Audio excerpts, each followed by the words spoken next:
Tell me who you see when you look straight up like, wait, who? Us now. What you gon' do when we pull up on you like, ooh, touchdown. You already know what it is when I come through you. Ooh, shut down.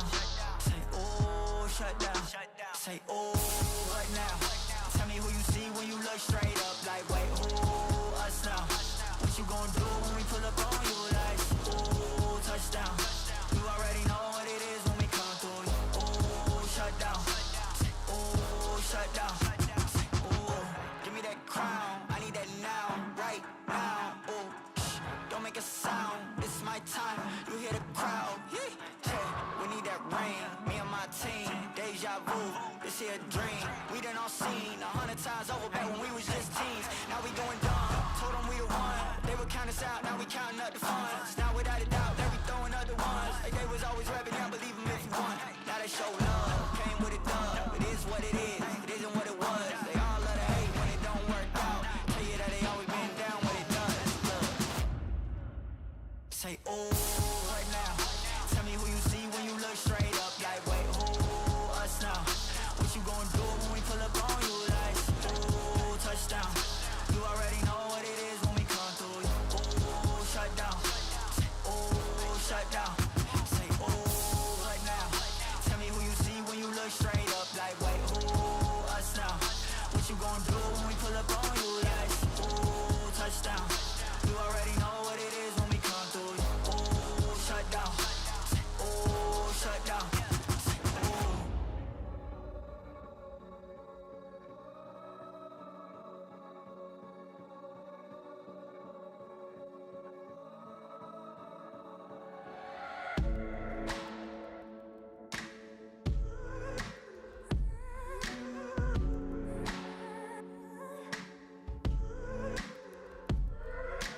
Days gone, I won't waste another one. Oh, that darkness, it won't set me back again. Oh, I'm not asleep or awake. I won't let the future escape. Burning dreams take me back to you. In the night when I heard your call. We're not the only ones. We're not the only ones. We're not the only ones. We're not the only ones.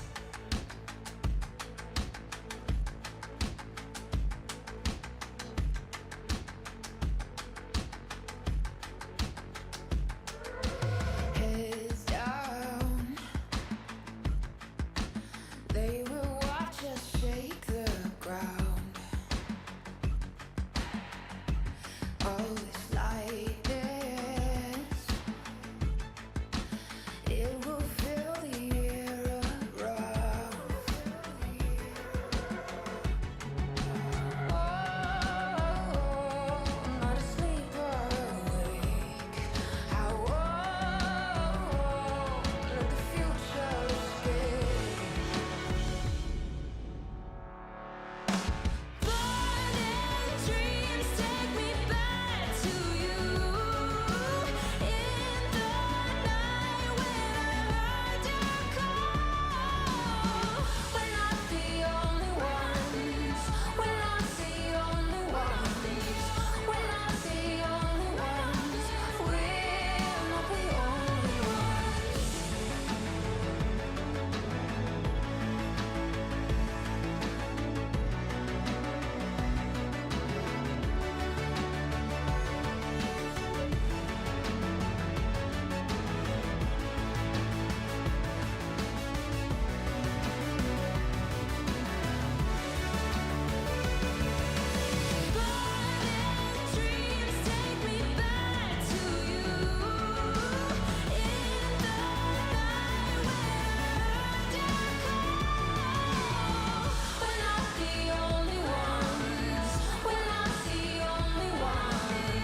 Yeah, I'm a prodigy, ain't no milk for this ticket, ain't no lottery, no robbing me. My joy comes in the morning, they can't bother me. I'm proud of me, thought I had to be like y'all, but I ain't gotta be. Took off, had to redefine my worth, now my mind at ease. Words out of me, comes out of me, we don't see no transitions. Stuck in the same frame of no clip with no ammunition, I am vicious. They can't handle me, I'm too ambitious. Ain't nobody invited you and your friends, this is fan business. Probably shouldn't be worried about your haters, let that fade off. Whichever cheese told me I wasn't gonna make it, should've got laid off. I know a lot of y'all thinking, when the edge catch don't pay off. And I know your work. Add tax and take off. Yeah, I gotta win. I can tell they ain't want us around. They ain't gotta say it. Been doing this a long time. I put that on my mama head. Game recognized, game we good. We ain't gotta play it. I've been in the jump all week. Leveled up though. Ooh wee. That's a whole lot of wins on me. That's a whole lot of wins on me. I'm a big dog. No leash. You all bark. No teeth. That's a whole lot of wins on me. That's a whole lot of wins on me. Come through like I'm Dolomite. Hold up, this a holy site. You think you a legend, what they say, I say for sure you right. All I ever know is being OG, I'm a prototype. Cooler than the polo sweater, brighter than the police light. Beast mode, this a deep grind. Speak gold up at each line. No cheat code, I'm a beast, bro. You a bistro in this E-time. Got big goals and a big dream on the beach shore, taking me time. My whole team lit too tough, we too up like peace signs. I'm real, raised up in the field. Grinding while the sun is on me, I ain't got no chill. Get it out the dirt and work like I ain't got a deal. I'm trying to blow 100 bands and tell you lames how I feel. We ain't throwing up a brick, dog. The game tipped off. I'm out the kennel, catch me running with the big dogs. Don't hear the critics, they can kick rocks like kickball. They not important, boy, I'm Jordan to the pitfalls. Too many L's over there, I'm trying to big ball. I'm trying to level up a bit, I'm talking Rich Paul. I hit the floor and get it jumping like I'm crisscross. Throw me and Cannon in the booth and that's a hit, dog. I've been in the jump all week. Leveled up though. Ooh wee. That's a whole lot of wins on me. That's a whole lot of wins on me. I'm a big dog, no leash. You all bark, no teeth. That's a whole lot of wins on me. That's a whole lot of wins on me.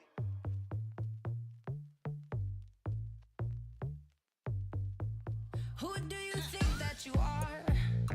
Coming around nose in the air with your fancy car. Ha. You don't think you gotta work hard to see your name on a star on Hollywood Boulevard. You wanna run the world? No, you want the whole wide world to run around you. To make your fantasy, you gotta work harder.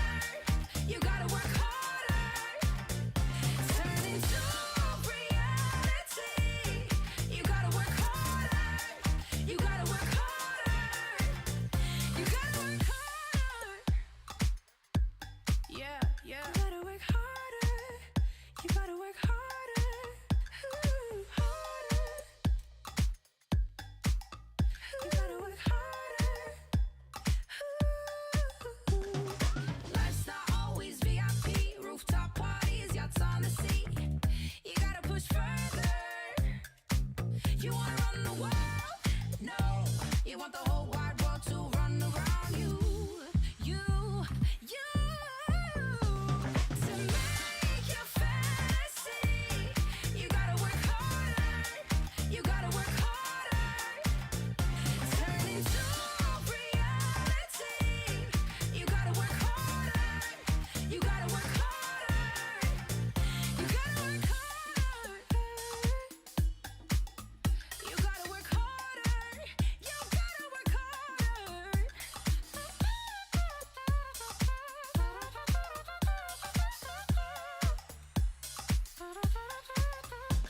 To make your fantasy, you gotta work harder.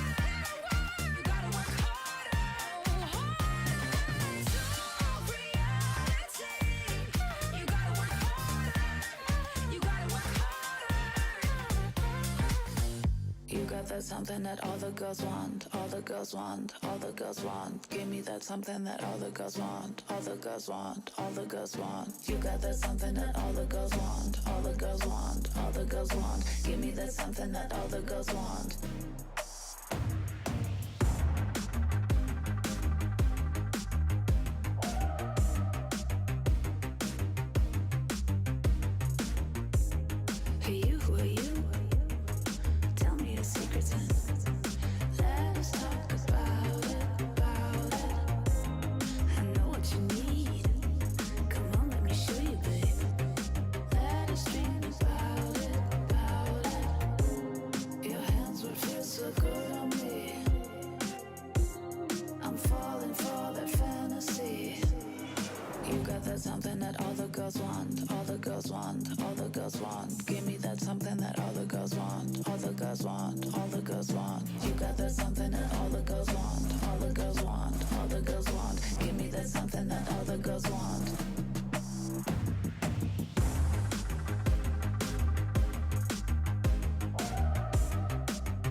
for more.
The money in the bank.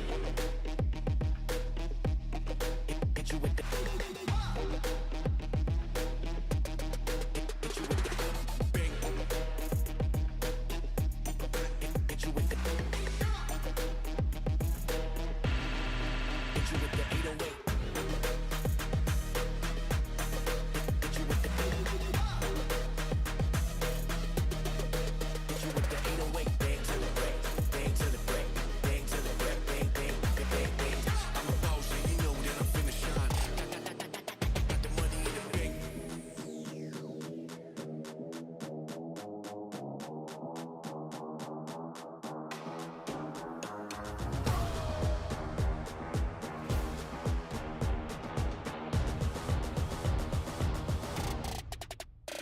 money in the bank.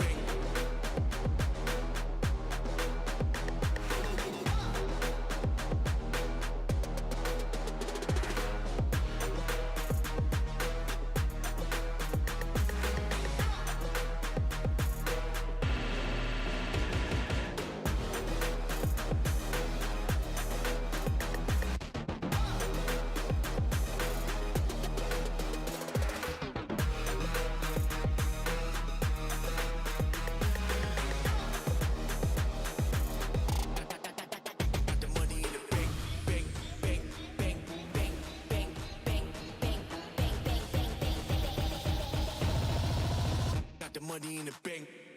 Hit you with the 808. Hit you with the. Hit you with the bank.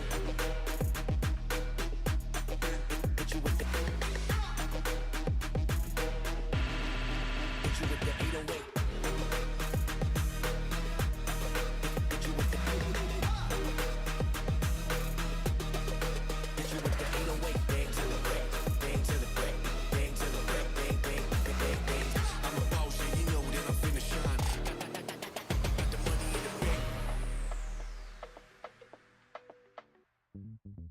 Usually I take a backseat, yeah. Low key, I tell I'm discreet and don't wanna put my heart on the line too many times. I've been burned, I bounce back quickly, and with the drama tell her miss me. Won't ever let it go too far, expose my heart, that's risky. Maybe there's just something about the way you stop and stare. Something in those eyes tell me you care. I'm still learning how to trust. So can we keep this between us? I got a reputation to uphold, so don't reach out your hand for me to hold. Don't rush to tell the world that I'm your girl right now, 'cause I might leave swiftly, just based on my history. Been on a take them flights, a different side of trouble. Maybe there's just something about the way you stop and stare. Something in those eyes tell me you care. I'm still learning how to trust. So can we keep this between us? If you choose to stick around, don't say I let you down when I burn it to the ground. Because I'm still learning how to trust. So can we keep this between us?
wake up and dance. You know I got to get up and dance. When I'm in the backyard, dance, dance. When I'm in the graveyard, we dance. When I go back to sleep, I dance. In the realm of dreams, I dance. When I'm in the boneyard, dance, dance. When I'm caught off guard, I dance. I got a feeling I can't shake, but I'ma try to shake it anyway. I got a move that I can't break, but I'ma break that thing anyway. Not gonna tell you twice, we're gonna dance all night. Not gonna rush the beat, we're gonna move our feet. Not gonna tell you twice, we're gonna dance all night. Not gonna rush the beat, whoa. You know I got to wake up and dance. You know I got to get up and dance.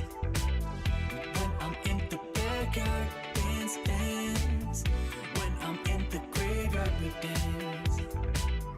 When I go back to sleep, I dance. In the realm of dreams, I dance.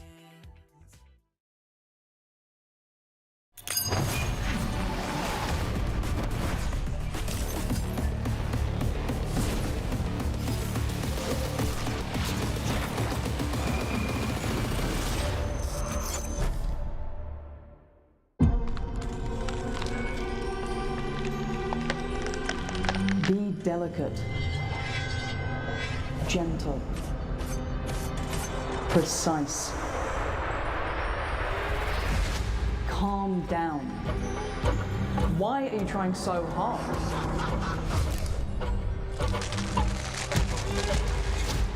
Isn't this too much for you? Aren't you scared?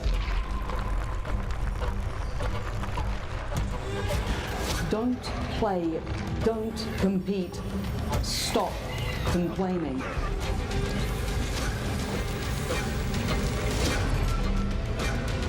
Whatever you do, it'll never be enough.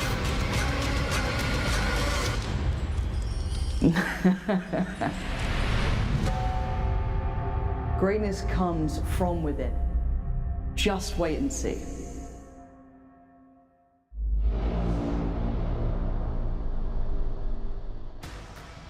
Hello and welcome to Game Changers EMEA 2024. I am Frankie Ward and it is a delight to say Happy International Women's Day. I can't think of a better way to spend it than with us, watching kick-ass women show what they can do on the server. Because Game Changers is all about women. It's about a sorority, and you're going to meet my sorority sisters on the desk in a moment, but it's about elevating women to the highest level of play. So what you're going to witness is a ridiculously skilled, brilliant, strategic plays, but also you're witnessing potentially the future of competition in Valorant as well. When I think about women's competition and what it means and what these opportunities can do, I just think of Potter, who might have started out in a different FPS, but she's now an award-winning, Masters-winning, Champions-winning coach, I should say. Not Masters, blooming Champions. I've got my head already thinking ahead to Madrid. You know, I think of Potter, and I think of all the players that we're talking about this week too. And I think about Naori Mizuki and Zach, who are joining me on the desk right now. Ladies, happy International Women's Day. Zach, you're celebrating with a wave. Have you done anything for yourself today? I got myself some really nice coffee and a cinnamon roll. So anytime I have a cinnamon roll, I think my day's off to a good start. And of course, I'm here on the analyst desk doing some game changers with you. I keep saying casting because this is my first time on the AD here, so sorry about that. I know, but you have done the AD before over in Asia. So yeah, what APAC, made you want to join us on the desk here? Were you like, I'd love to work with Yinsu, and they put you with me? No, I was just like, let me on the analyst desk. I want to talk stats. I want to talk storylines. Let me do it, because as a caster, I do more of the play-by-play, the hype kind of thing, you know. So I was like, okay, let me let my inner nerd out, and you know, that they were nice enough to be like, yeah, go ahead. Here's your Sam, stage. I do want to get to you and find out how you are, but I love that Zach was like, you know, usually I'm hype, but I want to talk maths. So Sam, the hype is going to be you today on the desk for us. I hope that's okay with you. Ooh, I don't know about hype, but maybe contention, maybe throwing some hands. I think Zach and I are going to be throwing hands throughout this broadcast, but I'm really looking forward to it. And Frankie, you're going to have to play referee. I'm sorry. Oh no, I can't wait. I talk all the time about how I love desks that don't get on with each other. Let's take a look at the bracket though and find out which teams didn't get on with the competition so far this week. And Sam, you were actually saying earlier that BBL going out, that wasn't a shock for you. Yeah, so throwing hands part 1. I felt like BBL, having lost Vanya, having lost Ava, who's now gone on to like be an absolute rock star in her new team, they are not the same BBL that we came to know and love last year. Still strong, still a really good team, otherwise they would never have made it this far in the first place. But I didn't think that they were going to make a full run of it, and they didn't. Well, I mean, I had hopes for a deeper run as well, but I was one of those people who was shocked by BBL being knocked out so early. Like, I was casting that game and I was losing my mind inside, trust me. So, that was a little bit of a shocker, but that said, you know, it just bodes well for the game changer scene in general, because a team that did take them down, you know, they were in, a lot of the players were in contenders last year. They're like the sole unsigned team here today. So somebody signed me on late already. Thank you very much. That said though, I think that I'm really surprised by seeing this newer, I wouldn't say generation, because, you know, we're all basically around the same age gap, but like this newer group of players like coming around, being able to like dominate and take it through. All right, Sam, don't give me that look, come on. But but yeah, I'm happy to see that the contenders talent is really able to like step in, play on that big stage, and keep up and even deliver performances like that. Well, if you can't, I was gonna say, who's we? Like, I'm in my 30s, bro. I'm a boomer. I'm late 20s, so okay. Like it's okay.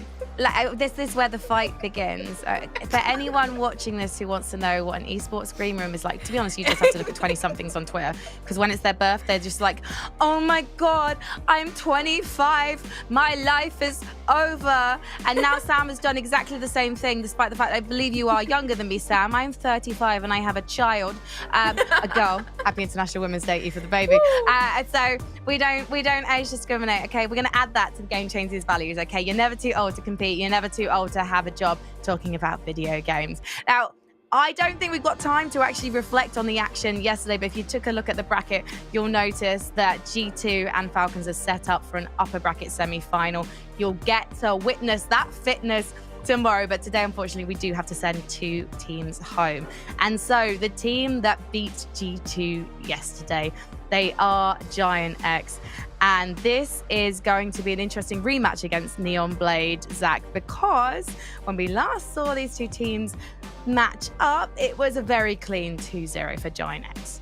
Yeah, it wasn't just clean, it was dominant. That's the word I gotta use, because of course GiantX, you know, they do have this more experienced group of players coming together. Like Jelena has that time on Ascent, Smurfette, of course, the Turkish Jet, somebody who's been incredibly consistent during her time on Guild as well as this year. And of course, Sarah joining over from G2. I feel like 4 to 5 players here have a storied history in that Game Changer scene, and their performance definitely reflects it. And Miori, of course, the newer player on this roster, I must say, has been putting up the numbers as well. And, you know, despite some role changes, despite a lot of other things that have contributed, could be challenging for this roster, they have excelled. Like a flawless, I think that they had a flawless group stage record as well.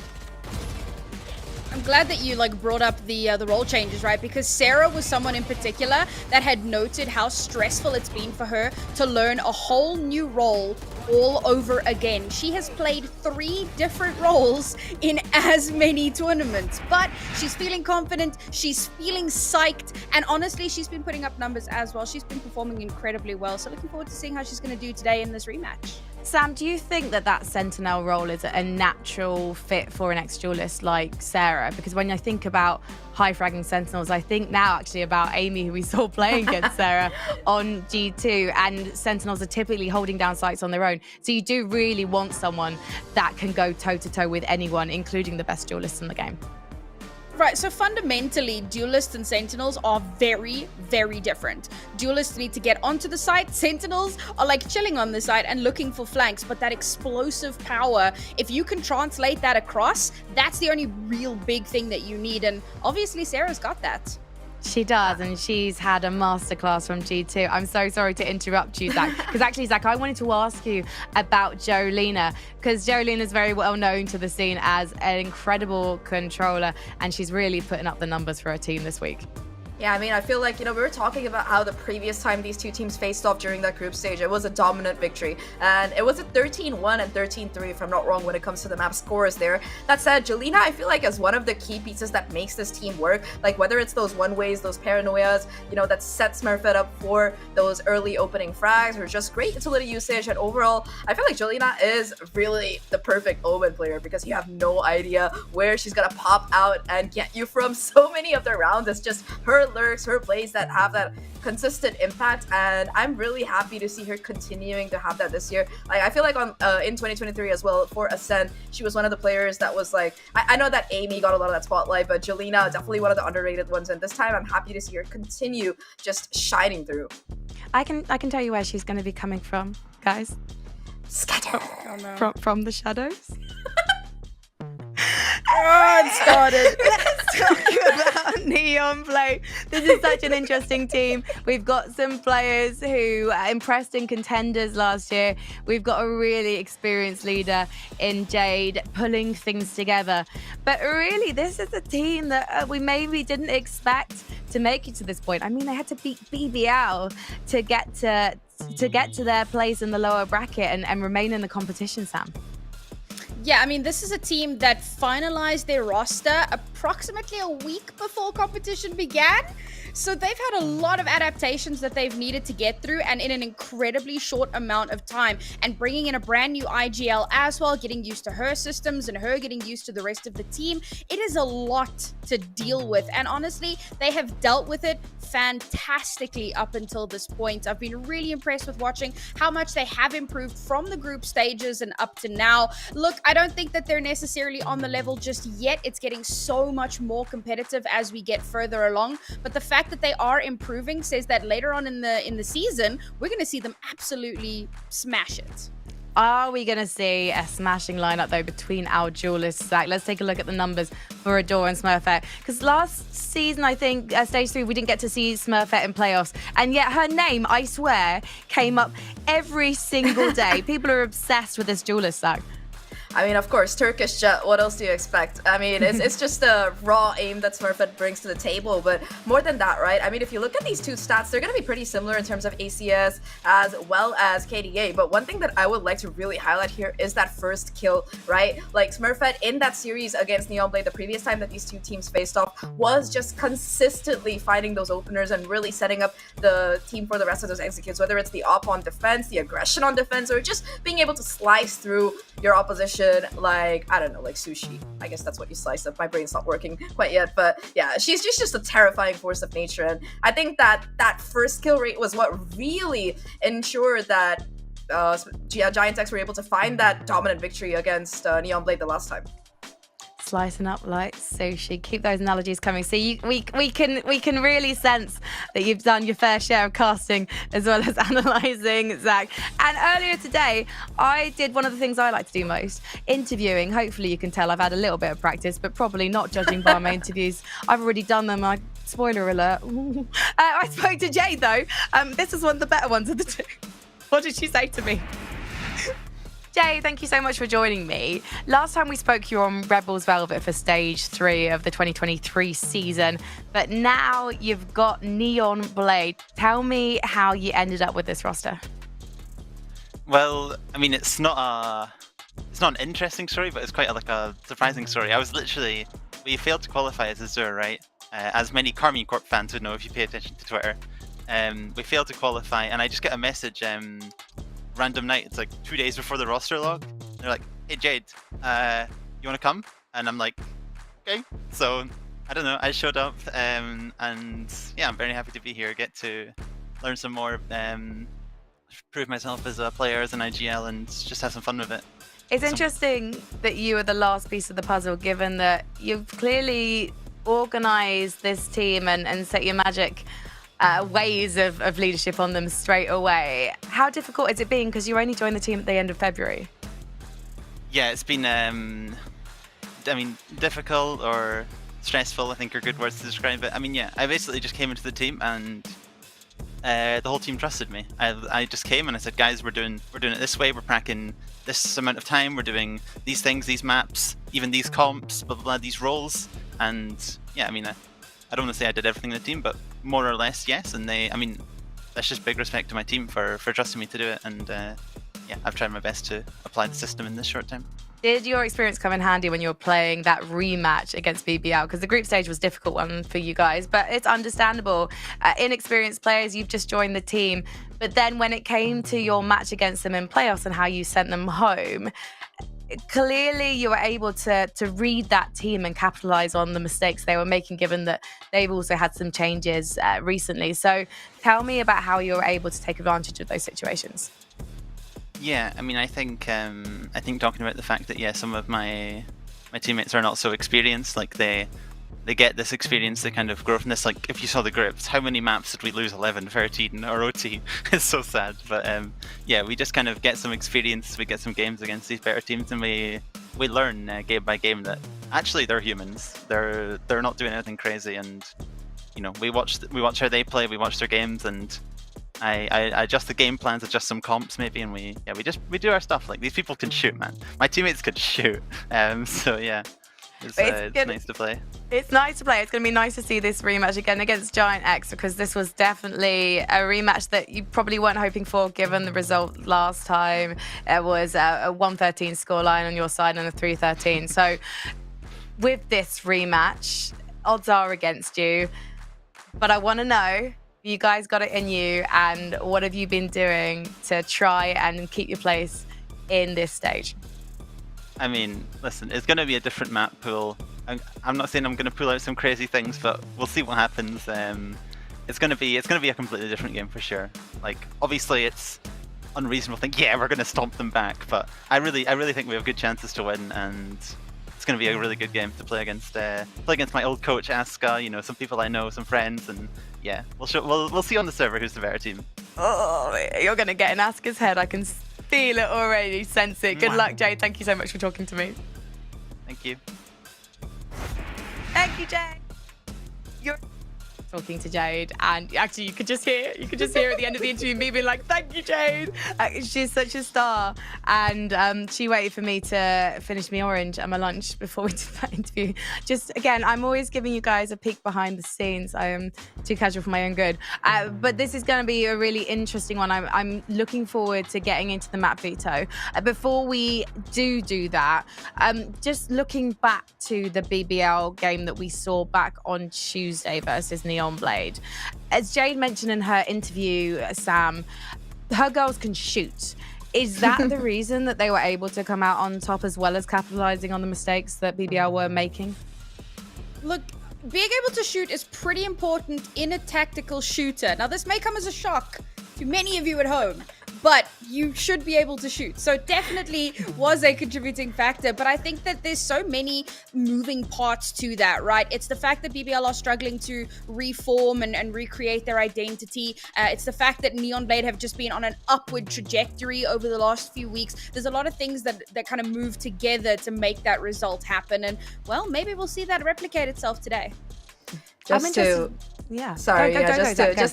tack on to what Sam said. It's nice that they picked Sunset as that map number 1, because this is a... Oh, never mind. I spoiled it. I'm very stupid. Sorry. Wow, Zach. Wow. Second.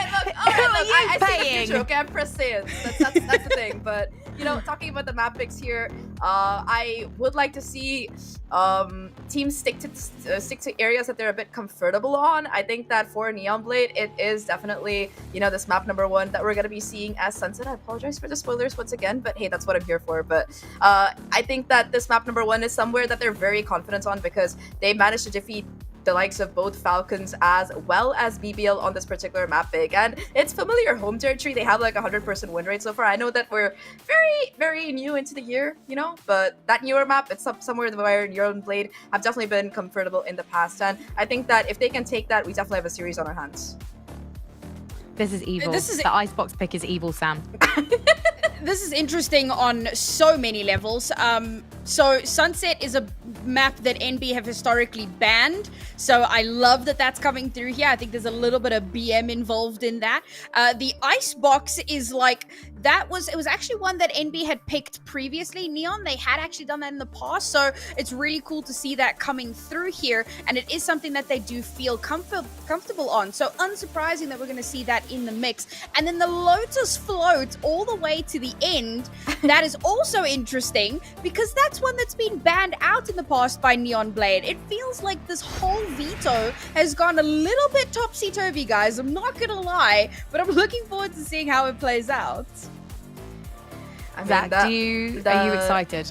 I am excited. Yeah, I mean, for first of all, Sunset, I think this, like I said, Neon Blade's probably one of their best maps. And Icebox, of course, I mean, it's evil, like you said. This was where they found that dominant 13-3 victory the last time. So I am hoping to see a little bit of a better performance coming out of Neon Blade on Icebox. But Lotus, you know, I think it's a little bit up in the air. I do know that, at least for the side of GiantX, they have a very good record on this with them being able to take down both Focus Sakura and BBL Queens on this map. But, you know, if it does go to that decider, I would still be leaning in the favor of GiantX towards the end of it, just because of how much experience they have comparatively. That said, though, for this map number 1 and looking at these Asian picks, it does seem like we have a mirror comp on our hands. We do, Sam. And there's nothing out of the ordinary there, really, is there, for this map? Can we talk about the breach, guys? Can we?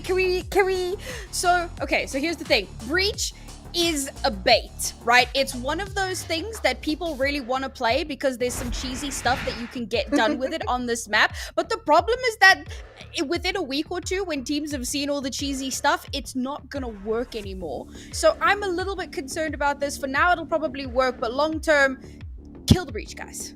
No, we don't need to kill the breach until all the cheese has been served. We've got time for the fromage.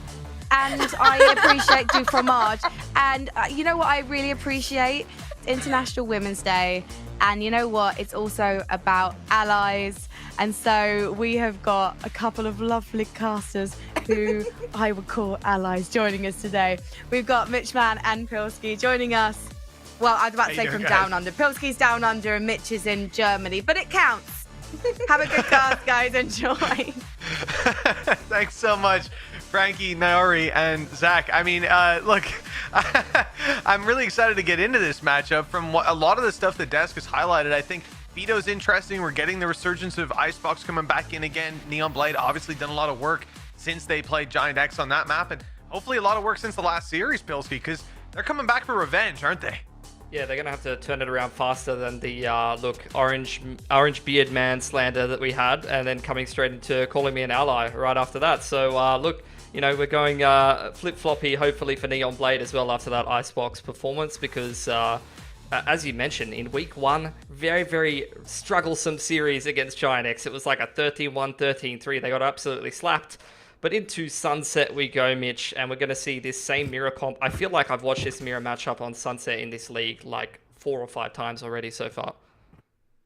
Yeah, it's not going anywhere for now. I know Naori definitely wants to see the breach out of here, but you know, it's something I can see arguments for other agents. I think there's a lot of nasty stuff that we've seen in the last few days, like he was saying, that have been catching teams off guard, and this utility, when well placed, when combined with some of the others, especially your Fade ult, we've seen those two breach into sites, and the efficiency's off the charts. But that stun for Jade didn't quite land. It's a little bit deep. Smurfette's able to round the corner, picking up the first, and it's followed up on as well. GX off to a flying start. Elysian doesn't look like she's gonna get much done. Okay, no. Yeah, a little bit of awkward timings going back and forth. Still is able to pick one up on the flank though, so I end up in a 3-on-2 post plant. Looks like GiantX going to set up towards elbow quite heavily and try to play that crossfire with Jenny as the retake comes in through short. Smoke's up for a while. It's going to run the clock down quite a bit for Sarah. Well, she's got to be ready on this angle when the peak does come through. The timing's a little off, but it serves as an element of surprise. No kill left as Auri's all alone, stunned, flashed up with near sight and taken down ultimately by Sarah. 3 quick kills from your breach that are going to work towards that ultimate. Still a lot of orbs needed, but it's healthy to have that built on one player early. I feel like I saw that same thing from Sarah yesterday against G2, like a really good opening round with the breach. I don't want to talk about how the rest of Bind went on the breach, but I was impressed early on. Nice little entry from Smurfette there, finding the breach with util in hand top mid. That's always a good feel. And Smurfette, I think I was looking at the stats preparing for the desk yesterday, and it's another absolutely monstrous stage of game changers from Smurfette. I remember last year on foot as well, she was doing some damage and she's shooting real hard. Let's maybe not talk about the G2 series. That was a little bit of a rough one, but for the rest of the competition, she has been very deadly, and I expect the same from her in this series today. Well, that's it. It's not exactly news to say that the squad at G2 can shut down one player, especially when they come into the game with presumably their eyes set on her as a big threat. So you're going to have a lot of resistance to meet in that matchup, but maybe a chance for her to shine that little bit brighter moving into this. And obviously, as we've seen, Neon Blade haven't gone for anything intense. It's a very light buy, mostly classics in play. Adora's picked up as Sheriff. We wouldn't really expect a lot of damage to come through. That's a random nade thrown through. In fact, Smurfette, it's like a heat-seeking missile. Another nade comes for her, but teammates there to back up. And only Sarah to fall so far, although damage will be sustained. Doesn't look like the round is going anywhere. Few weapons to be retrieved, and they should be sitting pretty. Yeah, not too bad. Took 2 lives there. Obviously, you get the guns cycled through with the pistols and upgrading to the rifles picked up off the floor. Really would have liked to see the plant given to Sarah or Smurfette there instead of Jolena, to be honest, especially given that they got into the A site pretty much for free. You actually would have got a really early breach ult timing into round number 3, and getting one of those big ults online for a bonus round can be absolutely massive to swing the momentum of the game when you start out 2-0, but look, as it stands, they're still going to have a pretty early timing, just maybe not in this round unless they can find some more control. GX starting things out pretty standard. It's a 1-3-1, takes the mid control over on the side of NB. It's like this 2-3 setup. They've tried to take this A long control, maybe throw the one-way out, maybe contest this trip and take the B main control with the cam trap. It's a nice opening pick from Maori. Able to get out scot-free as well there, Mitch. Yeah, not a bad situation. And now Jolena is extending a little. I think she thought that paranoia was on point. The quick 1v1 or 2v1 even. Neon Blade have secured control over B main. With the smoke down, they might even be able to fight further in. It depends if they're expecting Miori to be rounding this corner. It looks like she's definitely caught them by surprise. And with very low HP, Scylla's got nowhere to go. Legion and Jade going to try to recover with the spike down. And they've got a player isolated on the site, so a chance as they cross over. Another spotted, but the pick doesn't come. And the plant can now be secured. This is going to leave Neon Blade on the back foot. They have to fight their way back through. And they don't know exactly where these players are. One in the corner, possibly one still on the site, but they haven't been able to hold the info for that long. It looks like they're going to be split. Maybe going to rely on the stun from Jade doing some damage. And it has to be perfect. It'll catch one in the corner. It's clean to start. The trades are quick for GX. Yeah, pretty decent bonus though, has to be said. Took a lot of, very good bonus rather. I got myself confused looking at the mirror comps again. But bonus win there is absolutely massive for GiantX.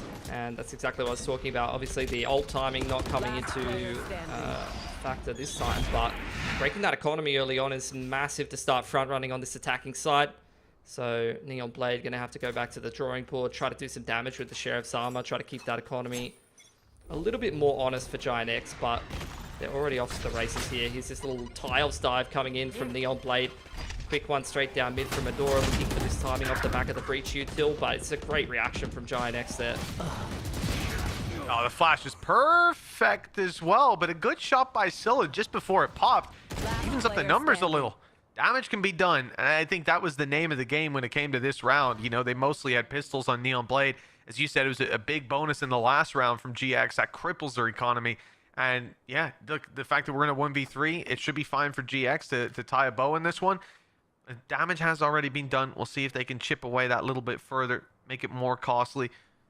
Who knows? In an ideal world, maybe Smurfette panic ults.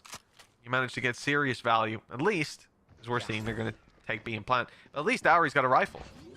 Yeah, 100%. Find a nice little timing. As you mentioned, take one more gun away would be fantastic, or even force out an ult would be great. But all things considered, I think Neon Blade definitely would be thinking about, you know, obviously Ori doing this 1-on-3 here, but looking into that next round, you're really thinking about the ults that GX have up early in this half. Already showstopper timing, already breach ult. These are going to be kind of difficult to deal with, and if you lose the next gun round as well, you're going to seriously be in a world of pain. Now trying to burn up some of those Ulti is not really possible unless some serious damage is done by Auri. And as we could see, it was a double swing with util. I'll kind of count that. Ness was around the corner right after. 4-0, and a really strong start for GX. Remember, we mentioned the last time these two teams faced each other, it was utter domination from the side of GX. They ran away with the game. If I'm not mistaken, Neon Blade got 4 rounds total in the series. So now there's an argument when you see those games that either that team was uncomfortable on the map, what they came up against was the rock, paper, scissors, and they just lost that fight each time, or the other team's just better. And for GX, they're out to prove it's the latter. Look, for Neon Blade Copers, you'll say it was round 1. Look, we'll hold that discussion though. Quick timing straight into market. This time it's actually Jade who catches Smurfette with util out. Showstopper gets absolutely nothing done. At least Miori's be able to go 1-for-1 in middle, but the rest of GiantX now shoving out B. Oh, massive kill from Elysian as well. The numbers just thicken on the side of Neon Blade. Now sitting at 2-1 in any battle they take, and you can see how quickly that goes. There was a seize, but it wasn't even needed as Jade was quick on the trigger. But Jade did sustain some damage, 43 HP. And Ness, well, if you were watching yesterday, Ness was playing one hell of a game with a Sheriff in hand. Fortunately, she was up against the Operator. So there's the first round for Neon Blade finally on the board. Yeah, they've been able to get rid of the Showstopper early on here as well without really any impact. In fact, I feel like from watching the last couple of games, the Showstopper has been quite poor. I've seen like way more Showstopper whiffs than actually finding impact, and it's one of like my favorite ults to get one of these early timings to actually set the tempo of a half on attack. You can definitely, you know, construct rounds around it, and that's exactly what you saw from GX there, trying to shove Smurfette into market off the back of the breach util. At least in this case though, looks like GiantX going to be heading towards this A site early on into a 3-man setup, Mitch. Yeah, I mean, it's not like they have much control elsewhere. Sure, there's a trap outside B, but there's no cam. That just got destroyed by Auri. So for GX, it's a lot of their eggs are in this one basket. They'll risk dropping it all if they go backwards. Instead, it's this straight up push. And unfortunately, the Rolling Thunders come in. So too is the Nightfall, and it's a bit of a nightmare for the side of GX. Somehow they've only lost the 1 player though. That cage saved them so much trouble when the player's caught in the corner and ahead of the flash. Miori's doing so much work. This is her round, very much so. The support player keeping her team alive and now breaching the A site completely. Yeah, you see this all the time with this comp on this map, right? You know, these just massive fights over A main, ult dumping from both sides, and Neon Blade. Rest of the players a little out of position, looking to try to farm some ult orbs. And let's be real, look, GiantX's economy after dropping that last round, not looking too fresh right now, so extra guns taken away could be great for Neon Blade, but all things considered, just hold on to that ult. Got Scylla, Jade, both around 2k. Definitely put some kind of buy together in the next, but for GiantX, that was a great little exchange on A main. Just a nice little group up, reactive util, exchange of ults, and they're able to trade out effectively and just get themselves into a cheeky little after plan here. So 5-1 for them. And I don't know at what point you start to get a little concerned for Neon Blade. I was looking at this map pick in the veto and thinking they've got a lot of reps on this. They've beaten great teams in game changers on this exact map. You know, talking about taking out Falcons in OT, this should be one they're feeling quite confident on. I wasn't feeling that way about the Icebox they got stomped on last time, but with this start, I don't know, I'm getting a little concerned for Neon Blade. I did feel like the shining light of their sunset was more so the attack side, Mitch. Okay, so there's some hope at least, but look, we get a timeout from Neon Blade. You can see that they're getting a little worried about things too. You know, we can summarize this in a very simple way. It could be a close game. You just imagine, okay, the third round is pretty damning. Losing that one hurts, and that's really on you. But when it comes to the pistol, if that goes Neon Blade's way, we're looking at a much, much closer game, and it's all good. So GX have that buffer. The problem is how dominant those rounds have felt, how convincing, how Neon Blade build up those ultis, dump them in for a big play, and a small bit of very cheap reactive utility ends up saving the day. They're able to fight their way back convincingly as well. Because you have to think, after the ult strat, it comes down to Jade popping a flash and 2 of them peeking. That's the strat. And unfortunately, GX were a step ahead. They were that little bit more aggressive than they were expected to be after being blitzed with that utility. So I really have to commend the GX side so far and say that, yeah, it could be a closer game if the pistol went to Neon Blade, but the reality is Neon Blade need to show us here and now that they've made the adaptations, that they're ahead of the game, because like you're saying, Icebox, Well, if you haven't fixed this to an extent that's going to look strong and comfortable, then Icebox is very concerning. I mean, yeah, that reactive utility is just this mirror in a nutshell, this comp in a nutshell. Playing that breach omen. A lot of little protocols you can have and the rules that you can put into place, working the map on the attack side and reactions. Straight through the smoke is the Dora. Looking for a pick onto Tile's side off the back of that paranoia thrown from Market. Not to be obliged this time though. And GiantX, after a little bit of mid pressure, just waiting out the bottom mid smoke, trying to feel out if this is actually going to be like some kind of mid walk from Neon Blade, who are now spotted, prowling into B main, maybe taking some control over there. The cam not dealt with from the attacking side. And GiantX actually, after seeing that Prowler, want to go back and re-clear this space if possible. It's a wise play, as we can see. Look, the body starting to shift on Neon Blade. Certainly B main wide open. You have to think GX will use some util to clear it. Surely, no, they're just walking through. They're contacting it all the way. They think this space is given up. Stun's primed. I don't think it's going to hit.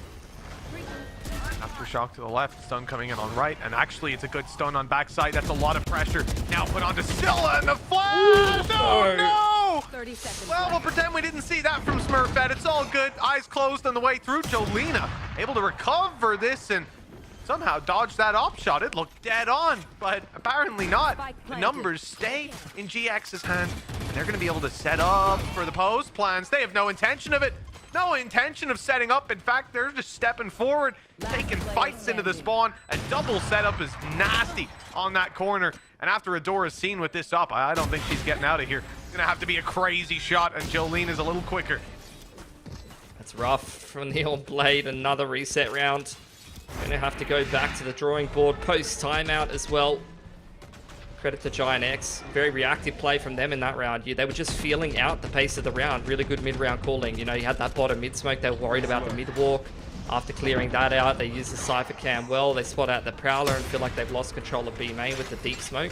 They just straight up contact into the smoke, re-clear that, and turn that into a side exit. Feeling like, you know, the push and pull of taking map control on defense. You're always, you know, taking space somewhere and then rotating to the other side. And I think that's what GiantX was bargaining for.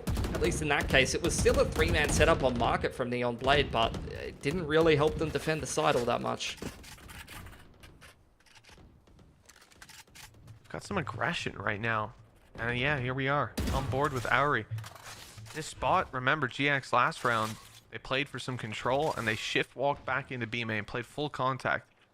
And you got a player in there who's going to be tapping camera, making noise and making it seem like there's no one there. It's a nasty setup, a trap play.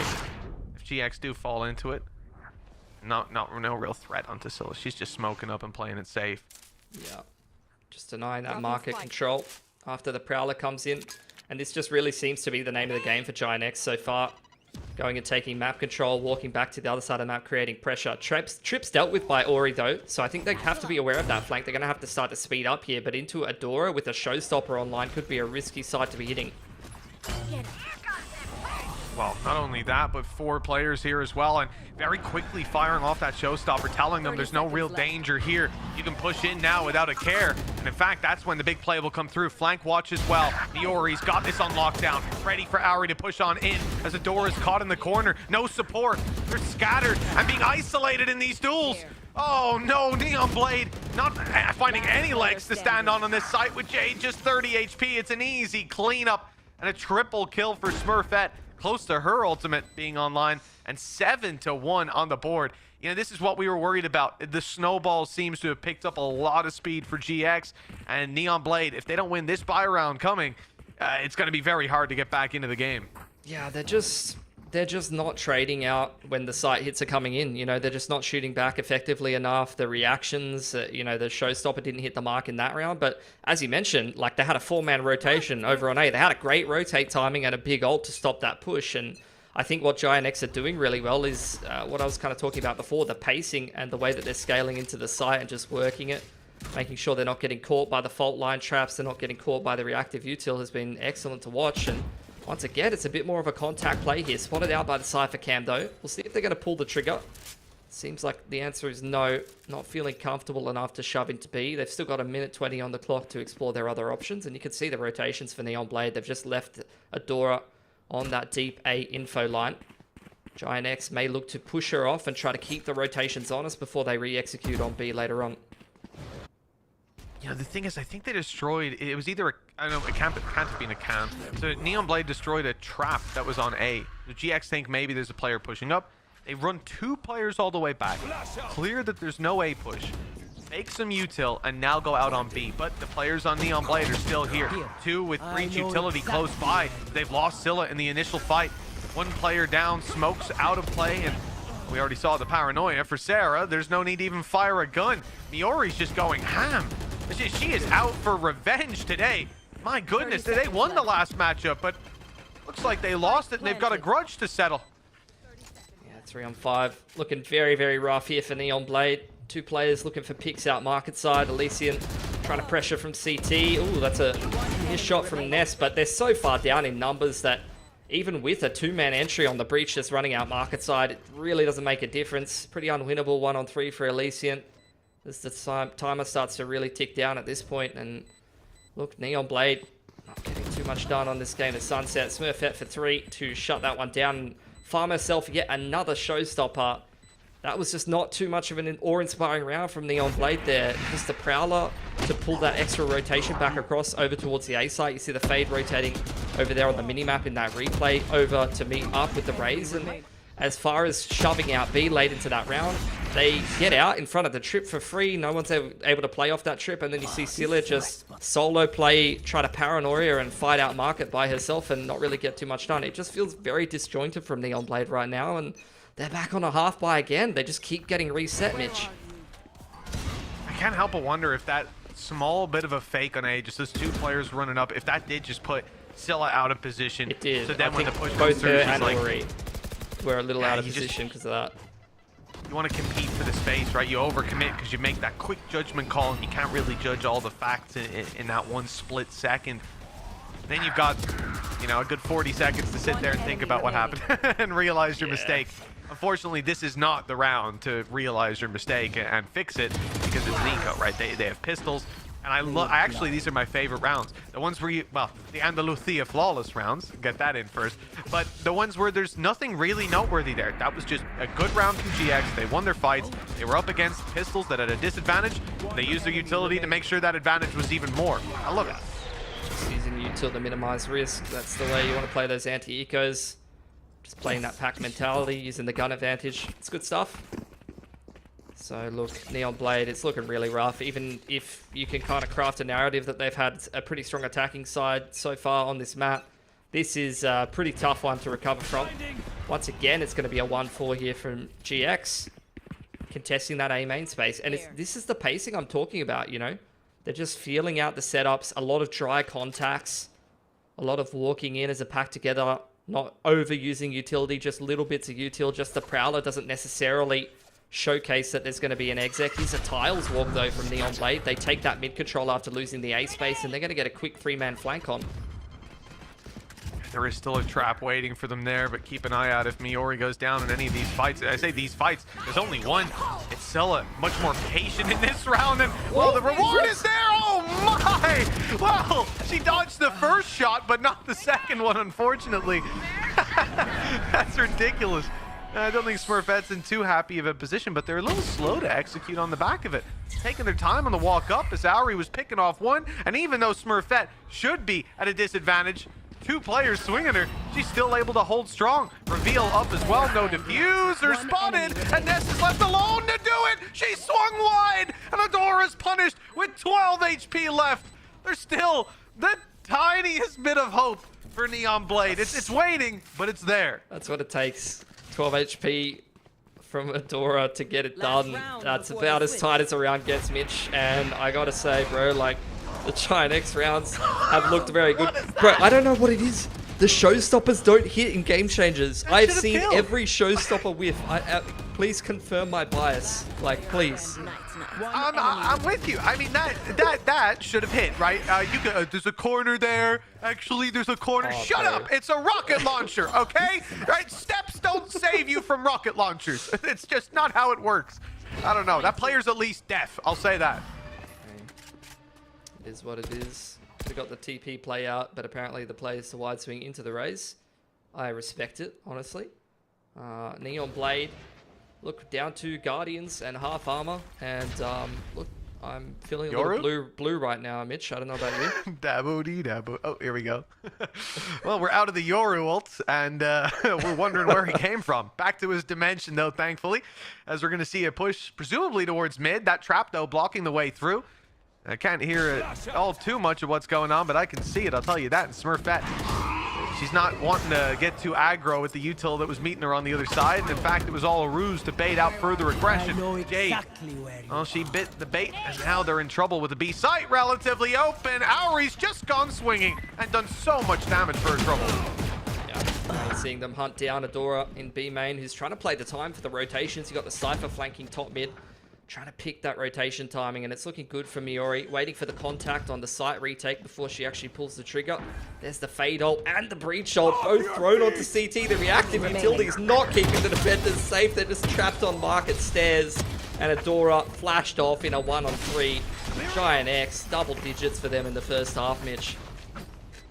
Switching sides. Wow, this is it's not the one we wanted to see. If you were looking for some inspiring notes for the side of Neon Blade, you're gonna have to go somewhere else. This is looking pretty devastating. I would recommend watching the series against Falcons, perhaps, or the BBL one. This one ain't it. Like I was singing their praises. What I will say though, a bit of cope for you, perhaps, Mitch. When I've watched these Jade teams, they seem great on the attacking side. The calls make sense. They're playing well. So I reckon they've got more in them for sure. And I did like their attacking side against both Falcons and BBL. But yeah, I think this slow start is going to make it pretty rough no matter which way you swing it and how much cope you're injecting into yourself. Caution here. Listen, we're from the old days of Game Changers as well. I see Jade on a team, I vote for that team. I don't lose faith in that team. But, well, let's check in after this round, because things could get very, very scary for the side of Neon Blade. Of course, that's the side on the attack right now. And if you're on the defense, well, you're going to be looking at this player, Ness. Demon with a Sheriff in her hand, with a Ghost. Oh, as we've already seen, she's pretty deadly. The first found. These players have a choice now on Neon Blade. Who do they want to fight? You never choose Ness. So it's towards the site where Miori is sitting and waiting, taking kills, doing damage. And Smurfette, although she was left low, we're finding nothing. Silla's got the flank covered as well, taking down Jolina. And it's a 1v1. You hear it called out in game, but it was Ness on the other side. I said her Sheriff was good. Her Ghost is just as good. Yeah, the one taps, and that is probably a death blow. It has to be said there for Neon Blade. Surely a round 2 force to try to make something happen for themselves. But GiantX, it's a repeat of the week 1 group stage game, unfortunately. They just seem to have Neon Blade's number. You know, Neon Blade have been a team that have pushed very, very good teams. They beat BBL. They look like they could have beaten Falcons, pushed them very close on this exact map and beat them in overtime. But I don't know. Maybe it's just a matchup thing. You know, maybe GiantX just has their number. Regardless, it's going to be the Hail Mary force buy. The classics are out to perhaps maybe make GiantX think they're on the eco. The Lord farm, double trip here, and a pretty safe setup from the Cypher here with the raise to support from market side. Not an over rotation from GiantX as this execute comes in.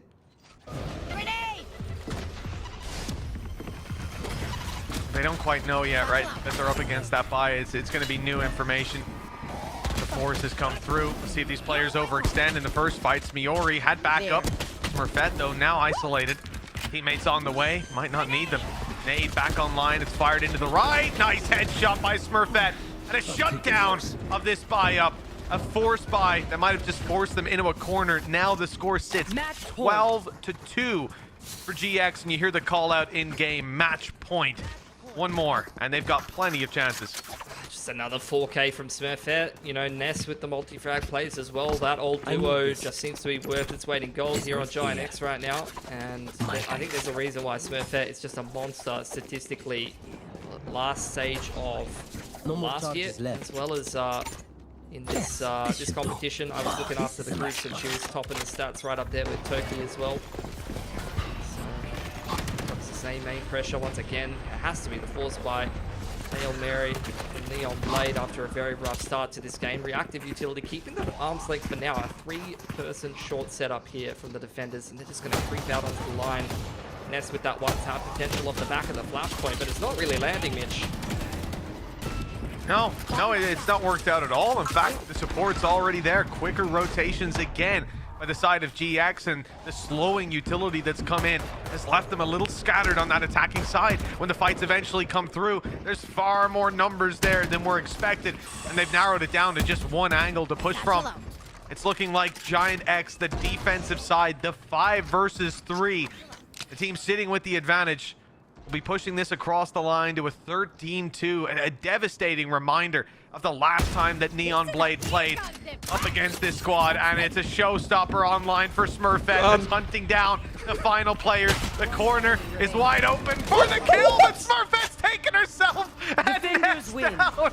They were a little greedy in the last, but it doesn't even come close, even with that disaster. 13-2, Hilski. I mean, this is the domination that we feared we would see again. It's rough. They did not get to play attacking side. That was just domination from GiantX. Smurfette in fine form. In fact, the rest of GiantX looking very, very scary. Definitely not the GiantX we saw against G2 yesterday, but again, maybe it's a matchup dependent thing. Maybe they just weren't feeling themselves yesterday, but if that GiantX is in the server versus probably any team, I would say in Game Changers right now, I'm feeling very bloody scared, mate. Yeah, absolutely. Like you say, with Icebox up next, they're already thinking about the last series they played, and we know Icebox was not much better than what we just witnessed. This could be domination from the side of GX, and a quick 2-0 to kick us off. We'll see if Neon Blade have something different to say about that after the break.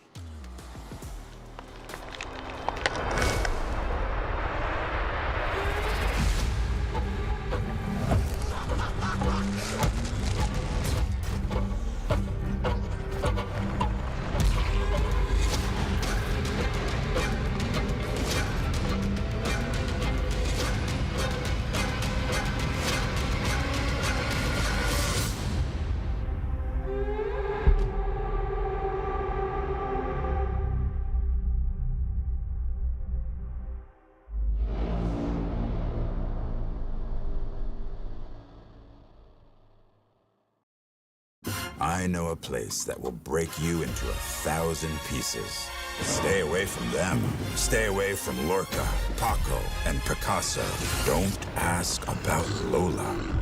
Ay, Caballo Grande. Ay, Dolor de Nieve. But in spite of everything, it occurs to you to visit Andalusia. Don't say I didn't warn you. Be careful of the Andalusian crush.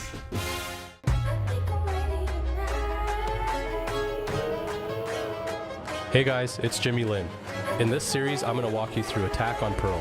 Watch out for the stairs, clear this angle. You're going to be able to fight this.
Do you feel what the eyes can't see? You hear it calling way down deep. Trust your heart, it'll keep you true. This world expects so much from you. From the dark out into the light, it'll come in the middle of the night. You were raised in the sacred place. Evil runs when it sees your face. Throne calls your name, you know it's your time. Good will stand and the shadows will hide. 1,000 souls to stand at your side. Take your people into the light. They won't take you alive. Stand here and fight.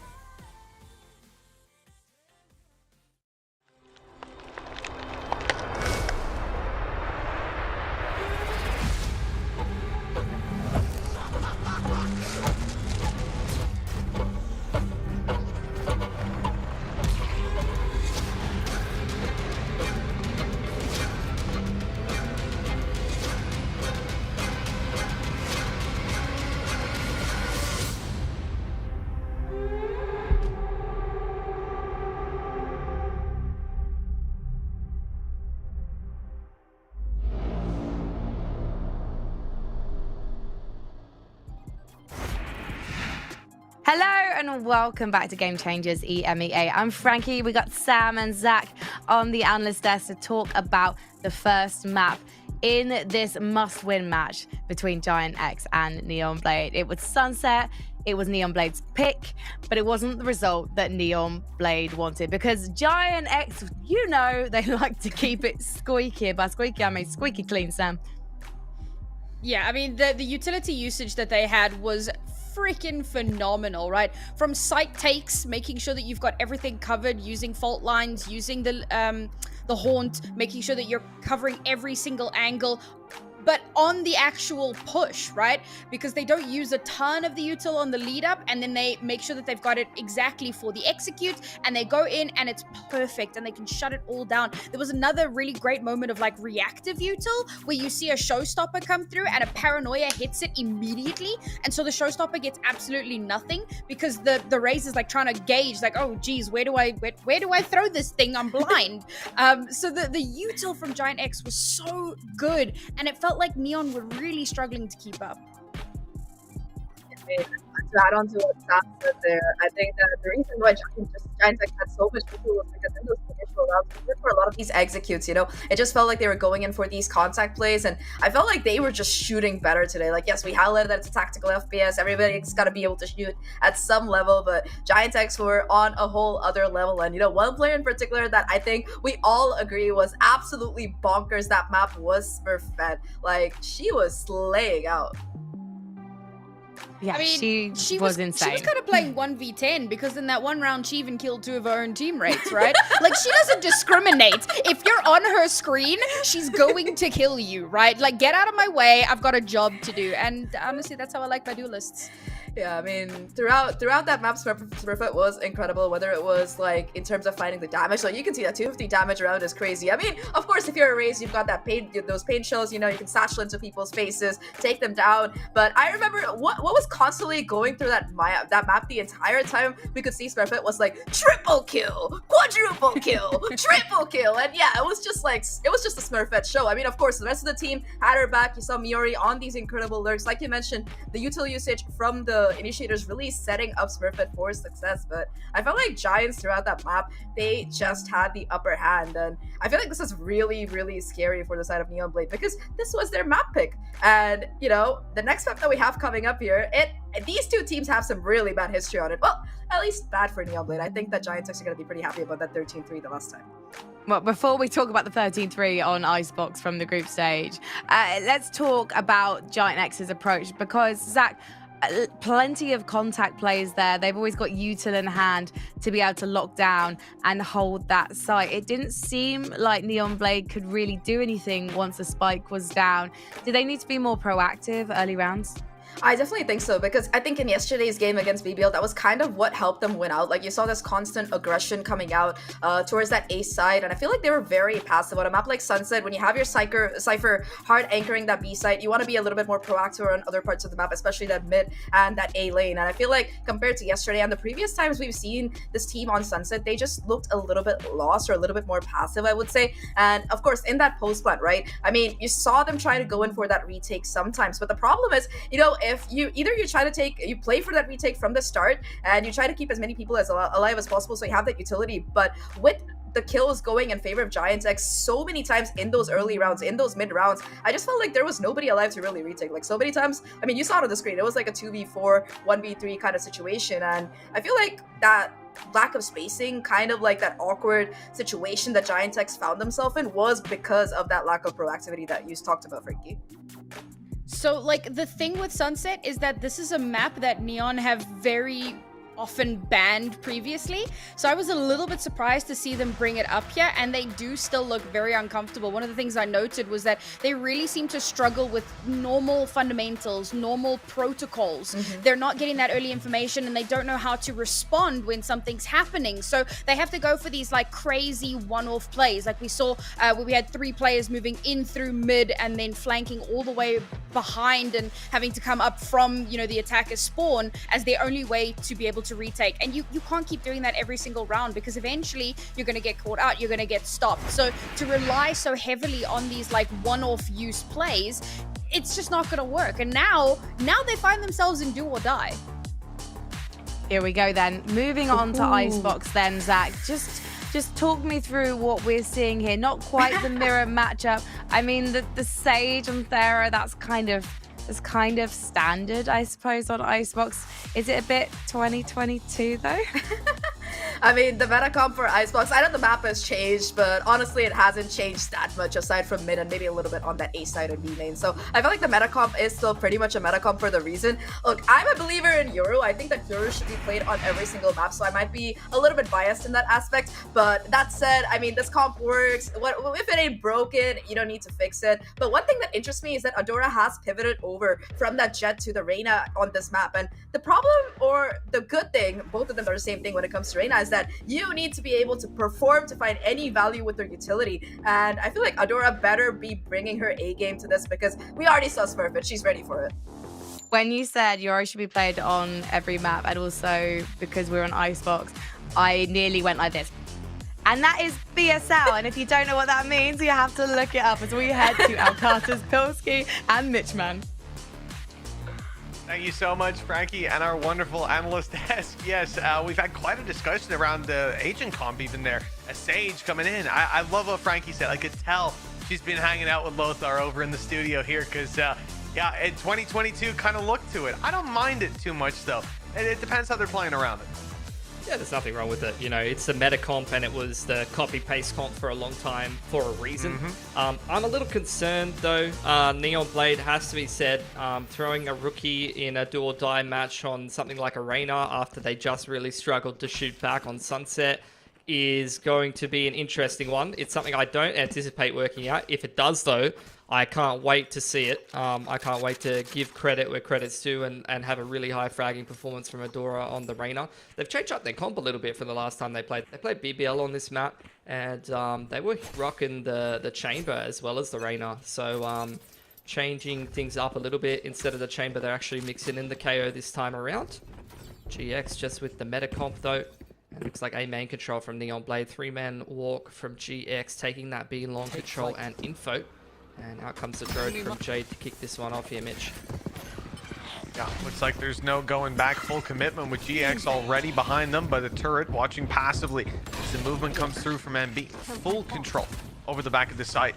That Blade has cut deep into the defense of GX, but it's all about that turret behind being destroyed as the flank comes through. That prompts them forward. They want to get aggressive. They want to fight into this. And Mayori again doing so much damage, but it might not be enough. This squad has shifted direction and is instead taking it to be a straggler is left behind. Elysian wasn't quick enough to cross and instead decides to lurk around. The jump is heard up top. A fight surely about to come through, and now she knows she's trapped. That the other player's coming. Great crosshair placement.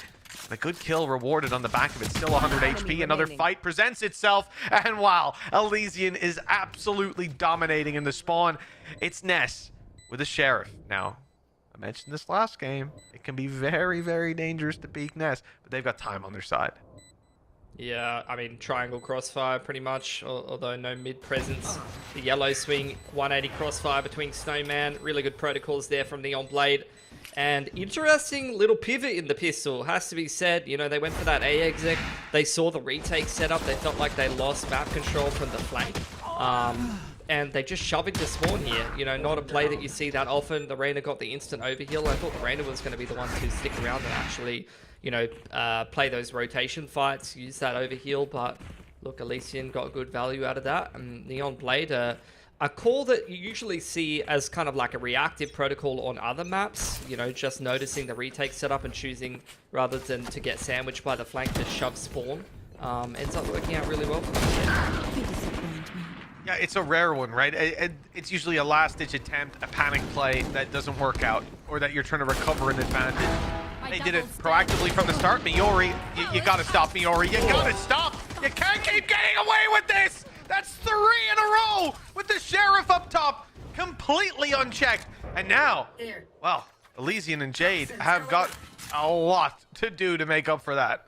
Yeah, they're left to pick up the pieces. The turret's still got mid-contact, so look, GX might be a little bit concerned that there might be some kind of kitchen walk at some point, but at least for the moment, just going to shift into a bit more of a retake setup. You got Sarah on the Marshall, sitting on the cross, playing retake A there, shifting around towards Heaven side now. Jolina just spotting with the classic info, and Neon Blade contacting straight up maze. Darts back up. Wall's already committed onto the A side. Going to cross onto the site, try to secure themselves a safe plant, clearing out the rest of the site with a dart. And plants coming in under the rope here. 30 seconds left. Have shocks and the snake bite there, so definitely potential to play that post plant quite heavily if the retake takes too long. Yeah, I think the decision making of GX here is perfect to play back, fight into it late. But I do think Neon Blade have done very well to keep this control. They've got all the guns. There it is, retake wall. This is it. This is the problem. Shock darts through, it'll do damage, but they need to get up on top of that. They need to go quick. They've got the angle. Okay, the day seems to be saved. A snake bite available, low HP on the diffuser, Jolina, but it's already halfway. They've got to go quick, and it's too late. Can't get there on time. GX have stolen a thrifty round right at the start of the game, just as Neon Blade are finding the foundations here on the map. They're just broken to pieces.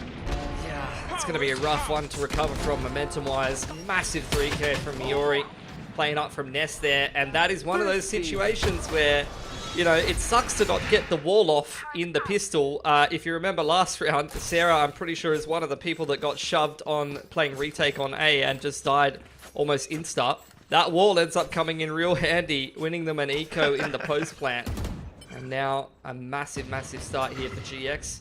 Force buy coming through from Neon Blade, though. They do have a Vandal, a Guardian, and a really early timing here on the Hunter's Fury. Jade, if she gets a nice little tag, could be the start of potentially an opening pick. High-low setup contesting maze here, though, Mitch. Take flight. It's dangerous. They gotta at least pull off the angle to break the flash, but it's early info, at least. Hunter's Fury popped. We're fed up close. Now that Hunter's Fury won't be aimed at her. In fact, the bursts are already out, and she's dancing back and forth through the wall. Neon Blade couldn't get anything done. The weaponry disadvantage, not as apparent, considering they've pulled it down to what is a 1 versus 2. Auri in the chaos picked up Jolina. No Viper Wall to play around, but that shot had to be a headshot, and it had to be quick. Miori with the punish, and GX with the second round. Not too bad, though, all things considered. It's a buy in response from Neon Blade, who put a lot of economic pressure on GiantX here. Reset potential is most certainly there. Down to light armor on a couple of players. One off that KJ ult for Miori. Could definitely come in clutch if she's able to get herself an ult orb. I honestly am surprised to not see GX actually go for that orb control on the KJ, maybe on the A side. And I would almost expect Neon Blade to be playing the shock mollies in response, but at least in this round it's going to be Smurfette holding on to the 14 armor here, actually opting to drop a Vandal. Instead, it's the orb on Sarah. She doesn't get her access to the ult. Neon Blade, after a couple of rounds, really quite heavily contesting A main, are going to go for a big B walk.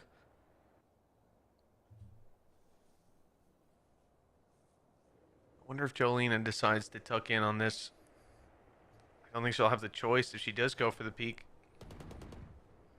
The Killjoy quite far away, just one nano on the side itself. It's not a lot to help out, and they know where Jolena is. They're looking at her, and they know their support as well. Still able to adapt on time, and that's 2 quick kills for her. The site completely locked down, and if I'm not mistaken, we're going to have a nasty little post plant from Elysian as well. Although the orb hasn't gone up yet. I expect it will. Yeah, I think either way you swing it. It's looking pretty good here for Neon Blade. There's a dart on the retake, dealt with early by Neon Blade. GiantX picking up the pace. They do have the wall to be able to try to complete this post plant.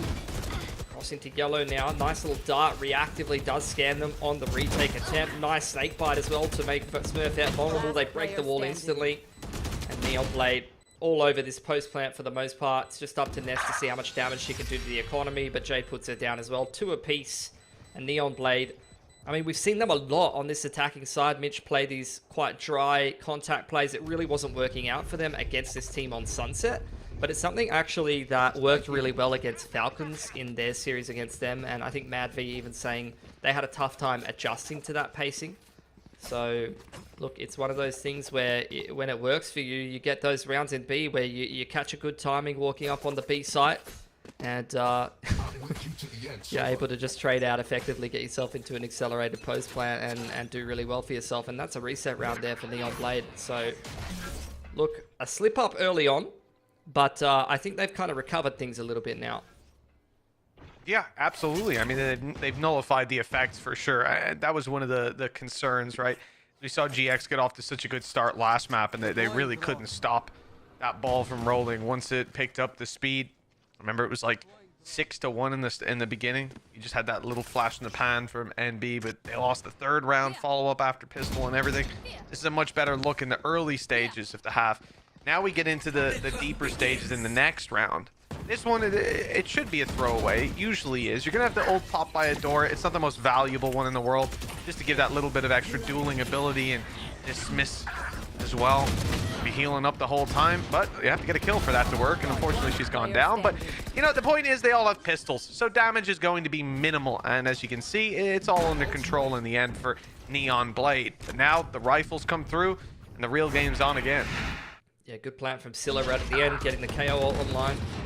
2 ults there for GX at least. They've been holding on to both the Res and the KJ ult for a little bit now, so definitely want to see that invested after getting a little bit of damage done with the Sheriffs here. Given the pacing on Neon Blade, I would really like to see an op up on Smurfette ASAP, to be honest, and actually massive amount of ults coming in here for GX, so looks like they're gonna be quite happy to lean on that retake A setup. They might even do that pit from rafters. If any kind of pressure comes in, the reactive pit pops by Jolena just to be able to try to deal with this A side hit. But Neon Blade might not give them the opportunity to do that. If they run in there with the KO ult, it's going to have to be a retake right from the get-go here for Jolena. And you can even see the turret to support on Rafter. Very much the protocol. Turret makes contact, you drop the pit and try to pay the post plant. So we'll see if the KO ult's actually able to get a scan first. Meanwhile, there's a deep wall on B long. Jade just broke the segment of that, trying to keep the rotations honest before she makes her way back towards A. I wonder, you just look at the distance. If this ult is popped, I'm not sure it's going to catch Miori. Only the turret that would be left online. She was holding out the ult, so the pit goes down. Hey, turret's up, but wall's blocking, so it's not going to help out too much. Even on the cross, Jolena's only good for the 1. Hit down, and that player's even resable as well. They've got to fight to keep control over that body, and that's a dangerous game to be playing. Sarah finds that out the hard way. Now it's Miori and Smurfette flanked by Jade. A slow walk through mid, taking advantage of the chaos. And this is a much better look than Neon Blade than what we saw on the last map.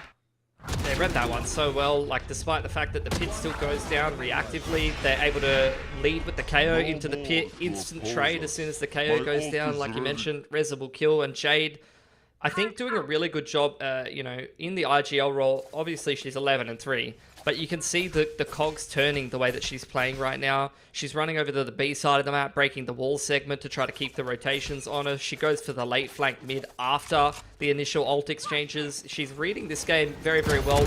Keeping people organized, but you can't always be prepared for a judge running up B long at you. At least it's only a 1-for-1. So, look, we can kind of say crisis averted in this case, and it's looking like Neon Blade going to be getting into this site. Actually choosing to invest the KJ ult as well against the half buy here. I like the idea from Smurfette. Trying to pick up a kill on top, it's not going to work.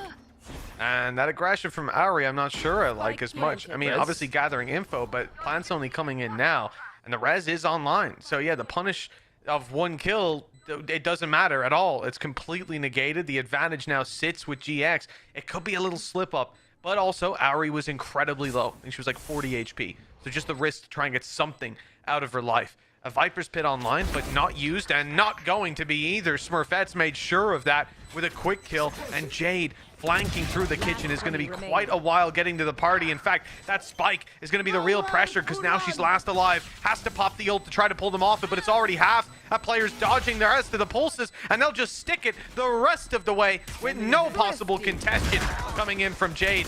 A thrifty round for GX and a very well handled one for this squad. I think they played that perfectly. The early aggression, the group up A push, knowing they've got the res online. That's all you have to do is play the numbers. Yeah, really well navigated in the mid round there for GX. You can see Smurfette as well. The internal timing of the contact coming in on the yellow side, and the retake starting to be kicked off before she peeks the player on Snowman. It's a really good game sense, good awareness. Plenty of money though for Neon Blade, despite the fact they lose a thrifty round, which is a bit of a missed opportunity, has to be said. It was a hard buy though. It's not going to bother them too much. At least it's not a reset. All being farmed once again from Sarah. I'm waiting for Neon Blade to do the snakebite shock because they've lost that orb a couple of times already. And once again, it's the drone against the high-low on Maze here. Flash around, but Sarah's not backing off this time. She wanted her piece of the pie, wanted to take the fight. Oh, Smurfette didn't. She didn't want any of that, but through the smoke, she's been lit down low. Luckily, no one dropped.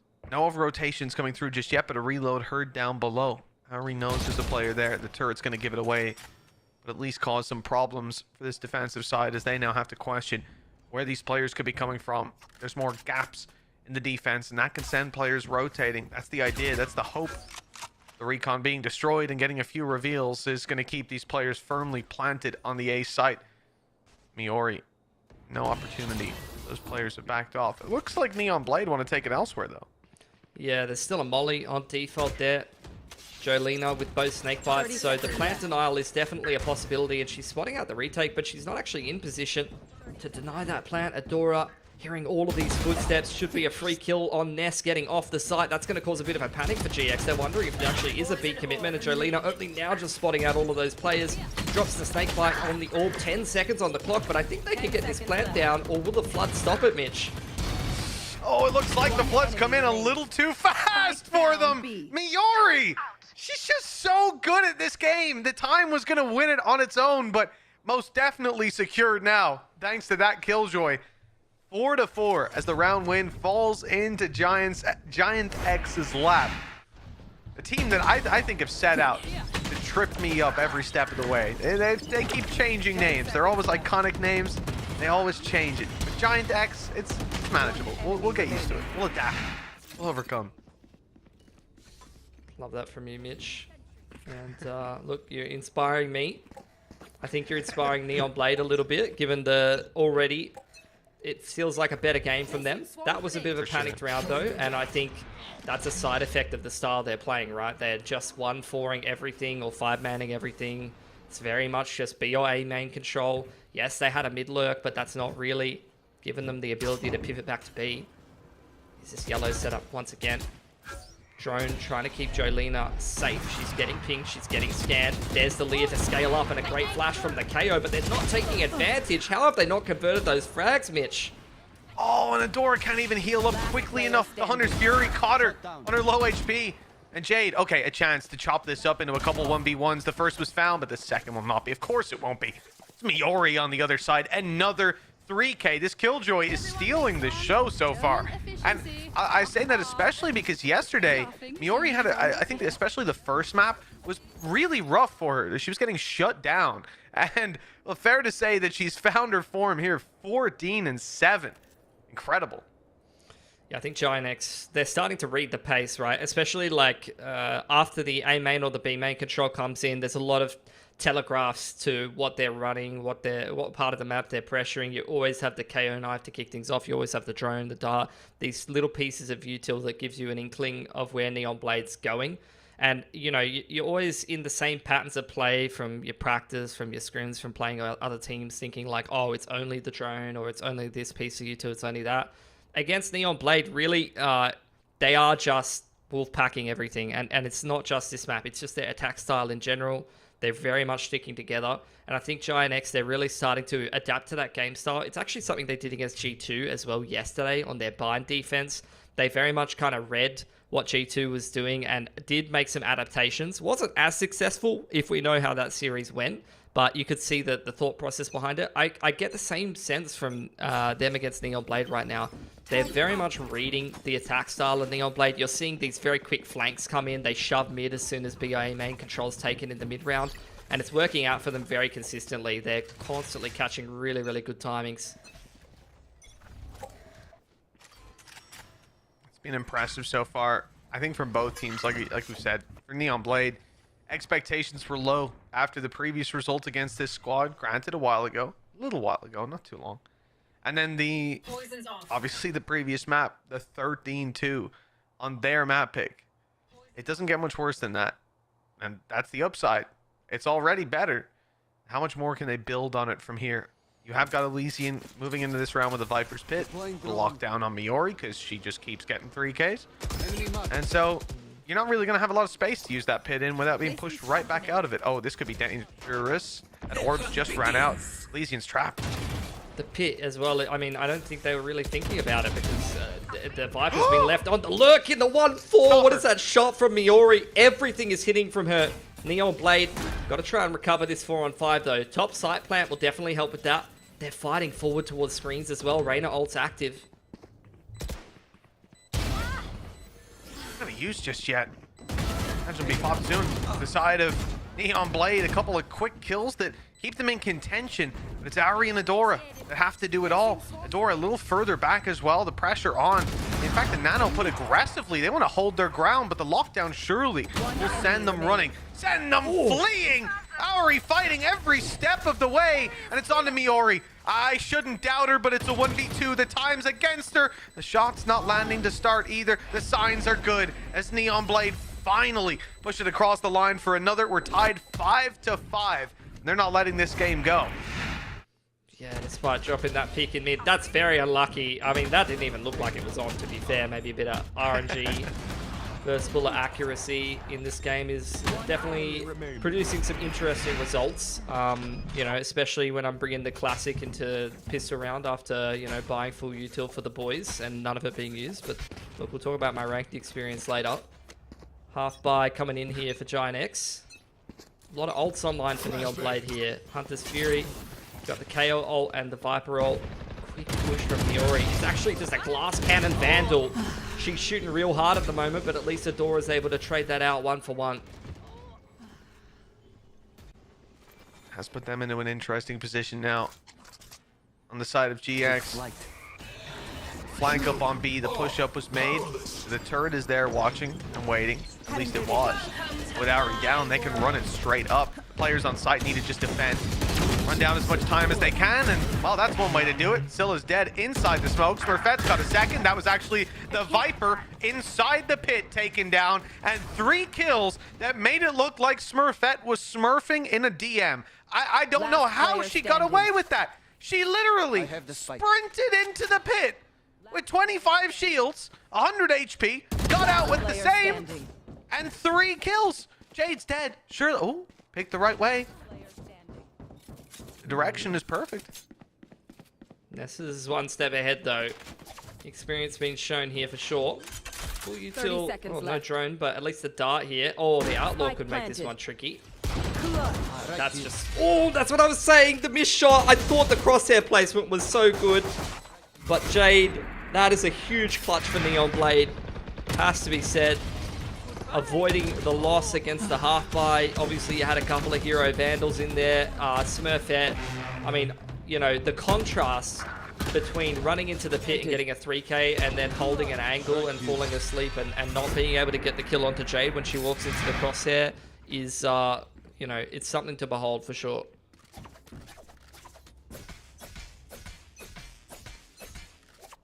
What a game from Jade, mate. Holy crap. 19-7. Fighting for those old Ascend days to bring them back. Like, you have to remember, at this stage as well,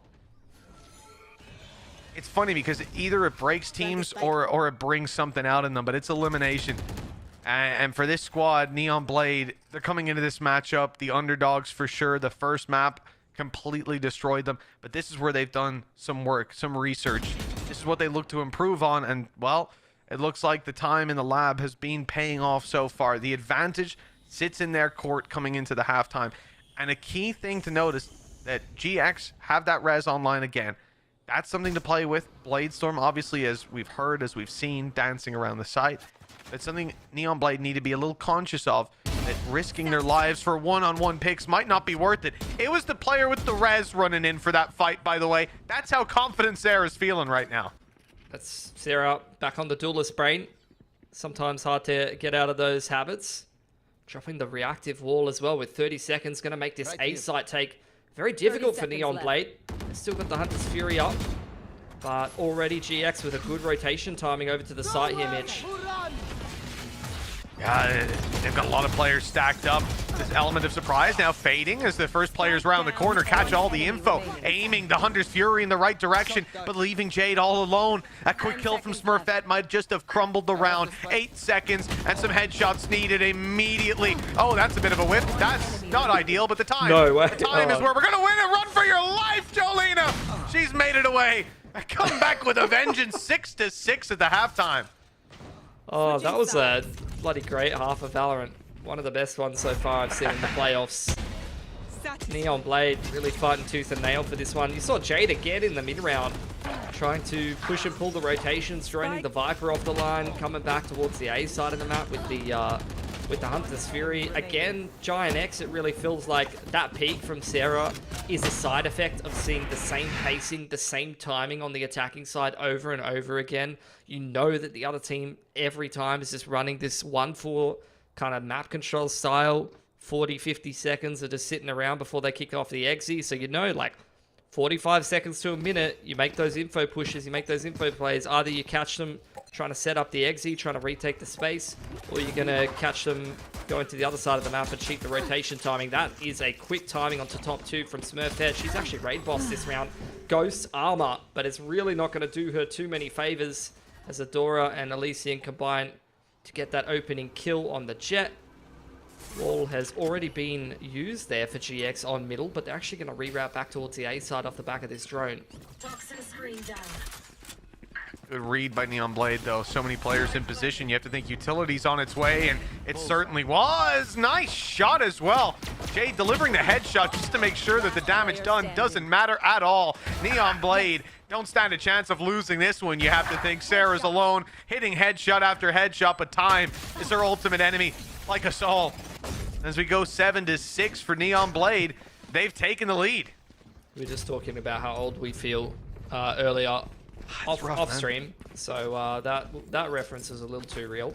What I will say though, Neon Blade, I mean, maybe in this case with time comes experience, because this is a night and day performance to the last time they played Icebox against GX here. They take that second half pistol and they're looking good. I don't know, there's definitely a lot of heavy lifting by Jade here. This is no doubt a hard carry performance, not only calling the direction of the team on that attacking side and trying to push and pull the mid-round rotations on that initiator role, but clutch after clutch. Can she keep it up? Will it be needed, or are we going to see Neon Blade start to warm up together? Get through this anti-eco is the first step, though.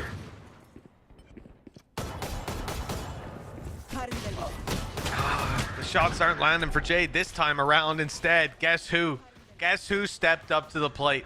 No surprise to absolutely anyone. It's Miori hitting them again with the Sheriff. And Neon Blade, 2 versus 4. One of the things I was going to say, it's very ironic. I was going to say that they won the pistol and lost the follow-up, right? That was a damning thing for them, we thought. But they managed to fight their way back on the side of Neon Blade. Now, well, they've won the pistol. It looks like they're going to lose the follow-up. But they are still, for that having happened twice, they're in a great position overall, even losing this one. I think like the foundations are there. We just hope that yet again they'll be able to stop that snowball. Or Auri's about to 1v4. So we just have to hope yet again that they're going to be able to stop that snowball. Yeah, I'm a little worried for them though. The defense on Sunset was definitely a problem, and I feel like, you know, with this team style, obviously, you know, they're doing a lot of grouping up on attack, working together, you know, minimizing any potential firepower issues, things like that. It's definitely a vibe sometimes on the attacking side, but defense, they got to hold.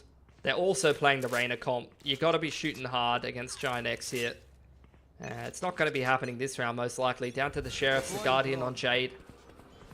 This is just a half buy once again. Try and do some economic damage. An outside shot at winning a round before they head into the gun round in the next. GiantX just want to get this good start after upsetting on the eco. Good start from Sarah. Nice little high-low swing off the nest contact. Dart goes on through. Going to push Elysian into the back of the side there, Mitch.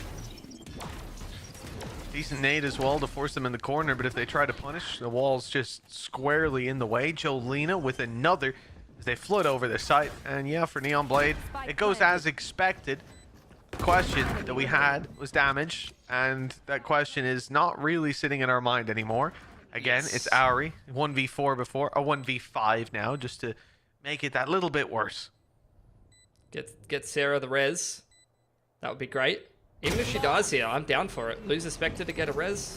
I'm not minding that. But look, Jelena gonna clean that one up. Flawless. That is Neon Blade. Down 0-1 after getting stomped in the first map. Let's be real, they've had a great first half, Mitch. But this is elimination in the lower bracket. Playing Valorant on hard mode, which is they're playing against a team with unlimited money. And they basically got to just push this boulder uphill, mate. You know, half buy comes in. They're missing a couple of key pieces of util here or there. They're on the half armor against things like Spectres, Bulldog, Guardian. It's not ideal. And it looks like GX are just going to be running it straight up mid again. And why not go for it again? That wall is, it's a wall. It is a wall, and that's all I have to say about that. GX making their way straight through the site, but Auri stopping, waiting for them. As Elysian finds another Jade up top is dealt with, there's an avenue for them to escape, but they can't bring the spike with them, and I think that's the real problem. A double setup here. The first is contact up top, back now turned. This could be a little scary, but it was because Scylla was on the scene with her down. Now it gets a little bit more awkward. There's no safe angle to fight from until Adora blows that attack wide open and leaves it with no legs to stand on. Remember, this is a bonus round from GX, and now it's a very winnable one at that. The spike still kind of out in the open. The Sheriff battle. I'll talk all day about how good Ness is with a Sheriff, but this seems a little ambitious, and Adora will finally put an end to it. But again, considering the investment, that's a pretty big round for GX. That's the worst way to win a round. If you're Neon Blade right now trying to complete this comeback. One gun surviving on your Reyna against the bonus where all the guns were kept over against a team that has like 5 to 7k in the bank. It's going to be very difficult. They need some cleaner rounds than that on this. Well, I'm saying comeback. You know, it is 8-8, but look at the economy. Even after the buy here for GiantX, they've just got so much cash. They're just going to keep stringing these buys together. The ult economy as well, doing them a lot of favors. Pits come out. They've got the res. Like, this really for GiantX should just be min-max these ults early on, break the economy, and just stomp this off. Couldn't agree more. Yeah, this is it's set up. It's stacked towards GX. History starts to come into it as well. You wonder, the first half adaptations were there. No doubt about it. Neon Blade played a better game there. It's a different half, a different challenge, and one that we know GX can rise to. I have to see exactly what Neon Blade have up their sleeve, because this is a challenging round where GX have pumped the brakes. They have control based on a turret, and that's about it. A flank watch by Jolina occasionally, and the rest of the players waiting patiently for someone on Neon Blade to get aggressive. They haven't done that, so now the attackers are the ones that are going to have to get aggressive, as it should be, as it was written. And let's see for Adora. It's a little awkward because there's a player up top. This timing on those peaks was near perfect. Get the reactive dart in there from Jade. Rest of the attackers scaling up into the site here. Messy spray from Jade has to be said. And I can't really see too much of what's going on, to be honest, Mitch. Yeah, no, I'm in the same boat. I was hoping maybe you were feeling a little better, but Spike down I hear the audio. One enemy remaining. Spike's down, someone's alone. Looks like Neon Blade got that one done again in an XVX. Got a frame. Scylla, one player surviving, so we go again, I think, Mitch. Looking like Neon Blade, they're up 9-8. Their rebuy comes in for GX, but they barely scraped that round together, and once again are looking pretty broke here, mate. Yep, I'm in the same boat. I hope no one's drilled into the internet cable again. That's it's always an awkward one. I thought it was just Aussie internet for me. Like, you know, we're sending the signal pretty far, bro. Like 2 bars is looking pretty good on a good day. Some of the times I'm sending smoke signals to the ISP, but you know, it is what it is. It's all right.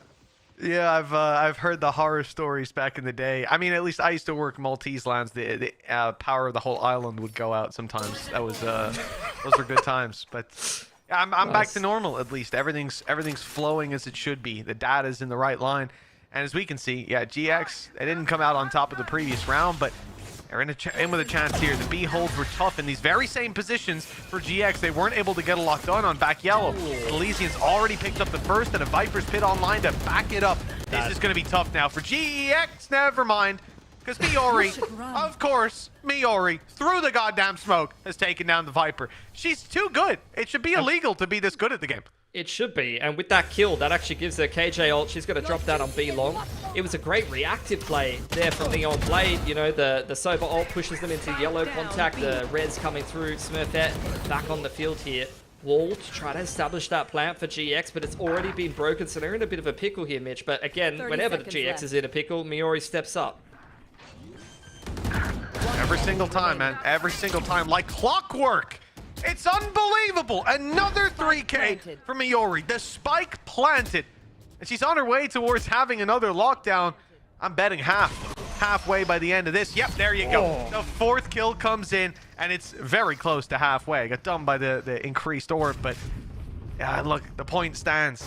Unreasonably good. You said Jade was putting in the back-breaking performance. Well, with this round, Miori's just matched her.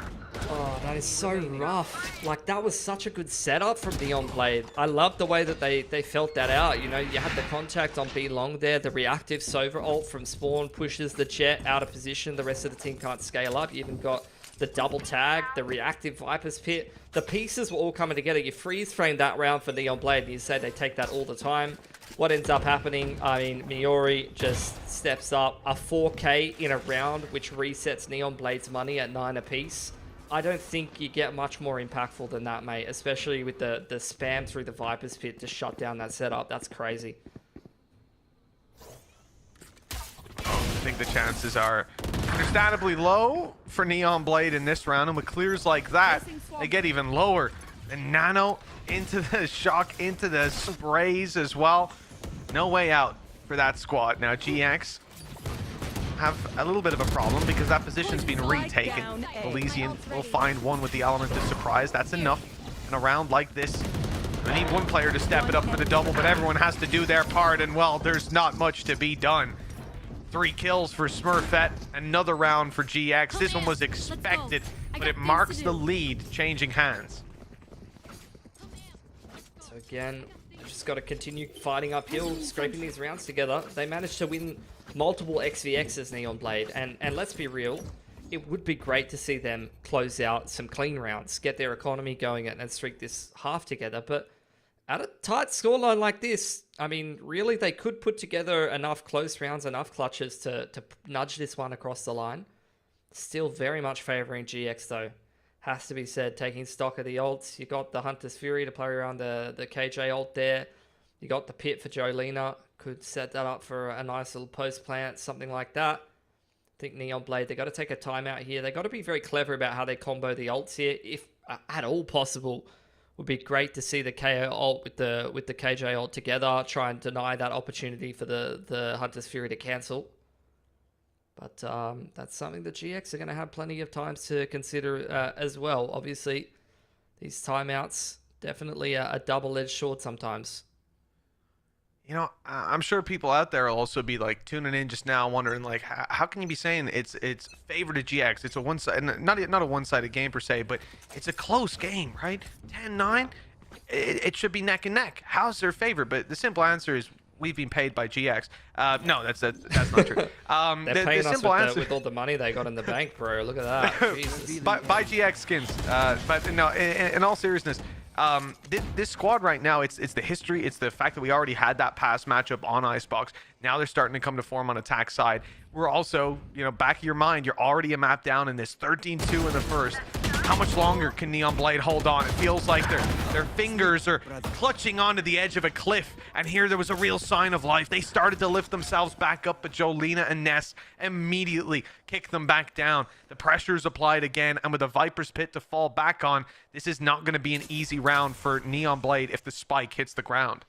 Yeah, the Killjoy's dead as well for Neon Blade, which makes you very nervous about the mid-rotations. I actually like what they're doing, you know, just holding hands, going and re-clearing kitchen is exactly what you want to see. They're in decent positions, but they're worried about that A-site position. Elysian retake from Snowman here. It's kind of a one and done if they come back site. Welcome to my world. This is it. This is the real problem. Ness going aggressive. She's crazy. And I don't even blame Elysium for going down to that. The stake bite through to try and force a fight to maybe spam. It's been successful before. Why not? But for Ness to just go swinging out like that ahead of the pit, that's got to be a head scratcher on the other side for Elysian. Advantage now sits to GX. It already did with the pit in play. And it most definitely flashes down. A good attempt to drop in. I like it. Let that roll. Oh, okay. That's one. The reload swing, though, and that's going to be the end of the round. You know, I like the idea to dive out up top, see what you can make work, but that's really about as well as I expected it to go. Oh, Mitch, money's broken again, mate. It's nightmare fuel. These are the halves to the start. The start to the halves. The halves to the start doesn't quite work as a sentence. And unfortunately, neither does what's happening to Neon Blade right now. And this is why... Look, that first half, it was scrappy, it was back and forth, it was entertaining, but the regularly scheduled narrative is very much if you get eco'd in the second round and can't convert first gun or aren't getting enough convincing gun rounds together where you're keeping guns up, you are going to get reset at some point, and it's happened twice now to Neon Blade. They just couldn't afford to be dropping that second round after winning the pistol, and... just not convincing enough on the gun rounds, and once again, they're kind of paying the price of that. Back on the half by now. See what they're able to put together here. Miori actually goes down early. That's going to be a Vandal that maybe Scylla can get her hands on. So, look, this would be a great round for Neon Blade to try to steal away. Out of charges. Oh, unlucky. This side of GX. No trade back to be found, but this is a lifeline for Neon Blade. 5 versus 4, Killjoy down, flank has to be worried about on GX. There's no one-way approaches unless they're quick and pointed. Still has to be careful, and well, all caution to the wind with that peek, but it's worked out.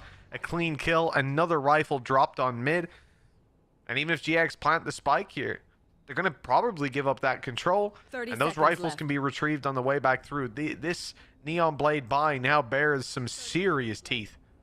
100%. This could be a massive opportunity for Neon Blade in a half that was looking very bleak. KJ Util is going to reveal that GiantX have taken this A site. Smurfette, knowing that they're down in numbers, wants to go on the aggressive, wants to try to disrupt this lockdown. Dash no longer active. Going to fight forward continually with Jolena as well as Sarah on screen side here, Mitch. Could be an overcommitment, but you understand why when the numbers are so heavily disadvantageous for your side, you got to try to take that little bit of luck. Unfortunately for Sarah, there was no way that she was going to get away with hiding underneath. That fight had to be taken. It's being watched by Scylla the whole time. It's going to be brought right back up. And so we will move 11 to 10. This is a huge round for Neon Blade. This squad came in with next to nothing. They pick up an opening kill. That means nothing. That's an easy recovery from what we've seen a lot of these times, but they're able to fight back again and again. And that peak, re-peak into tube from Scylla, crazy, but it gave them so much value. I mean, Scylla has literally thrown them a lifeline. At the same time, though, you have to ask, is GX like the dry peak up tube as the KJ, and then the Sova also kind of dry peaking up tube, giving duels is kind of not what you want to be doing against a half buy anti-eco. You just want to play the percentages. You want to use util to minimize risk, run your kind of set plays that are going to get you those like high variance rounds time and time again, if that makes sense. So I don't know if I'm a fan of those mid fights, and Scylla's taken full advantage of that to potentially give Neon Blade a lifeline, whereas I feel like GX should have just closed out that anti-half buy relatively easily, despite the fact that Neon Blade had a couple of decent ults. They should be realistically by all rights up 12-9 right now with a very strong economy. Money's still looking good for GX, don't get me wrong, but Neon Blade now, their money's much better as a result of that. They pick up a couple of guns, and this is what they've been struggling with so far this game, putting together an economy they can actually fight for the game with. They've basically just been handed that by GiantX, so this is very much a winnable game for them right now. KJ ult still sitting there on Ori, but you do have the Hunter's Fury to deny for Ness. Looks like GX going to be heading towards B long here. Maybe another mid to B split, but 3 players and a bait setup for Neon Blade here, Mitch. You can expect the first, you might even expect the second, but yeah, good luck to you if you expect the third player there. Hold on, they're not in the corner anymore. They're moving up, it's Miori, they're challenging. And they found her after just the one. Reveal sees both, the drone up top. A ruse for the players coming behind as Smurfette flanks, and Elysian can't quite realize what's going on in time. GX with a much more pacey take, and that has worked out spectacularly. They've just called the audible perfectly, right? They noticed the B contact coming on, multiple players spotted. It's a 1-for-1, Ness with the drone, clearing all of that out. Neon Blade now trying to attempt a 2-on-4. Spike's already pretty much halfway ticked there. They're going to get the scan on Smurfette. Ori taps the Spike, but that's a massive flick from Smurfette. Another 3k. It didn't have to be that fancy, but she makes it look damn good to secure a series point for GiantX. Well, regardless of how this one ends, I think Neon Blade can be happy that they made it a little bit closer. They've definitely been improving, and with some of the other results they've had so far, definitely climbing the ranks, but GX still seems to be an elusive target to take down, with 2 chances to close this out and make it look like, on paper, at a glance, for anyone that doesn't even get to scoreboard Stevening and just looks at the results come in, it'll be 2-0. It'll be same old story, just what they expected. See if Neon Blade can avoid that unfortunate reality, and most importantly, avoid elimination. That's what it's all about today. Trying to clear the close angle. Got the deep info line here on Adora. Miori gets the KJ ult online off the back of the B long orb. Gonna try to push back these Neon Blade players. They've already got 4 players over here towards B. Reactive ults coming through. Sova ult gonna cancel the defender's KJ ult, so the attacker KJ ult gonna clear out the site. And the defender's gonna have to sit back and allow that site to be taken. Ball goes up. Sarah trying to get that plant down, and despite the segment getting broken, she's gonna do so successfully. So into the post plant already. Yeah, the wall was covering the rest of the snowman sprays, so an easy fallback. And now a very dangerous setup to run into. Snakebite still online for Jolina. Smurfette's holding wide. She swung on, but Ness saves the day. 2 lightning quick kills. A third follows up, and GX, they have stopped this right at the final note. It felt like Neon Blade had something else in them. Maybe that third map around the corner. They fought tooth and nail, round for round here on Icebox. But in the end, the result reads the same, 2-0 for Giants. And I have to say, a really good sign for GX moving forward in this competition, as they definitely look like a strong contender in the lower bracket. Yeah, for sure. Would expect nothing less from them, especially, you know, it's a bit of a confidence rematch after how the groups game went for them against Neon Blade. You got to give credit to Neon Blade, though. They got steamrolled 3 maps in a row against this team, but they still picked themselves up on Icebox attack and made a really good game of it. So, especially with some rookies coming in for that team and Jade at the helm, it's hard not to be a fan of the team. And hopefully, you know, heading through the rest of the year, they're going to continue going strength to strength, and hopefully we could see some better results from them. But at least for GiantX, keen to see them match another one of these top teams in the competition, maybe get a game against someone that's not G2 playing on all cylinders, and we'll see if they can make it a little further. Yeah, and GX looking strong as Neon Blade fall out of the tournament. They're back to spectating status for now, Pilski. But luckily, that's what most of you guys at home are doing. And you've got a chance to spectate not from home, because there's an event going on very, very soon, the 14th to the 24th over in Madrid, the Madrid Arena to be more specific. There's 8 teams fighting from 4 different leagues, and you could be there too. Scan the QR code to get tickets to this year's first Masters event, and no doubt it's going to be a banger. You guys have seen plenty of crowds in the past, but I think this is going to be one of the best one actually that we've had, as the Spanish crowd goes hard, and I'm so excited to see the games over in Madrid, maybe to see you guys there too. For now though, we're going to see a break screen. We'll be back with the desk after.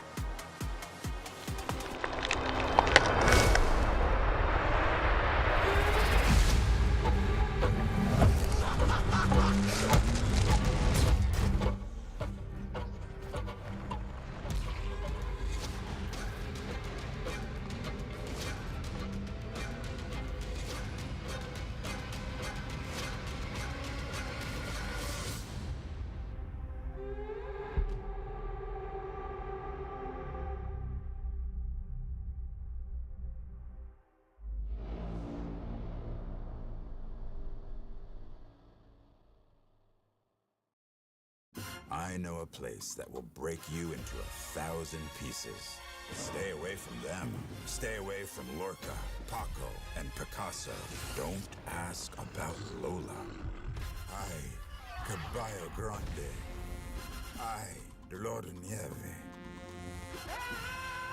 But in spite of everything, it occurs to you to visit Andalusia. Don't say I didn't warn you. Be careful of the Andalusian crush.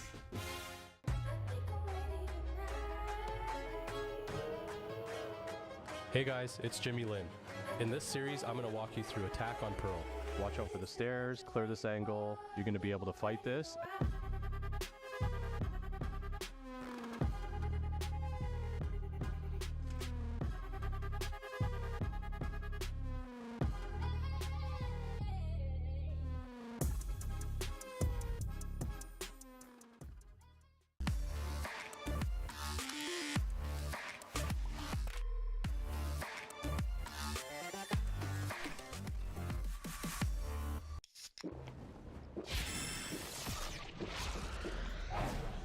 Red Bull gives you wings.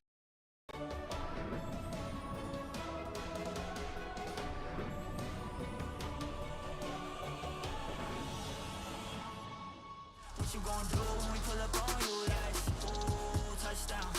You already know what it is when we come through. Ooh, shut down. Ooh, shut down.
Hello, welcome back to Valorant EMEA. Valorant Game Changers EMEA, to use its full official title. It's a pleasure to have you. It's a pleasure to have Naomi Mizuki and Zach on the desk to break down that not quite swift 2-0, we have to say, between GiantX and Neon Blade. Sam, don't wince. That was actually a really close map on Icebox.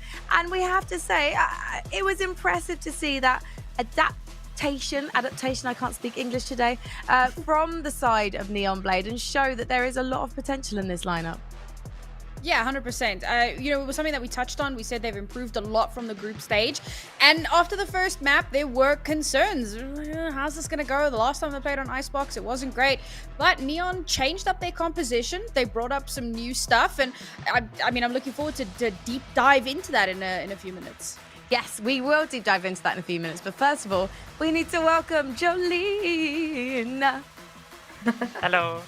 Hello, Jolene. It's nice to see you. That was your name sung to the tune of a song from the 90s show Tyena. No one else will know that in the chat, but if you do, please tweet me and I will retweet you and probably follow you back. I'll be so impressed. Now, Jolena, I was very impressed with you and the rest of your team today. How are you guys feeling after that 2-0? We're feeling pretty good. That we got some momentum, especially after the first map, after that rough series yesterday. So we're feeling very good about it. Yeah, how did you regroup after the series yesterday? I mean, we didn't play how we wanted to play. We all knew that. And so what we wanted to focus on was bringing in more energy from everyone and playing our own game. And I think we managed to do that more today. So what has stopped you from being able to do that in the past, would you say? I mean, I think it's more when it's like bigger games, big name teams, you know, people get more stressed. It's not always easy to focus on the things you have to focus on. And so, I mean, it's an important thing you just have to learn to do. The shade of it. No, I'm joking, Jolena. That was a fantastic performance from you. You shouldn't be underestimating yourself.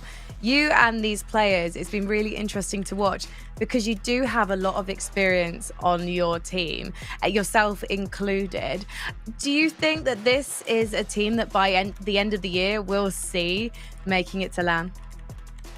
Absolutely think so, yeah. And why do you think you have managed to find success so quickly? Because yesterday's game, you say it was rough, but it wasn't a washout. No, and that's the thing where it makes me also believe in this team a lot, is that even on our rough days, we still get a lot of work done. And I think that when we really get the flow going is when we will find much success. Okay, I've got to ask you a few things though. I need to know from an insider on the team, Jolena, about something that happened on Sunset involving a Smurfette killing members of your team, because you look like you're getting on, you look like you're playing so well together, and Ness and Smurfette, they have this unbreakable bond, and yet it didn't stop Smurfette from killing Ness on the server. What was going on? Tell me about the team comms. No, I mean, we're all just laughing about it. Smurf likes to say that she takes one for the team, you know, so she goes in with the rocket, takes one for the team, dies in the process. Yeah, no, we took 2 for the team, I guess. We were all having great fun about it. She took 1 for the team and 2 from the team. Can I ask about the contact plays approach, though? It worked for you particularly on the first map, and potentially it is going to work against a team like Neon Blade, who have only just got their IGL, who have got much less experienced players from you. I enjoyed watching the take it by force approach on Icebox, and sometimes it did work out for you. But why is that a style that you guys like to play? I mean, it depends on obviously our opponents, but mostly we just kind of go by the flow of the game. If we feel like we can contact a lot, we try to take the space. If we feel like we can just force through, we also do that. It's really depends, like what we feel like. Yeah, you feel like you can hold on to your UTL, why not? Thank you so much for talking to me, Jolena. It's been an absolute pleasure to chat to you for the first time, and hopefully the first of many, and good luck with the rest of the playoffs. Thank you. So nice to talk to Jolene. I did want to ask her about Coach Asker as well, because of course the two of them have come over from Ascend. But judging by the way that GiantX are playing, I think there's going to be plenty of opportunities to talk to this team because of the fact they are getting on the same page so quickly, and there's so much potential there, Zach.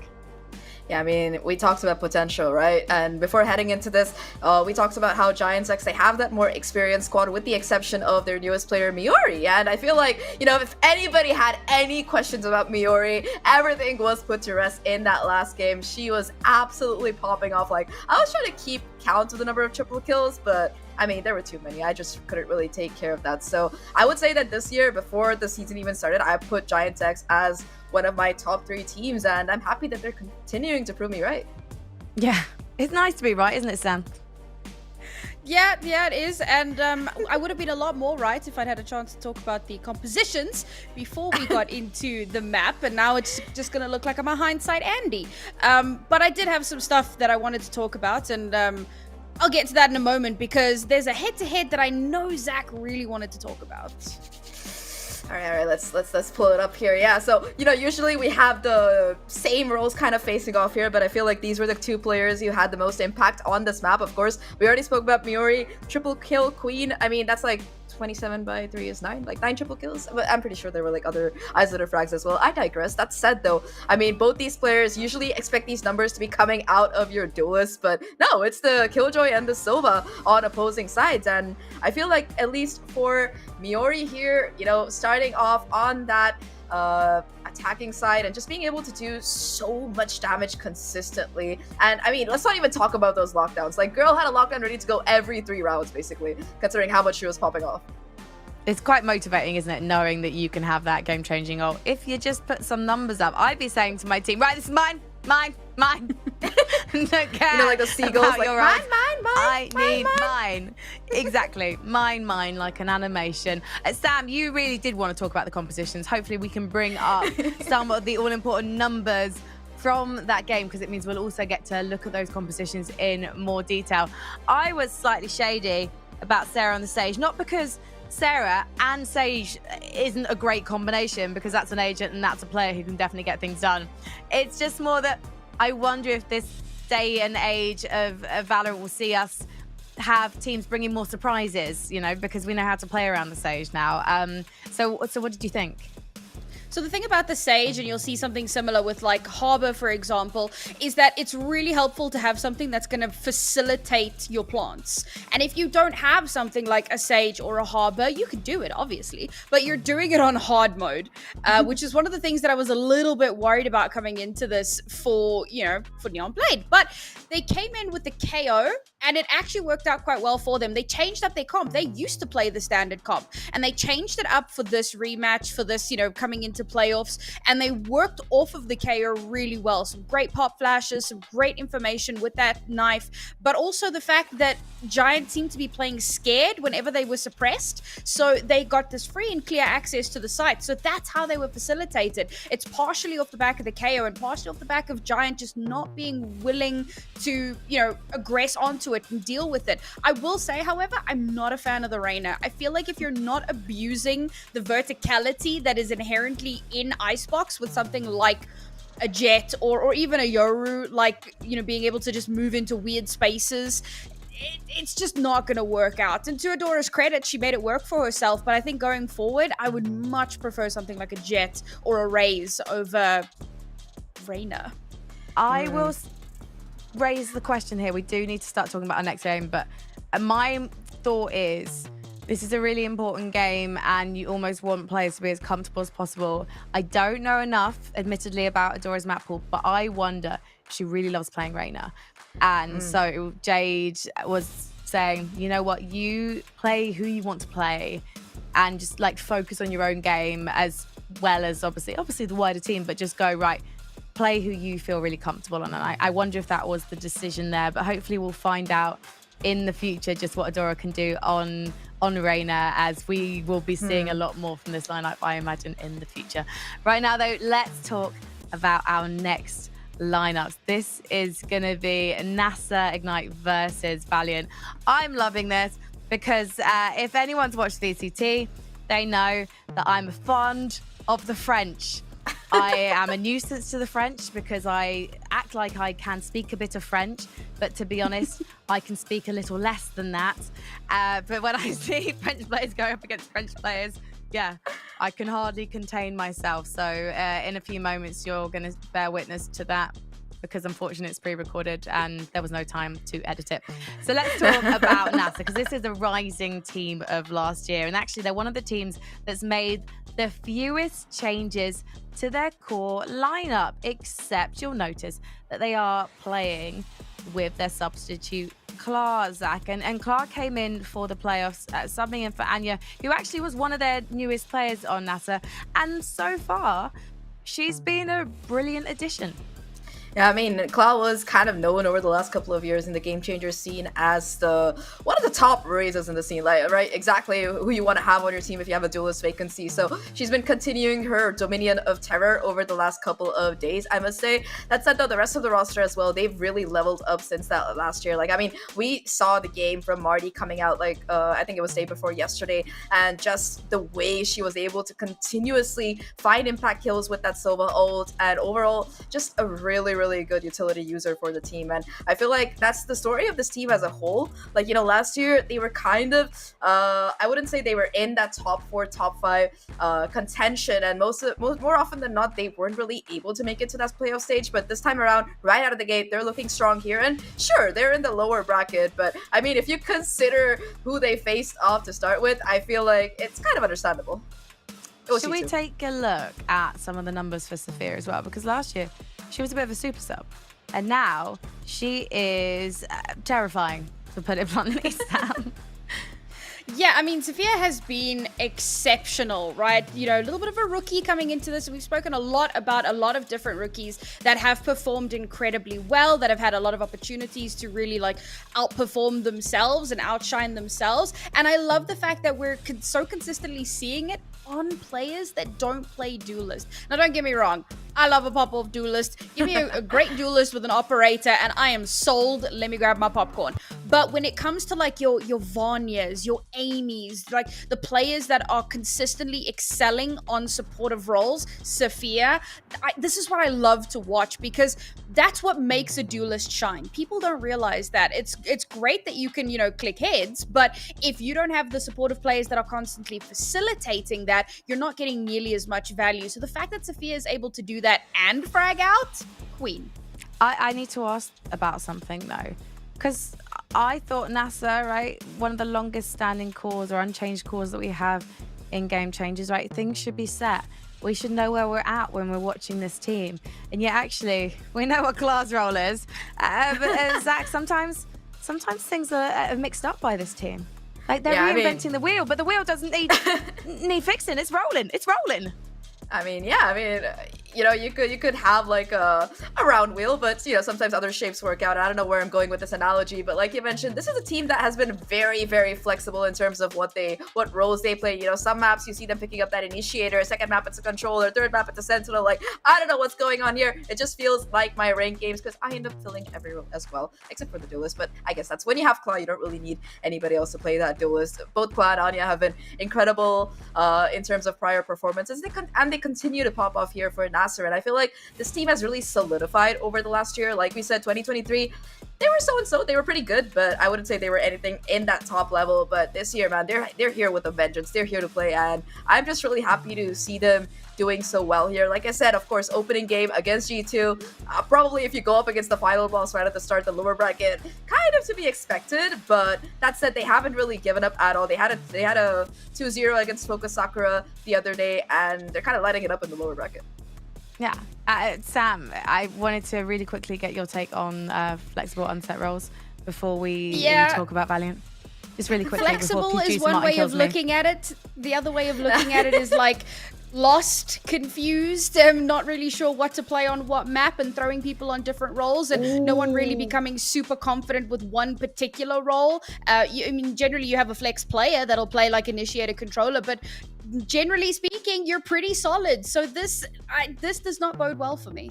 I can hear producer Martin in my ear being like, Frankie, next team. We've got to have a chance to talk about Valiant, bien sûr, before this map, because this is a really interesting team. I love that Vaikuza, the IGL and Duelist, has gone, I'm going to build myself a super team with my coach, Alex, and we're going to see what we can do. And this is such an interesting lineup. The Analyst desk in the past has described this as not necessarily a team of superstars. And yeah, I think this is potentially their secret weapon, because this is a team sport, Zach, and this is a team I think can potentially cause a bit of an upset.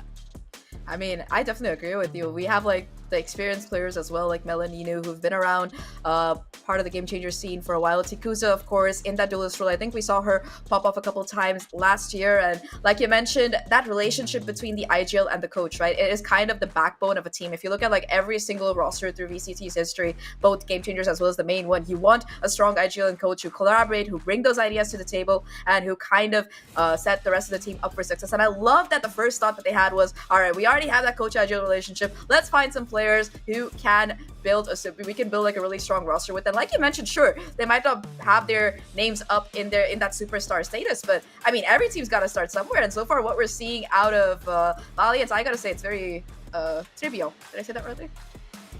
You've said that so much more accurately than half the words I've said on this show so far today. Keep up the strong work, Zach. And let's see if Klar can keep up the strong work against Vaikuza, because this is going to be super interesting. Klar is no stranger to competition herself. She has won, not one, but 2 game changers back in 2021. So back in the older days of Valorant, when Sage was picked to every single map. And so she is definitely someone who we shouldn't count out. She's only played a couple of maps with this roster so far, and yet she's certainly setting out her stall. Vaikuza has got the more difficult job, arguably, Sam, because she is leading the team. Yeah, this is the thing. This is the first time that she is on the IGL role. And that in itself can be so stressful to adapt to that new role, to make sure that everybody is on the same page and that you're doing a good job of it. But she's making it work for herself, and that's been really, really impressive. On the Klar front, listen, we've kind of dogged on her a little bit over the last few years for being a little bit of a raise one trick. I love Klar, and I'll be the first to say it's been an issue in the past, but she has looked so good on Jet over the last couple of days. The improvements that have been made are definitely there. So I can't wait to see how she's now going to match up, because obviously Vaikuza is going to be focusing more on IGLing, and balancing that with being a duelist is very difficult. Giuliano did it. Maybe Vaikuza is the next Giuliano, and Klar is going to have to contend with that. Well, I really want to see the Rays, because I just want Filski to lose his mind over showstoppers going awry again. That's just the pleasure I derive on International Women's Day, is a man getting upset over an ultimate. Let's take a look at the map Veto to find out where we're going to be going for this must-win best of 3. Don't forget, this is a lower bracket matchup. So this is one of the most important vetoes of the year so far. In fact, the most important veto that these two teams have really had as lineups, Zach. And Lotus is going to be our first map for NASR. That's not a surprise to me at all.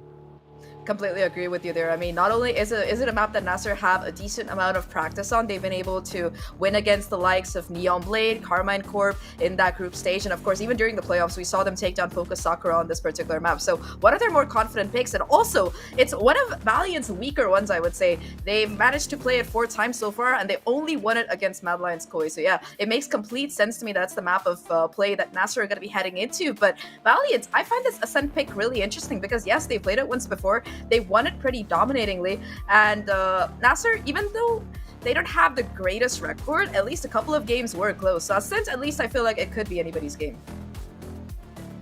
Yeah, it's a little back and forth here. The bans are totally, like, make 100% sense, but I feel like the map pool actually is fairly evened out, right? Both teams seem relatively comfortable on Lotus. Both of them picked into it once or twice during the group stages and in the first couple of days of playoffs, and it's a similar thing with Ascent. I did feel like Ascent kind of flip-flopped a little bit between being banned and being picked for NASR. They're never quite sure how they felt about that one. So it is a little bit of a question mark, but it is one that they have felt comfortable on very, very recently. And of course, Icebox, both teams have floated Icebox in previous matchups. So I feel like this, like, neither one of our teams has won the veto, right? It's definitely going to be kind of I think this is going to be a bit more of a slobber knocker than what we had in our previous matchup. A slobber knocker. Zach, like do you that. agree? Is it going to be a slobber knocker? I definitely think it's going to be much more competitive, mainly because, like Sam said, it's a more balanced map pool that we're seeing. That said, though, I feel like at least on Lotus, I do favor NASR Ignite a little bit more just because of their previous record and how much more comfortable they look compared to Valiant on that map. But yeah, I mean, if it goes all the way to Icebox, it could be anybody's game. And I'm expecting the games to be much closer as well because, like we talked about GiantX, they had that kind of dominant group stage run, undefeated so far. So they were kind of the favorites heading into that previous matchup. Both teams looking a little bit more even in terms of not just their previous games, but also, like, I think the group stage as well. They had their wins, they had their losses. NASR with just a little bit of a better record with that 2-2 instead of a 1-3 compared to Valiant. But that said, both teams in terms of firepower, at least, I would put them at the same level. Can I ask Sam, are you surprised to see Icebox making its way in so frequently? Not really, because the map hasn't changed all that much. You've got a window in mid, so you've got to be like a little bit more aware, and they've removed kind of one of the pathways around kitchen, and then they removed like a little bit of covering on B main, which sure, it changes where you put your Viper wall so you don't get absolutely destroyed from somebody chilling on yellow, but for the most part, it hasn't changed that much. Fundamentally, it's almost the same map. So Exactly, yeah, Sam! Exactly! Thank you That's for my that. problem. Right, let's move on. Let's move on to Lotus before I get fired by Riot. Okay, Zach, talk me through these lines. I love Lotus because I do actually feel like we don't always get like the same cookie cutter business. So yeah, tell me, are you liking what you're seeing?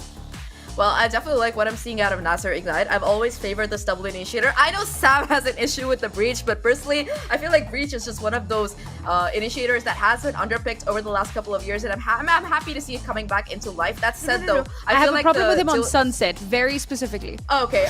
Well, sorry, Sam, but yeah, I think looking at this, looking at the agent picks here, I would favor the Raze over the Jet for sure, just because of the nasty combinations that you can pull off and the utility pressure that you can continuously exert, especially, if you're trying to satchel up to Rebel, you want to throw the Seize nade combo or the stun nade combo. There's just so much you can do on Lotus, and I feel like not picking a Raze, I mean, pick a double duelist if you must, but just letting go of that Raze potential feels a little bit weird. Well, I've got so many problems. However, they are nothing to do with this game and everything to do with my personal life. So while I deal with that, let's head over to Mitchman and Pilsky. Oh man, okay, I don't quite know how to follow that up. Best of luck, Frankie. I guess I hope everything's resolved. In the Look, end. I was gonna say, look, shout out to Frankie. She fired a couple shots at me on the desk there, but after that last comment, I'm just gonna leave it. It seems like you got a lot going on already, and look, all I'll say is I'll be seeing you on the desk on Sunday, so we'll sort it out then. I'm keen for this game though, Mitch. NASR Ignite versus Valiant. One thing I did just spot right off the bat is you do get the comp change. NASR has been changing up their comp, making little adjustments here and there on this map over and over again. They were running actually the Sova last time against the Cypher comp, I think, to kind of break the trips, make things a little bit more manageable in that regard. But now back to the Fade, which is kind of the meta comp right now, or closer to the meta comp that a lot of teams like to run with this double controller style, right? Yeah, I think we saw it just yesterday as well, the sheer value that you can get out of those Prowlers and how consistently it's going to be used for retaking space on a big map like this. It does just take a lot of preference. But at the same time, the breaches that are backing them up, I like the discussion. I like the fact that we were clear about that. The previous map, sure, there can be questions around breach. We can talk about it. It's still very much finding its identity in terms of what we're looking for in compositions. But here, breach is such a staple, such a strong character to be played. And well, as we're seeing Valiant on the attack side, they're taking it nice and slow, Pilsky. A real default that I think they're trying to sell some misinformation. Yeah, I mean, Valiant, I watched them play this map just the other day against Falcons. It was a rough start. They did kind of bring things back a little bit. Mel, 1-for-1. That's going to be the Omen loss early on there for Valiant, and that is the single controller that goes down early on. So that's going to maybe make this attack a little bit more difficult to kind of maneuver. That Fade Eye, I've been watching my Fade player in the team that I'm coaching miss that all week. It's a bit of a weird lineup, so I'm very unsurprised to see that. In comes the rerouted to B here for Valiant though. Tykuza's got a lot of space up heaven here, Mitch. This could be great for cutting these rotations. Oh, yeah, just threading the needle perfectly. Tykuza's set up for it. Is she going to go around the corner first? Yep, leg spotted. The shot's decent, but it's being returned. Luxie does very well to stun a little shallow. That leaves Lisa still ready to fire back. Marty's down. We've already seen how low Luxie is. Got to look to the rest of the squad on NASR to pull this one back, and the retake is already being attempted. Time for Luxie to join her teammates, and it's her teammates that have already entered the nether realm that she's following up on. No defuse, spotted out by Nino. Quick kill from behind enemy lines, and with a well-placed flash, that round is closed out. Beautifully handled by the side of Valiant as they pick this one up. Yeah, they drop off the Omen into Tree. That goes 1 for 1. But really, I think this round is a perfect example of Tykuza on the Duelist IGL, just calling around herself. You know, there's a big discussion to be had about, you know, what role is best to IGL from. Obviously, Duelists, a lot of people would agree, it's going to take away from your performance and your focus a lot to be IGLing from the Duelist role. But in a round like that, where you're able to see firsthand how much space you're getting in a certain part of the map and call the rest of the team back around yourself and actually find that space into B, it works out quite well. Looked like we were going to get contact there. Hey, you saw the stun go down. The trap's ready, bro. The trap is ready. There it is. It's in play, but it hasn't caught the players that it needed to, or more specifically, the player, Serena, with a massive round. Quick ult farm for her. And a shutdown of the NASR aggression that was spotted, noted, and Tykuza is now executing on the back of 2 orbs towards that Blade Storm, and a very healthy round from the attacking side. Now, am I mistaken? Did they come in with 2 pistols, or is there 1 Bulldog still on the floor? I don't think Serena's was retrieved. I'm not sure, and I can't count as it is, so I'm just going to leave that one. What I did want to talk about,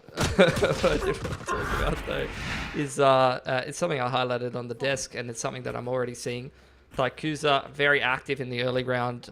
Statistically, I think she had up there with Toki and a big gap from the rest of the team, the players in the competition, the highest entry attempts, and a pretty good success rate as well. So you'll see her get aggressive, go for those opening duels, whether she's winning or losing them. I mean, you're already seeing it again. Contact straight up into C. She sees the Viper Orb, trying to bait out some kind of set play. The Sova tickling the orb in the back lines and retake position here for Nami. With this space though, Valiant going to throw some pressure. Lurk smoke goes in, drone to set up Tykuza to lurk through towards the box, and the rest of Valiant trying to pick a rotation on B, holding outside A. That's huge from Tykuza. Anchor down already, but it's not a commitment here from Valiant. It's just setting up the Jet to find that opening duel. Really well put together. Great supportive smoke. Great drone to enable the Jet to get that entry. And now Valiant have put NASR in a bit of a pickle. They're not really sure what's going on. The only bit of info they really have is Klar on the jump spot towards A main here. And Valiant are about to push her off that line and actually end up in an A execute on a pretty nice timing, it looks like. Oh, the dash in. It's gone a little further than they were expecting. Cloud was already inside that smoke, catching the feet on the way back down. It's a free kill. And the site's now stacked back up on A. 3 players already here, and the paranoia of Safi is just rounding the corner. This is going to be a very tough site to hold on to for Valiant, and that's that paranoia hitting these players in so much trouble. It's faded, in fact, by the time the fight comes through, but it doesn't matter. Not with a player like Clash. She might be called a one-trick, but that trick is goddamn good. Nano down, it hasn't been activated. Oh, it has actually, but it doesn't matter. The 3 players swinging more than enough to finish out this round, and well, Cloud with the defuse, just 1 away from a showstopper. Yeah, that's huge. And I think, look, having someone like Klar, who has legit like 200 games of Raze or something crazy, is really not too bad of a tool in your arsenal for a team like NASR, who wants to be playing the Lotus, who wants to be playing a couple of maps where the Raze is really damn good. Obviously a very strong character in the meta right now. For Valiant, I mean, it was the perfect opening to the round, and I really feel like small details kind of cooked them there. The smoke.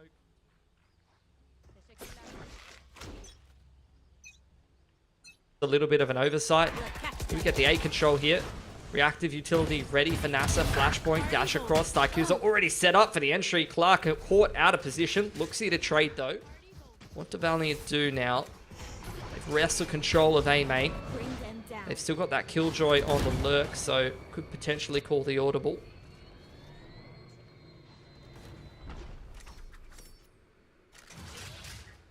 No need for NASR to move, that's for sure. The only thing I'd like to see is probably more proactive control over C, but they can't really go for it now. Those players could already be close. Just pump the brakes, play the retake C if it comes to it. There's not going to be any ults to back them up, and a post-plant Hunter's Fury, a dangerous thing.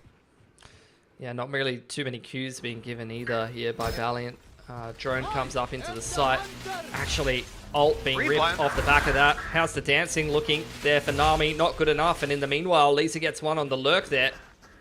I'm really liking the way that Valiant is working the map right now, Mitch. This is excellent stuff from them on this Lotus attacking side.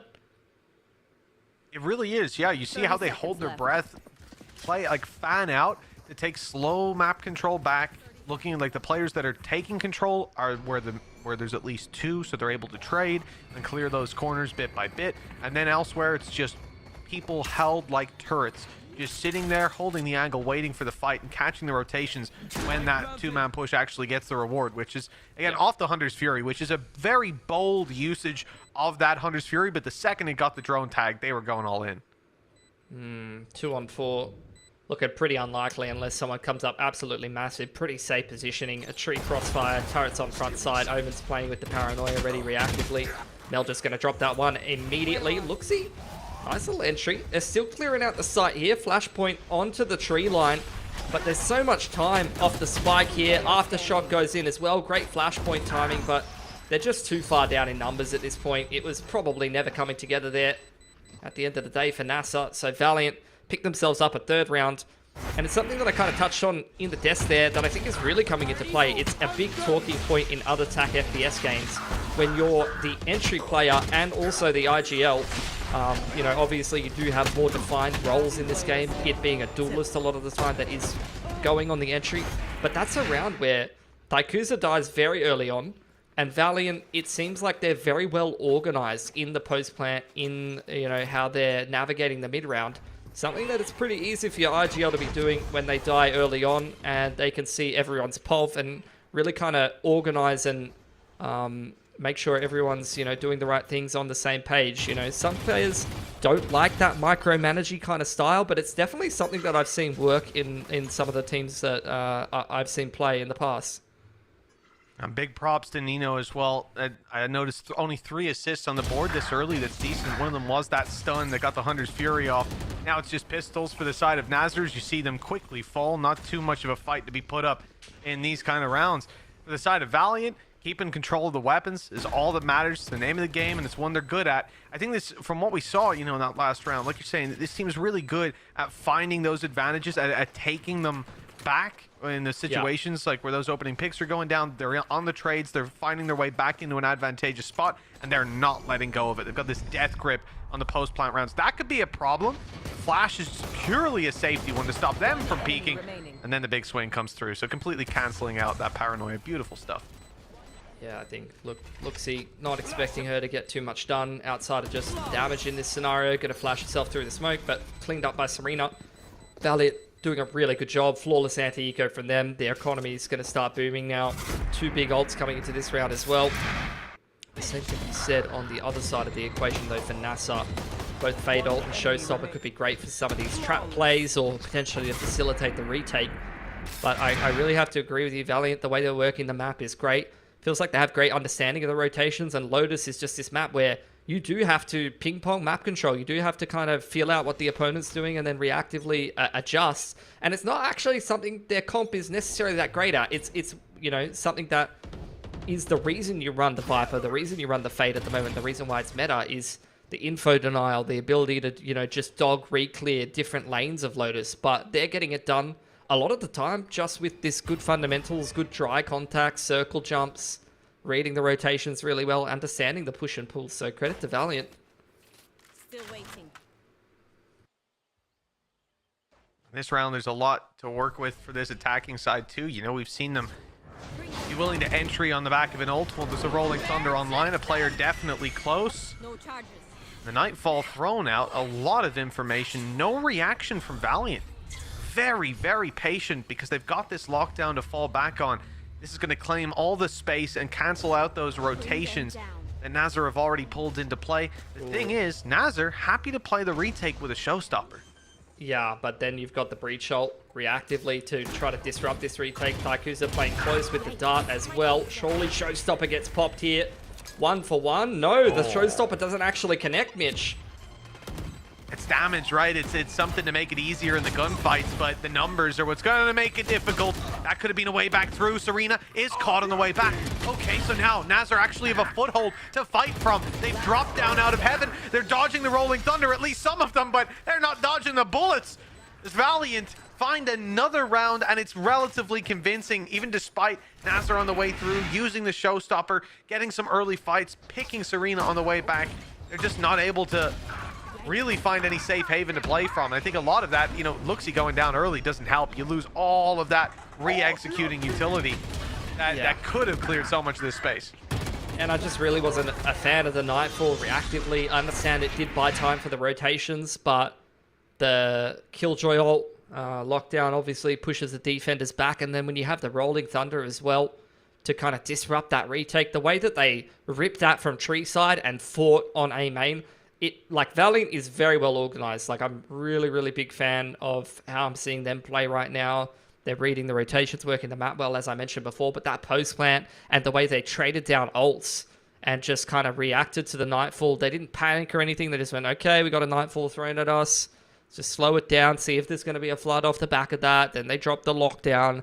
They had the Rolling Thunder for the post plant. It's just very well put together right now for Valiant. I'm really loving watching them play, and I think you're kind of getting a sense for why they've arguably looked stronger than their results might suggest in this competition. They went 1 and 3 in groups, but very close maps over in groups.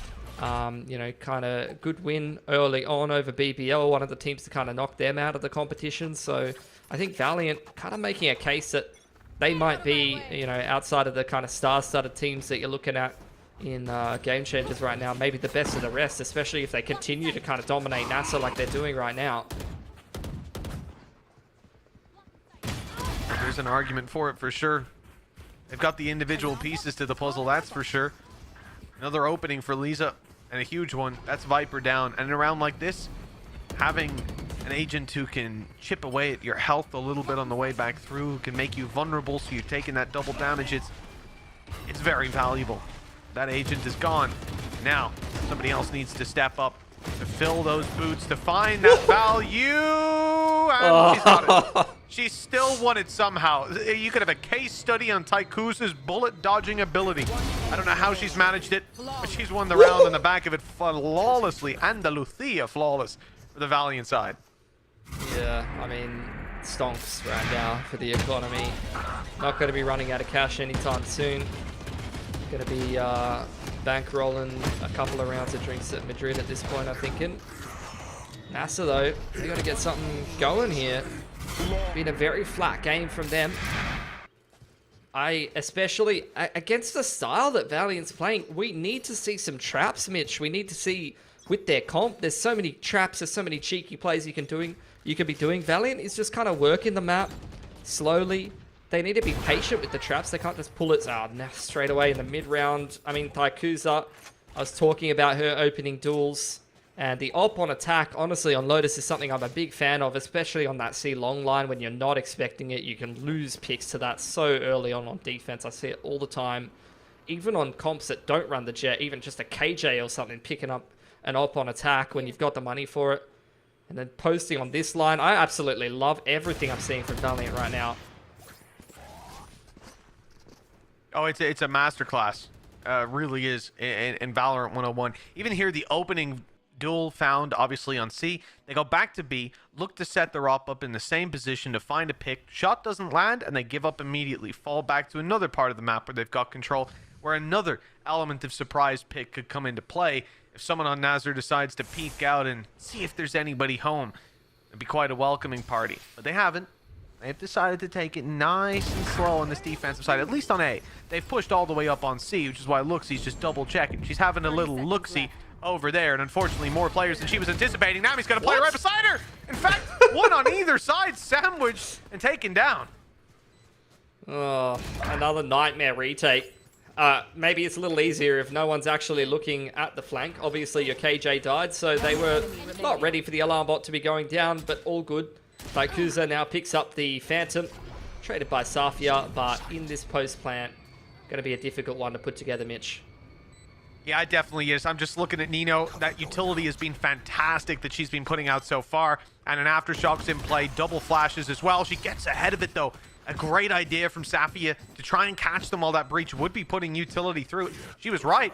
And if the first shot connected, who knows? The round might have followed, but it didn't. And so 7-1 we go with a huge lead for Valiant on their attack side. Basically a spotless record. And the one upside, though, Pilski, is that ults are coming online on the side of NASR, and much more powerful ones than what Valiant have to play with. Yeah, I mean, I'm hoping that's going to be a positive for them. They're kind of, you know, forcing into this round as well, going down light armor, a couple of lackluster guns, to say the least, holding a bit of extra cash. Kind of feels a bit autopilot-y to me for NASR, though. I'd love to see a timeout. I'd love to see them, you know, organize some of these snappy trap plays, because they're just letting Valiant do whatever they want. They're letting them just walk around the map, and it just doesn't feel cohesive enough. I need some, like, 3-1-1 C traps from NASR. I need some rubble control, a B trap or something like that. You know, this is why you play this Raze, Breach, Omen comp, and you leave, like, the Viper on one side of the map. It's just, it's not feeling too good right now from NASR, to say the least. Yeah, there are definitely some struggles there. Ones they'll find hard to get a solution to. This flank, though, this sneaky position, that's a free kill. As free as could be for the first, but shut down right after. Some damage done. Could have been a lot more, but unlucky. Yeah, probably going to re-clear A. Not seeing anything. Lisa, though, up on the timing here. Behind the Viper wall that's going to go down. Scaling up with the smoke. You're going to get the Fade trying to turtle in tree here and hold on for the rotations. Oh, no. Yeah, that's going to be tough to hold on for Marty when you can't see a damn thing. Really clean. Okay, Marty's got a safe angle as well. That's so huge with the blast back in from Kla. Looking for more on mid. Serena steps in, but Marty is shutting her down now. Now that she can finally see.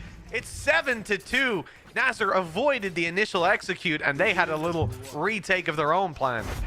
Yeah, finally, like, good use of the ults. Nice little retake plan, you know, rolling Thunder off the tap. Valiant playing very kind of similar pacing, right? Running it down, running the clock down to, like, you know, minute 10, 40 seconds when they're running the execute. That time, having to kind of pivot off the B contact, clearing C down and coming back to A through the Viper wall. You do sometimes end up in these situations where you got 30 seconds on the clock and Rolling Thunder's just going to get the round done. But it's a small bright spot for NASR. They're going to need more than that. Finally, they're a bit more active. It's some C control, but straight into B, changing up the pace is Valiant. Taikuza looking for that opening duel inside of the C link smoke, and Ninu just getting this plant down. Here. Oh, they might have an idea on Lisa. Taikuza's spot, though, a little bit less predictable. They're looking at it. Oh, they were about to break the door. I think the idea was that they were pushing Lisa, but that was not true, unfortunately. Oh, well. Good. Oh, the flash worked! Luxie just saved her own life with a beautifully placed and albeit convenient flash. That couldn't have been any better. And the spray down, they think they're defusing. Of course, they're not. They're just waiting, baiting these players into open combat and taking them down. A much better look from the side of NASR. My ult's ready. Yeah, very, very clean retake. I think Valiant, you know, it's again around that. They set up well, and they read it well, let's be honest. Like, they kind of scissor paper rocked them with the C mount control coming out for NASR. They pushed the raise up mount, and Valiant go for the quick B exit, get that really fast spike plant timing, but they just kind of overcooked the post plant here, and it's something that, like, I feel like I'm constantly, like, hammering into some of the players I'm coaching right now. Is like, sometimes in some of these post plants, you're, like, fighting so much and contesting so much when you get an early spike plant and not playing the post plant enough. And I think maybe some of that's down to whatever ults that NASR might have had online into that round. You know, they would have had the pit to come in on the retake and things like that. But I felt like Valiant were kind of feeding some picks towards NASR there, you know, shoving through door, fighting into Link and things like that, trying to fight Heaven. Whereas, you know, NASR were already a bit out of position. You got the early plant timing. They could have bought time for Lisa to have some impact on the flank. They had the Hunter's Fury, I believe. So, you know, woulda, shoulda, coulda at the end of the day. They take some fights which NASR take advantage of, and they're now starting to pick up some momentum here, Mitch. Not only have they completed these 2 retakes in a row, and both of them have looked pretty good, but these are some pretty juicy ultimates to be closing out the half with, and they've got pretty good money to do it as well. Definitely a chance to recover what was a really rough start to potentially, you know, 5-7 after being down 7-1. That'd be a great feel for NASR. They're dodging the Seize nade as well off rip on the side of Valiant. Not going to get caught off by initial util. And yeah, look, the resurgence from NASR has been very good. Now it's possible to have some decent legs underneath them moving into the next half.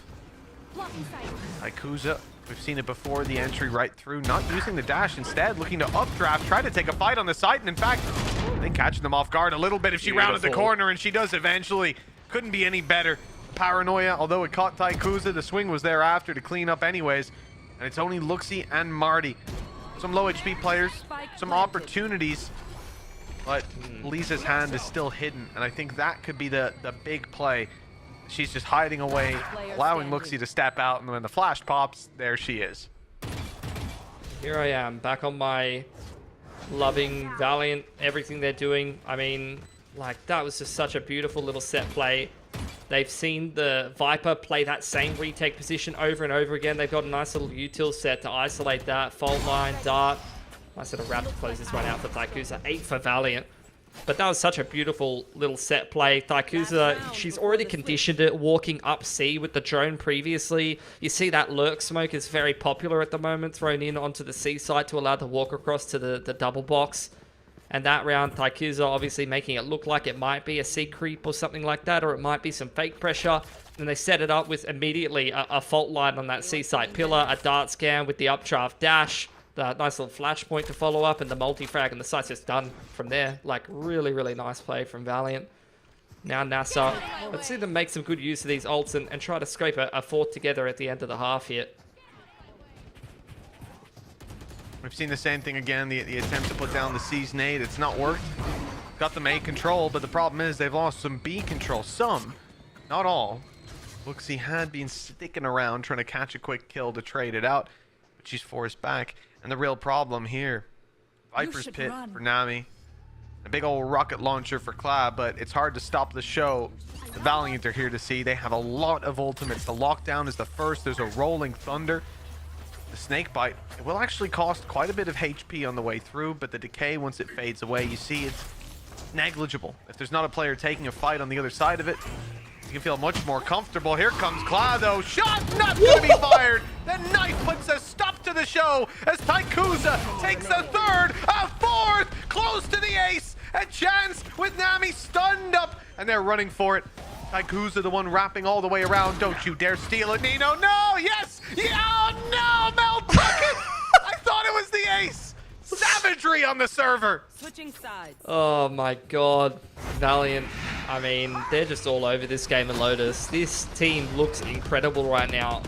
Honestly, making NASR kind of look second rate in the server. And like, no disrespect to NASR, like, I feel like they're just kind of going through the motions right now. Let's be real, like, they're not showing us anything special. It feels a little autopilot-y to me, which might be good enough in some of the other games, but Valiant are playing at their ceiling right now. The calling's incredible, everyone's listening, all of the players are fired up, you know, the util's landing perfectly, the entries are being found pretty consistently. I think NASR, they're not playing too poorly. They just aren't stepping up to the same level that Valiant are, and they need to change that right here on this attack side, or this game is for sure done. Yeah, the pistol round's going to carry a lot of weight for the attacking side here. Already down by so much on Lotus, on their map pick. They have to at least find something, foundations to fall back on as the flank is underway. Valiant, already 4 players making their way through. Nami's heard them. Nami's got all the information, but what can you do against this many players? They've already spotted her, and they're quick to take her down. And it doesn't look like Lisa's in too good of a position. At least now they've traded control. The attackers have very much become the defenders. And Taikuza, 15 HP. That's going to be tough for her to get value. She has to rely on timing. Yeah, for sure, Clark. 1 kill will give her a second nade as well. Smoke going in to help the defenders scale back into the site. Fault lines back up. Shock Dart's going to get a kill. Safia combining for 2. Late lurk doesn't get anything done for Taikuza. And look, the retake, very difficult at that point in the round. The spike had already been ticking down quite substantially. They'd already seen majority of the players on the flank there. And NASR, even before that flank made contact, had already set up quite heavily spawn side waterfall. So it was a very easy pivot for them to just react after clearing out Lisa to this B main flank, to this C main flank rather, and just close out the round well after the second cycle. The util comes back up. Really nice fault line from Luxie. But that's NASR. I mean, they're back into it. That's step 1 of many to make this a much more competitive game. Now we want to see a really clean anti-eco though here, Mitch. Ideally. Yeah, I mean, especially with the investments from Valiant, there's nothing crazy. There's no ults online. Sometimes you see like a Blade Storm or something with some of the early fights, but there's next to nothing, or more so in the next round. Obviously here, maybe you get an Outlaw. That's the big damage dealer on range. Your 140, take some of the light shields down, make it easy for teammates. But with a full eco, they're lucky to already have 1 kill. With the 4 versus 3 on the way. I mean, Bulldog? That's not bad. They've grouped up, but it's being guarded. That's the problem. Maybe a problem for Safia, if anything, after a messy spray on the Vandal at that range. I have definitely been done dirty by the RNG like that too. Not enough tappy-tappies happening on there. And now, look, Valiant, 2 rifles in hand. Gonna start completing this retake from Tree if they can. I mean, even just doing damage, just take those weapons out of their hands, make it costly. We've achieved it to some extent. It looks like they'll get a little bit more. Looks he's down. Maybe not damaged anymore. Maybe the round win. The initial fight doesn't go their way either. The shot's not landing on the side of NASR. Finally, they step it up, but it's down to the 1v1. Time too low, you would think, and indeed it is. Might cost Marty. They'll take that though. They will take that every day of the week, Valiant. Full eco like that. They take all 5 guns. NASR, what are you going to do here? Is this going to have to be a save from them after winning the anti-eco? It's one of those situations where sometimes you just want to even up your cash and try to min-max the buys over the half, or will they just potentially force and have a weaker buy than the defense? We'll see what they go for here. They are going to force, but this is one of those situations. It pretty feels bad, Mitch, you know. You have to skip some pieces of util here and there. You're down to the light armor. Serena's got the Odin out. I love it when the Odin goes burr on Lotus. And they've taken control of Rubble here. NASR worried about the trap, although they shouldn't be too worried about the trap given they've seen 2 or 3 players start A there on the Viper lurk. They're going to speed up C into 2 players here though, Mitch. Every time I see that Odin come out, I feel like Stilgar in the desert. You got a good chance for Lisa to do damage, and while she's doubled up, some more to come. As Mel clears the close corners and takes down the final remaining players of NASR in the round.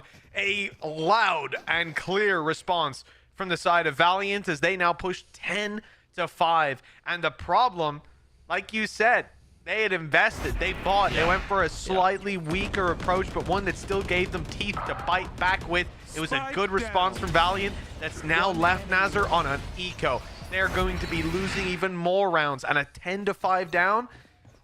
Look, it has to be nearly flawless from this point forward. That was just one of those rounds where you saw the lineup, you saw the alarm bot hit with the immediate paranoia from backside. That was going to be a shutdown straight away. Just perfect little play there between the KJ and the Omen. On the C side of the map, NASR once again feeling like they were given space towards C. They're going to take it this time with pistols on a much quicker pace, much quicker timing. Valiant quite happy to give them the sight, play the ranges with the rifles, and organize this retake. Spike planted. Well, they've got a flash setup to make their way back through as well. Full respect being given to the NASR side, and it's a good thing. Serena has almost gone down. Deep Recon's going to get quite a bit of information. Those players close spotted, and the ones falling back are heard. It looks like this one is neatly tied up with just one player left. The stun did not hit, but the bullet certainly did. Taikuza with a triple, and lots of players farming close to the ult. That'll be a Killjoy defuse to get the lockdown online for the defensive side, and a very valuable ult to have online coming into what could be NASR's last full buy of their map pick. Yeah, for sure. Could definitely change up the setup in an early gun round here as well. If you get an early lockdown timing like this, can lean to the KJ on A, which is something where like the attackers will have gone through the footage. There's plenty of reps for both teams on Lotus. They're going to have looked at how Valiant likes to play those defensive rounds, but all of that goes out the window first gun round when you get an early KJ ult timing sometimes, and you're allowed to kind of lean off the sites a little bit more. You can maybe potentially lean quite heavily towards one side of the map, do a little track play, do an aggression you wouldn't normally do. And it seems like in this case, Valiant looking to contest C. Jet spotted on C is a pretty big tell here for NASR, and they're going to be aware they should be able to take space A. They haven't seen anything over there. The Sova dart as well is going to be a pretty massive tell that it's probably a bit more retakey towards A, and as such, they're going to kind of speed up here. That door still hasn't been open. Valiant going back as they think it was somewhat of a ruse, but play is still on as Serena's about to find out. Blinded up, close range battles only. That Tracer is easy to follow, but no one seems to be finding it just yet. How much longer can she possibly last? Eventually, Serena will be taken down, but there's still those ultis to fall back on. There's still Lisa with a lockdown, and she's looking to just lock it down with the rifle. A quick kill by Nami, though, closes out this one as Luxie got off the plant to quickly dome one up. 11-6. There's some life left in NASR, but quite a ways to go. I think it's a similar story, at least for now, to the defensive side. Some of those retakes, it's a case of Valiant, I think, overcooking things a little bit in that round, and NASR playing decent enough to punish, but with only 2 guns alive, and given the start that Valiant has had to this half, reset potential is definitely there. You've still got the lockdown and the Rolling Thunder. Great retake ults here for Valiant. They've got the op-out on Taikuza as well. She's going to be contesting that C long line yet again here. NASR need to make sure their util's on point. And once again, the Fade Eye has scanned her. She did get scanned by that last round. I'm surprised she hasn't called someone over to actually make sure that they can ping that so she doesn't get scanned and she can come out onto that C mound line. But at the same time, we do see actually the kind of adjusted Viper wall towards C instead of the A site this time. She's going to block off that line and kind of limit the effectiveness that the op can achieve anyway. Serena, mid-round drone, looking for info, looking to clear out rubble. I mean, it is a small boost to be running the Sova. You can actually very reliably clear everything out as opposed to kind of fade dogging and crossing your fingers and the toes.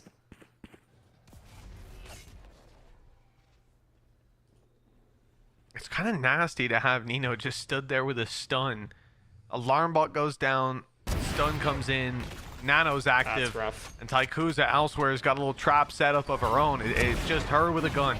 And that's all that's needed sometimes. That's a collat. 2 for 1. Taikuza looking for another ace, but she's shut down. Nami dealing that blow as Marty moved to the back of sight. Unbeknownst to Valiant, they've got players behind their lines, and, well, it looks like there is a contingency plan. As we can see, the Rolling Thunder is going to cause a lot of headaches for this squad. No utility to dump on them. It's all just down to swings. They've delayed the plant at least a bit with 10 seconds left. That has to be attempted soon. Recon goes up. Recon goes down. They know they're in the back site, but dealing with them. A different story. NASR not letting it go just yet. 4 seconds. Plant has to be stuck. They've come off it for now. That's the time. Winning the round for Valiant. But the guns get there ahead of it. 12-6. Double the score, and 6 chances for Team Valiant to close out 1-0, starting with NASR's map pick. Their own choice up next. This is a dream scenario, and that is a dream shot for Taikuza. I mean, credit to NASR. They very much made that possible. They fought tooth and nail despite going down 3 players. They almost, like, there's a world where they almost complete that 2-on-5. It is very rough to lose your raise to the op pick on C site, though. You wanted that showstopper entry to kick off the round. Never really got rolling, and unfortunately, it's yet again a reset on NASR's money here. Taikuza changing up her line. Down goes the Omen right off the bat, and the wall's already invested towards the A site, so going to be very difficult to execute. Taikuza's just hitting everything, Mitch. She is so on point with the op right now. Never question why you're running Jet instead of Raze on this map when she's in the server, mate. Here. Unreal. I don't think I've ever seen someone hit shots that quickly. Even on LAN, you don't get to see that every day. Like Kuza just holding pixel angle, still getting away with the kills. Another 3K already lined up and stopped short of the ace once more. This time it was too shy, with Class still having a rocket in her back pocket. This could be dangerous. The showstopper to come through, and it's on its way up top. They don't want that lockdown to come into fruition, but there's not much they can do about it. In fact, Class needs to run for her life and get out of here. It's going to be tough, but she'll just about round the corner. The players are trapped in tree. Where are you going to put the spike down in there? It's time to run away. That's what they think. But Mel, ahead of the plan, shot landed and doubled up on 13-6. Valiant put up one hell of a show on NASR's map pick, and now they've got their home turf up next. With Taikuza hitting shots like this, I don't know that that's going to be any different. That was just a clinic put on by Valiant. Right from start to finish, mate. Like, the attacking side was so good to watch. Literally everything they did was pretty fantastic. Like, a couple of rounds where NASR was playing decently enough to kind of punish a few small mistakes they made, but just the overall game plan, all of the util, Taikuza, you know, IGLing the team looked really cohesive in terms of their direction, and she's finding impact like that on the opening, both on attack, you know, either changing up the pacing, dashing into the side, or walking into the C side, and then on defense, whip at the op out, and just pretty much dominating the side of NASR before they can even get any of those exes rolling, mate.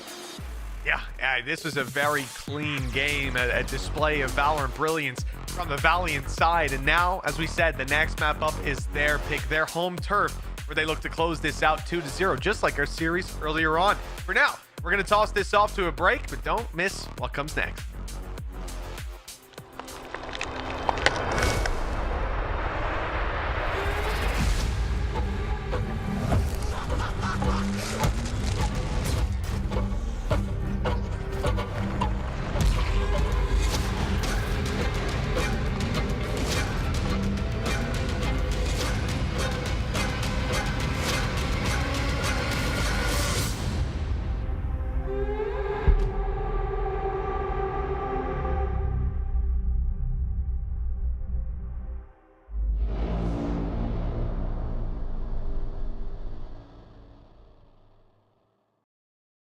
I know a place that will break you into 1,000 pieces. Stay away from them.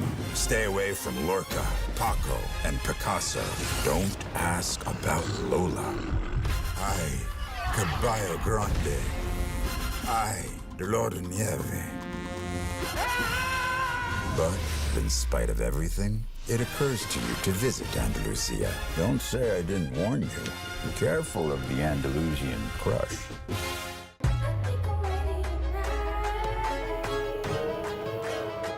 Hey guys, it's Jimmy Lin. In this series, I'm going to walk you through attack on Pearl. Watch out for the stairs, clear this angle. You're going to be able to fight this.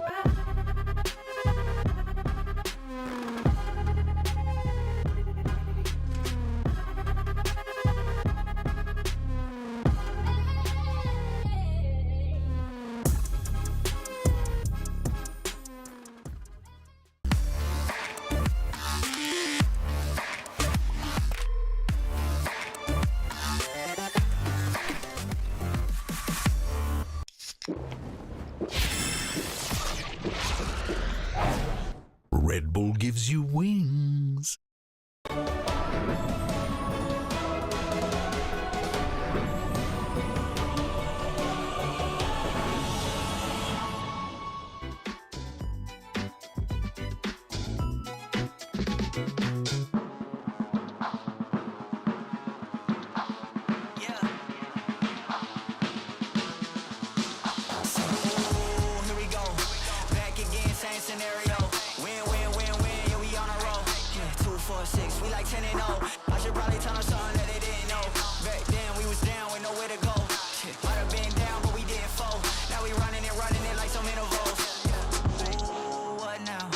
Tell me who you see when you look straight up, like, wait, who? Us now. What you gon' do when we pull up on you, like, ooh, touchdown. You already know what it is when I come through you. Ooh, shut down. Say, ooh, shut down. Say, ooh, what now? Tell me who you see when you look straight up. Like, wait, who? Us now. What you gonna do when we pull up on you? Like, ooh, touchdown. You already know what it is when we come through. Ooh, shut down. Ooh, shut down. Ooh, give me that crown. I need that now, right now. Ooh, don't make a sound. It's my time.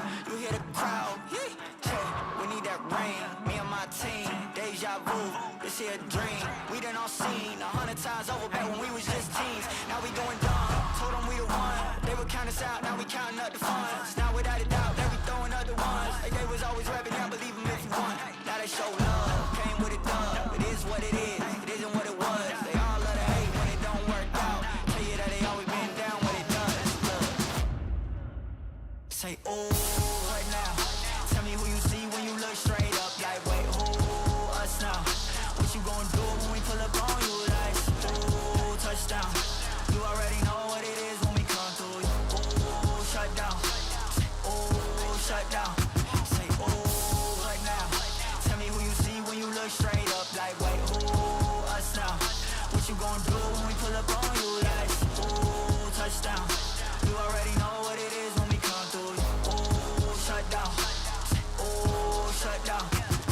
Ooh.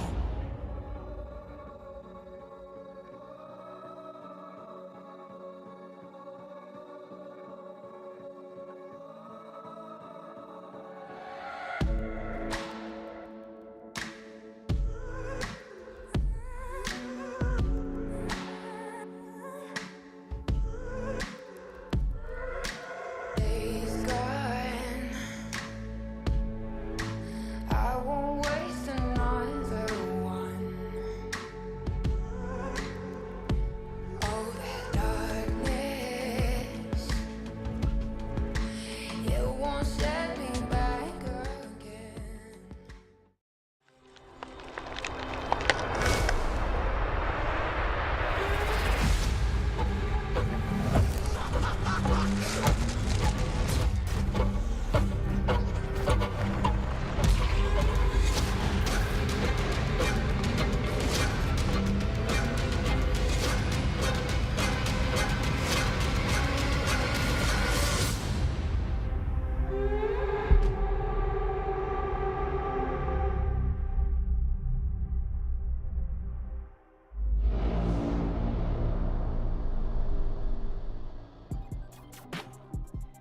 Welcome back to Game Changers EMEA. And usually I would say at this point, before the break, we witnessed Team A taking the victory over Team B. But actually, I would like you guys to know what happened during the break. Because, Zach, you were having a conversation with Pilsky and then we ran out of time for you to finish having it. So if you would like to share what you were going to say with the class, please. Look, I take it back, okay? I'm sorry I said Raids is better. I still think that utility-wise she's better, but when you have someone like Tikuza just opping away and just tearing apart her opposition, I think that I'm gonna have to agree with Pilsky. Sometimes the Jet makes sense, you know? Teacher, the Raze is still better. Outliers do not matter. I mean, yes, that's how statistics work, so. Well, we should give context, though, for anyone who has just joined us. We're referring to the fact that Tikuza picked the Jet over the Raze in Agent Select going into this match against NASR, and it really paid off for Valiant, Sam. Yeah, it really did. I was super impressed with how this played out. I think that most of us came into this thinking that NASR were going to have like a runaway, victory on this one. The train was just going to leave the station and never come back. But Valiant fought back valiantly, and I mean, they just absolutely rocked it. Guys, it wasn't that funny, please. I was really impressed. I will say I had some issues with the composition that we didn't get to deep dive into too much, and it really did feel like choosing a breach in lieu of a KJ, not my favorite thing. There was a huge lack of entrenchment, particularly on the C site, and that was just getting abused round after round, and it did not look good.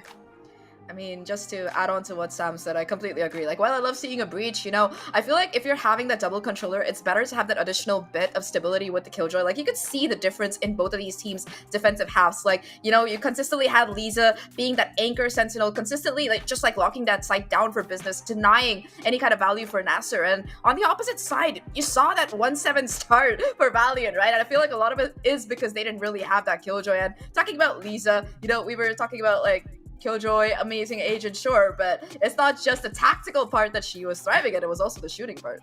And we should look at Luxie in comparison as well, because Luxie is someone who knows her way around a Sentinel's kit, Sam, and yet she was kind of wasted on the breach. This is what I was trying to say a little bit earlier on about the fact that NASR are too flex in their roles. I don't like Luxie on an initiator. I don't like double controller, double initiator in a very broad sense, especially on Lotus. I feel like you need to have that extra bit of entrenchment. You need to have that flank watch and flank control. There are certain roles that a Killjoy provides on a map as big and with as many lanes as Lotus that you're not going to make up for with just a fade. So while I like the breach, like I love Neon's comp, right? Bring out sorry, not Neon, Valiant. I love their comp. You know, you bring out the breach, but you still have the KJ. I would have liked the Raze, and I think that Daikuza would have done just as well with an operator on a Raze as she would have done on a Jet. Fight me. Amen. But for the most part, that was a way better comp. It had an identity. It had a plan. It knew what it was trying to do. Whereas on the other side, it didn't make sense, and you could see it in the way that they were playing. They looked lost. Their retakes were just not where they needed to be. Their map control was non-existent. It came down to the comp. The players are good. The comp just did not facilitate them. I'll be really interested to see the comp for this next map, because this is Ascent and this is Valiant's pick, and there isn't much on record for how Valiant like to play this game, this map. However, when it comes to NASR, this is a map we think of when we think of this particular team. And you know what? It's an old school map as far as Valorant goes. So really, Class shouldn't have any problems fitting into what the team want to do. But what do you think Valiant wants to do, Zach?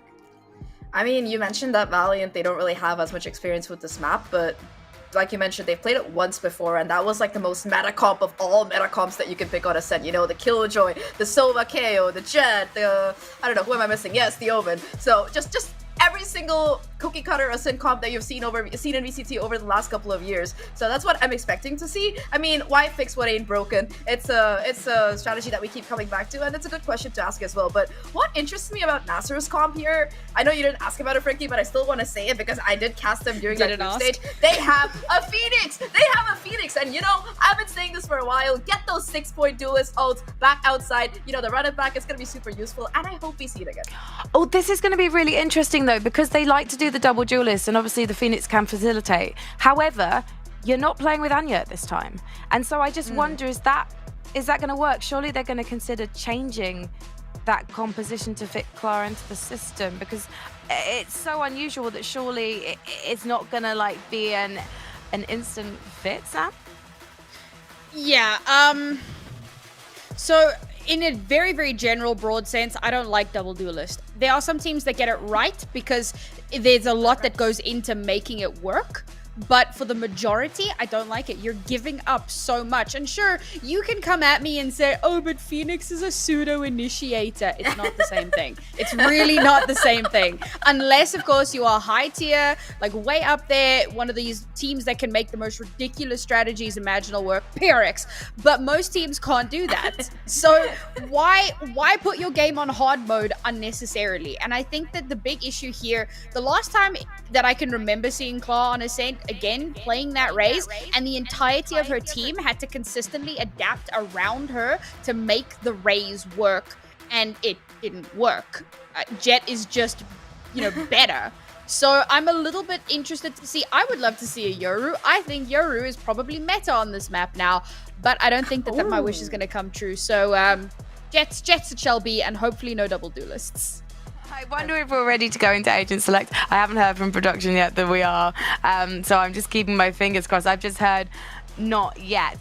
So I do want to ask you guys just really quickly, throwing back to the last map because I will want to know Mitch Man's opinion on this as well. Oh no. Odin's.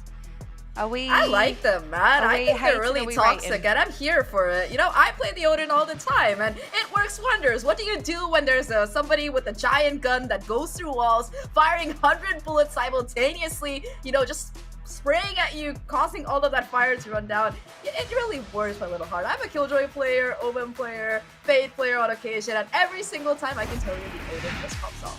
Sam looks absolutely disgusted. Hold that thought, Sam, as we talk about Agent Select, and the Phoenix is out. So that's going to be an interesting one. But Klar is on the Jet.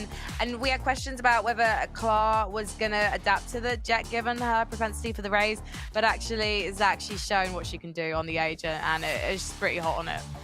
I mean, I agree. Like, Klar is great on the Raze, but she's no, like, mean Jet either. I mean, she has the experience to play the Agent, and we did see that she had her moments on that last map. That said, though, I mean, I'm with Sam on this. A double duelist comp, you need to be like super practiced with it, and with Klar being that kind of substitute stepping in instead of Anya right now, I'm a little bit skeptical about their ability to make it work here. But Sam, just one more thing before we go. If you really want to watch a fun comp, watch the finals for VCT Pacific, because they had a triple duelist comp, so I think you'll like it. Yes, I recall. Please don't give me my bloody PTSD. Like, I don't need it.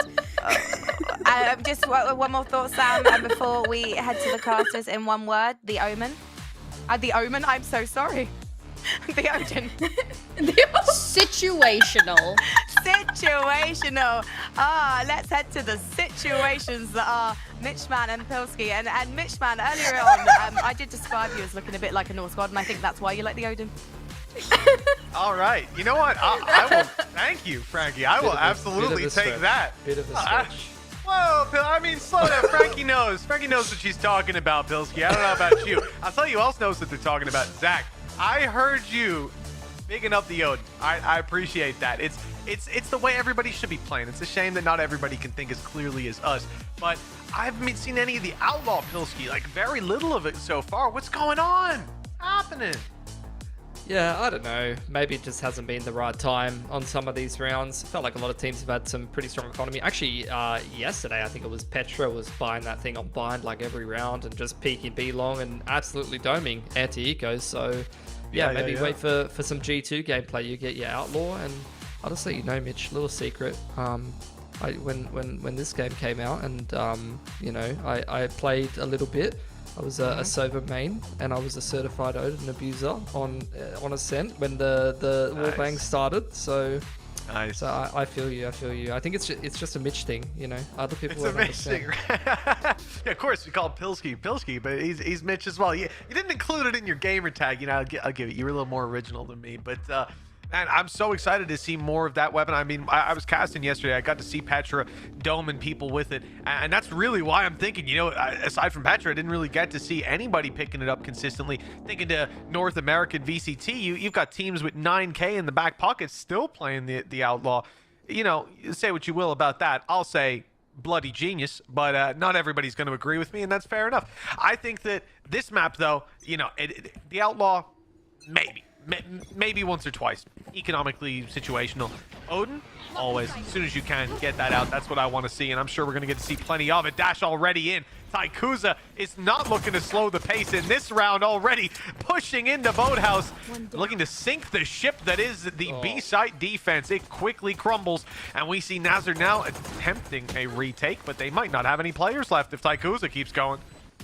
Yeah, one way is already up there. You had the trip ready, but she didn't even dash into it. NASR trying to convert this 4-on-5 if they can. Lisa ready to backstab through B main as soon as that initial contact is made. Out comes the paranoia. You get the Phoenix flash on out. They take boat, but Lisa still not cleared out of B main, and the spike just keeps ticking, Mitch. They haven't dealt with Taikuza either. She snuck up close. The reveal goes up behind, and as they emerge through the smoke, it's Taikuza with the triple kill. It's all down to Nami, and she's down very quickly. 1-0 for Valiant. And Taikuza, if that's anything to fall back on, to believe, and to read in what we're going to see later on, my goodness, I would not want to be playing against this. That's so sad, because you saw it from Safia, the trip off the sight box. didn't place the standard trip to catch the jet dash on the top side of boat, right up against the B main wall there, because the idea is like, oh, if you do catch her with that trip and you're playing backside, you're not going to get the kill. So I can see the reasoning behind the backside trip, and unfortunately Thaikusa literally just stops floating into it and drops to the ground and doesn't hit the trip at all. And why not run it back straight into the backside stack? This is a big eco stack from NASR, trying to get damage done with the classics, and so far so good. It's a 2 for 2, but as the rest of Valiant start to scale into this site, I was going to say they're cleaning it up with many difficulties. They take a lot of damage on the way on through. They've been able to clean it up there, Mitch. 2 players surviving. Both of them losing armor, though, makes that a very expensive round against the Classics. And credit to NASR. That's a very nice call to stack that B side early on. Yeah, look at perfect adaptation. You see that dash in, you think, what are the chances the same thing's going to happen again? And they're ready for it. Even if it's a back B play slower, they'd still have the stack up in numbers. Surprising, though, the amount of damage they're able to deliver with those classics. A couple really nicely placed shots, especially Kla, who was just in an open fight and still managed to do the damage. Here we go. It's time already, baby. Luxy in with the first, and it's Thaikusa's aggressive stance shut down by the Broden, baby. Man advantage there for NASR now, as Valiant throwing themselves a catwalk smoke. Start making some moves into middle, maybe try to clean this trip out. Lisa able to deal with that nicely, so that's going to make NASR a little bit nervous. You can see them with the double duelers clearing A main now and kind of playing that pivot position. Where to now for Valiant? Lisa in this player disadvantage position. Going to go and clear top middle. That's cheeky from NASR, actually taking the A main orb away. Pushing all the way through that extremity. KO Knife clears that out for Valiant, and they're going to start to make some moves. Are they going to get caught, though, by this Phoenix Flash? That's a big pick from Lisa. Good return, though. NASR not going to let it slip just yet, and that lets them feel safe about their back. Focusing forward with the molly up on A main, and you can see Valiant had nowhere to go. They've started the rotation. It's a long one, but they've moved quickly, and quick enough that they'll be able to isolate one player, Safia, who's on this site, has a cam a little further up. It's being heard, but most importantly, it's heard those players. The rotations are on the way, and all that Safia has to do, might seem like an easy task, but don't be mistaken, is stop this plant from going down in the next couple of seconds. Flash is in, it's blinded her, but she's ready for the fight initially, and this kill has to go their way. Valiant are shut down, and on time alone, that would have been too far gone. 1 round for NASR at last. Yeah, credit to Safia in that round. I mean, a trip top middle and a trip on A, and still able to like lock down that B site just off the cam late round, and some good positioning tucking into backside. I don't think that the call to pivot back to B was too bad from Valiant, you know, if you look at the map there, but they were just way too nervous about bursting through that cage. They just didn't leave themselves any room for error, and that's where Safia punishes. Here's the buy, though, for Valiant in reply. It's been a lot of B and mid pressure to kick this game off, so I'm going to go back towards A. In the meantime, though, NASR straight down middle with the double duelers, wanting to get in the face of Valiant, and the scan on Lisa is perfect. 1 for 1 to kick this round off. In the meanwhile, Valiant just pounced straight on that A site control, so we end up in an accelerated post plant 4-on-4.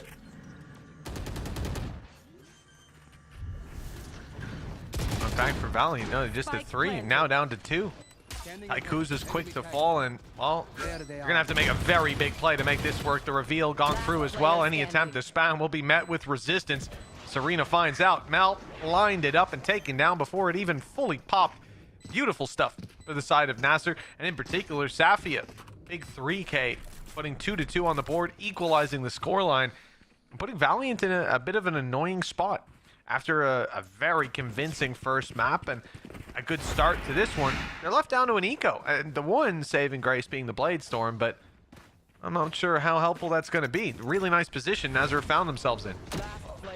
NASR, we saw them play this exact same comp with their old roster, if I remember correctly. They love the Cypher Phoenix on this map. Marty did play the Phoenix in that old roster as well, so I think it's kind of a comfort pick for her on this map. And although it's a little off meta composition wise, it worked out well for them last year, if I remember correctly. Clark op comes out for her. Valiant just with the half buy here. Blade Storm popped up by Thaikusa. Valiant clear out market. Trying to clear the trip in middle before they start to make some moves towards Catwalk here, Mitch. Oh, Class got it. The angle held perfectly. Thaikuza didn't stand a chance with the Blade Storm. That's a big opening pick for NASR and a reset in the round. They've lost a lot of mid control. Instead, they take B main. But it's this setup on the A site that is so deadly. Traps absolutely everywhere. A cam up top. An interesting approach from Valiant to smoke off the way through. Move up towards heaven. You can see the pings of where they want to go. But there's 3 players rotating from the spawn. And okay, they've dodged the recon. They might be able to get the element of surprise, but never mind. Just the 1 kill. And again, the weaponry advantages in play for NASR should put them in a good position. Cancellation of some of this utility, though. Traps down, now vulnerable. Being destroyed. They're not going to slow down the push in the same way. The guns have to do that. Oh, nice angle for Mel through. Oh, that was really close in the smoke. And it's closer outside of it. A thrifty round. I really wasn't giving them credit. I'll be honest. I thought this would be a cleanup. Where did NASA go? They just got melted on the A site, Mitch. Unreal. Mel and Ninu combining there. Maybe a little bit of old synergy coming in. The French core. But that was crazy. You could see them turtling around the Omen smoke, you know, like mid-site there. No one's watching Jenny. And that's like the KO molly being thrown after the fact. After the KO goes down, I think it's the attacker's side KO molly on the Jenny, and you know, you're never ready for people to peek into it. It doesn't do much damage. It's something I'm going to have to stop waffling about, though, because Valiant once again seems to just want to hammer this B site, Mitch. Oh, wow. Yeah, but it looks like NASR have got a quick response as well. Already running it back straight through, destroying the turret. Not even giving a damn about that drone. Just wanting to take some bullets and deliver them straight to Valiant, but they've held strong. The site, rather the main control is given up by NASR. So a decent start. I think all in all, you got to be impressed. The spams from Serena almost canceled out by a really well-placed shock dart from Luxie. That was a nice reactive protocol there on the Phoenix with the dark cover. Marty inside of the dark cover on the defensive side gets 3 at the end of the lockdown. Absolute robbery there for NASA, and Valiant trying to pick up the pieces in this 2-on-4 now. What can they do? What can they do? The advantages are clear. Lisa's isolated and not going to get the opportunities to take much more. Serena hurt up close. It's the Odin to try to clutch it out. A brave attempt. Swinging into heavy traffic, though. That'll put an end to any attempt from the Valiant side. 3-3. And the Odin saved by Luxie. I like it. That's just a round where, like, you know, the Phoenix is super, super good for NASA. Like, the way they play it on this map, you know, you can trash talk it and say, like, play the meta comp, all that stuff. And that's fine. I'm also kind of someone that does that quite often. But you know, that reactive protocol to shut down the B main aggression with the run it back. She's almost got another run it back after literally using it last round. Cycling out the ults is something that Zach was bringing up on the desk and something that's always talked about with the Phoenix, right? But, you know, Marty, this comfort pick, just every time I watch NASA play Phoenix on Ascent, something that, like, don't get me wrong, I think is garbage. They just make it work. It just seems to work for them. Good opening pick with Cla down. Pistols finding value, finding upgrades, finding space, and finding bullets coming back their way. Safia holding strong on mid, looking for more and finding it every step of the way. The Odin suppressing fire coming through. Nino surrounded on all sides and dropped by the last bullet as the reload comes in. Lisa's focused on the big boy, but instead it's Safia to come from behind. The Odin just good for 1, Safia good for 4. Cypher's getting great values. Safia's having a fantastic game as well. So Valiant, I mean, it's been nothing but up-tempo gameplay from them right from the get-go. A lot of very quick B shoves, a lot of mid-control into splits. Hasn't really been working too well for them. The rounds where they kind of slowed things down on that half buy is the perfect example of it. It seemed to work a little bit better for them. They're able to kind of contact around the map and read the gaps quite well, and you know, they're even able to get so deep up tree and things like that. That's kind of what I want to see them do once they take this time out, right? And it's what they did really well on Lotus. They were great reading the attacking side on Lotus.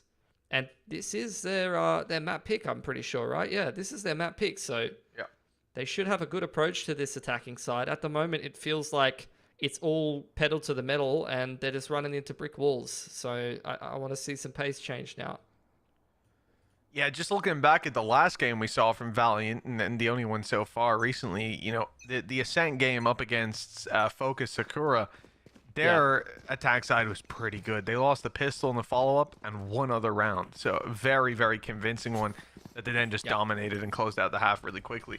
So yeah, I don't really know what to make of what we'll see on their defense. I don't imagine, like, if Valiant are still able to keep this neck and neck the whole way, I don't think it's the end of the world for them. And there's been a couple of surprise setups that have yielded a lot of value. Another good spam delivered. Taikuza, half HP before she gets really involved, but they've bought a Guardian up on the other side that's actually doing a lot of damage. It's returned, Luxie down to 78 with 6 shields. Almost 1-for-1. Spam battle. Going back and forth there. There is a cheeky little angle. You can wallbang into Link with the Odin there. I was getting a little nervous to see the Jet strolling on over. Oh, that's a hell of a shot from Lisa. Her first bullet accuracy has been pretty phenomenal. Seen a couple of really good ghost rounds from her. Multi-frags on the Vandal as well. That's a big pick. And Klar actually 2 times in a row first picked on the Operator is a little bit worrying here for Valiant. Or for NASR, rather. Yeah, it's not ideal. The defensive side going to miss Klar in the late round. She's been a big part of fighting back through these sites. We're going to see Valiant presumably get the plant. Attempt to glean an advantage back. Taikusa's gone down to 14 HP on the spams. She's still standing around this area. A risky game being played. Seems like NASR want to take a lot of fights through the wall, so much so the Hunter's Furies come out. Taikusa already down. Flash in though, Nino retaking the control. She'll be dropped. In comes the Odin to support. The sprays are good. The damage is deadly. And Valiant now way on the back foot. This retake couldn't have went much better with just 1 player left and no time anymore to use that Hunter's Fury. Instead, the gun has to come out, and there's just not enough for 1 player to do all that. 5-3. NASR, well, they are certainly putting up one hell of a fight on their opponent's map pick. Yeah, these retakes are clean as were. Like, they're first picking the ult both times. They get into a 5-on-4. They're getting into the post plant and then just losing versus the retake. I mean, I'm not seeing exactly where it's going wrong, but you know, NASR feels like the multi-fragging is on point. Feels like they've really fired themselves up after dropping Lotus. They looked really flat on Lotus, but in this Ascent game, it feels like the girls are really fired up, and the multi-fragging is starting to come together here. Again, B into the Cypher trips. Yeah, but the Cypher's so close. They throw out that knife, it'll get him, but no, it's been thrown out towards Boathouse instead. The traps remain online, but let's see if the players do. Taikuza is looking to peek ahead of that smoke in just a moment, all the way through, and it's cleared out. Spike is on the site, the plant to come through as we speak. The post plant setup for NASR, well, they've got something to work with. Now it's Serena down and an ult on Marty. They've got a great ability to entry, and it looks like they've got a good idea where to go. Steps were heard going into main. This is where both players are. Nice and clean on the way through. Mel's already down. It's just Lisa left. The defuse, unstoppable. I mean, the retake is just way too clean, Mitch. Like, Valiant getting onto this. Oh, what was that collab? That was crazy. I mean, it really doesn't make much of a difference at the end of the day. The money is so good for NASR. I mean, at least you got 2 ult orbs, right? We'll take that. But I think what they want is rounds. What they want is post plants they're converting. That's just not happening right now. Even in that last round, what did they really have to convert that post plant? They used the paranoia. It wasn't really that effective over towards spawn side. It feels like unless Taikuza is getting active and contesting, disrupting this retake before it gets going, they're not really making anything happen. Here's the same main control. Both duelists here a bit hit by the KO knife, so they're going to have to fall back to the site.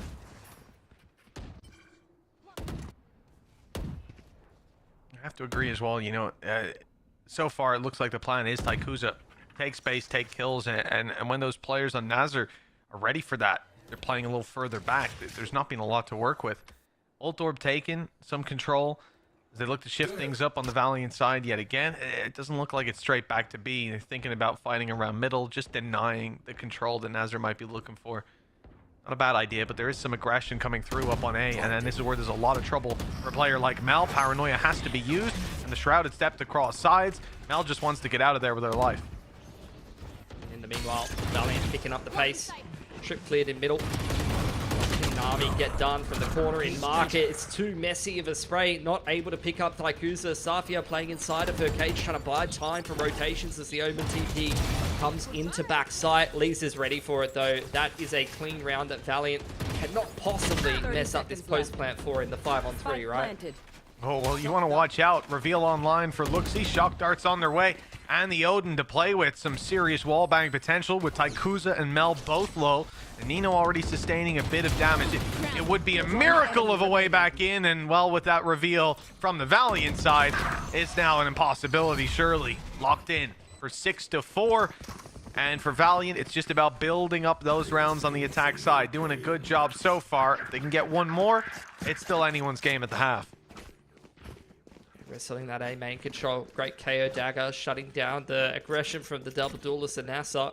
And Mel doing a really good job to get out of the site, or get out of A main rather, when pressured without losing her life. So allows NASR to pivot nicely into the mid to B. Or Valiant rather. Valiant now looks like a bit more of a default round again. Looking for the same main control. Orp on the line. Paranoia going to push away Klar for now. Nice little cloud burst for Taikusa to cross into one, but burns the dash left side. TP across from Mel as well. They're kind of stuck on one side here. But that's a nice nice start cover from the attacking side. Omen to just deny the vision of the op and allow them to cross safely, deny that info. B main control has been taken by Valiant in the meanwhile. No real control of mid, and if they go back and take some space in mid in the late round, that could be problematic. Look at the setup from the Phoenix and Luxie here. They're ready to kind of crunch mid in the mid round here, NASR. Careful. Here. Decent shock dart. I think that might actually have caught them on the way back, or it was one of the wild spams through, but either way. Chipping away at NASR, denying their mid control. 2 players caught, no smoke to play with, but those abilities will be back up and online. I'm not sure what Taikusa's read on the situation was. Perhaps they thought they'd rotated B. Those 2 players were the only 2 towards A, but no. There was one right up top just waiting, beckoning them in. Clean kill for Marty. And although the trade is there, Nami close by in the smoke, spotting one, but not landing the shot. Okay, numbers back to even. Winnable again for either side, but on NASR, the op up top, it's keeping it impossible for a player like Serena to get into a position to use those wallbangs. Serena dropped. Nino goes in for 3. It's now just 1 player left. Lisa on the other side. And Safia wants to peek it, but she's made noise. They know now that the defuse isn't being stuck. No reason for Lisa to swing on through. And she spotted her in the open. When she eventually does, the timing couldn't be better. 5 rounds for Valiant. And they're looking to even it up at the half. Oh, it's rough. I don't know what's going on. I mean, that was, yeah, questionable to kick things off. The Omen TP end up 5-on-3. And Nami, this is the second kind of close range Vandal swing. That KO movement, to be fair, was very weird. Sometimes the models make it quite rough in this game, I'm not going to lie. But look, at the end of the day, I think the Omen multi-fragging on market side or close out door there definitely could have been a difference maker for NASR to potentially have a 9-3 here, Mitch. But as it stands, Valiant try to 6-6. Shove down into Link. Both duelists trying to take the fight to Valiant, who just turtled in spawn and take that player advantage early on here. Well, that was definitely a claw round. Normally, we'd see her get a lot more of a reward. I like the flank underway, though. Marty might have been denied the B aggression and the aggression through middle that way, but instead he's going to take it around to A. Problem is, there's a trap sitting there waiting. It's going to catch him as he makes his way forward. There's not really a lot for Marty to do. Break it and cause those problems in the back. Hope the flash catches someone, and indeed it has. Lisa already down. A good opening pick for Marty, and the ult has got her another huge work being done by the Phoenix. As this angle is just causing so many problems. Serena deals with the ult, deals with Safia, but still more players standing. And no room to use that Hunter's Fury. A molly on the way. It's not going to land fully down below. In fact, Mel already moved out of the way to find safety, and Serena's picked another. Dropped, though, by Marty. And with low HP on the final player, just one bullet needed. It's close, but the time's going to cause that swing to come quickly. And Mel had repositioned, catching the off angle, catching the kill, and catching the 6th round for Valiant. They're now neck and neck at the halftime mark.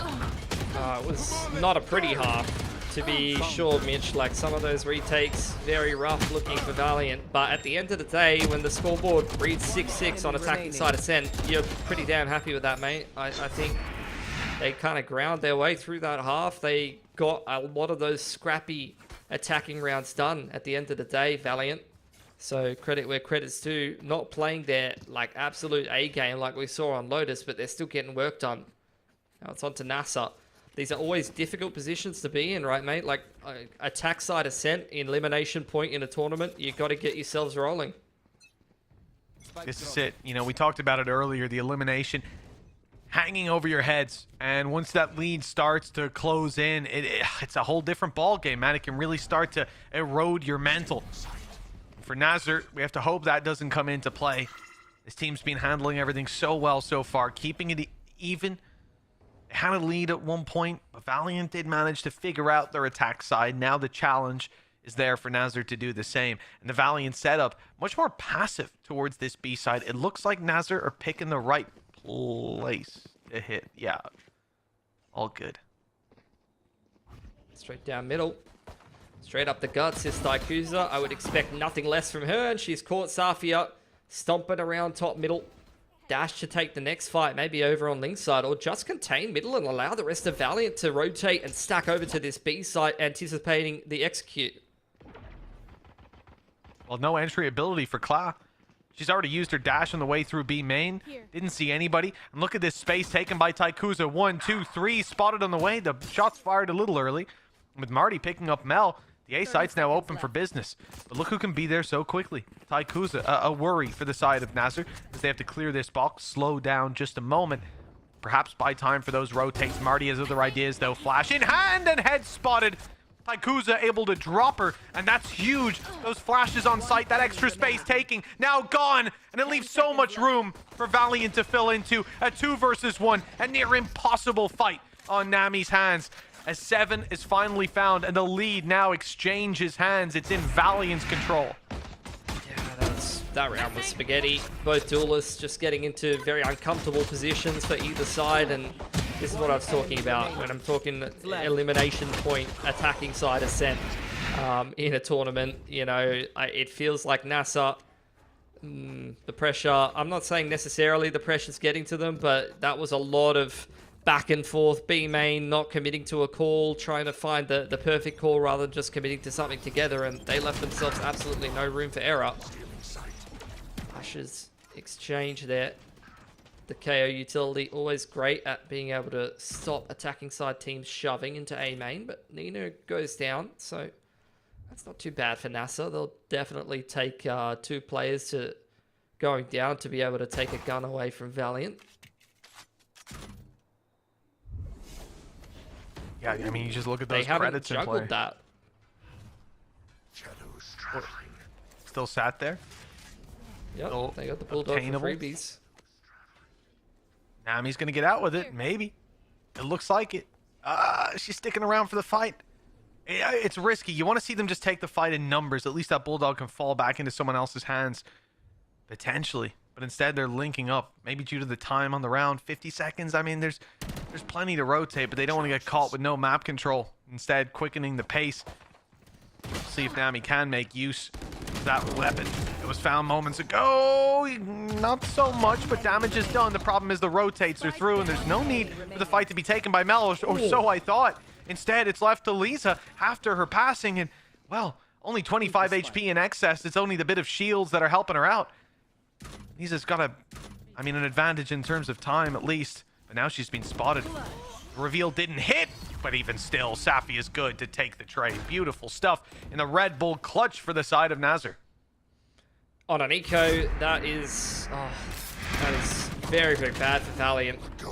And And I was talking about it, the KO goes down early, A main, they don't juggle the Bulldog away.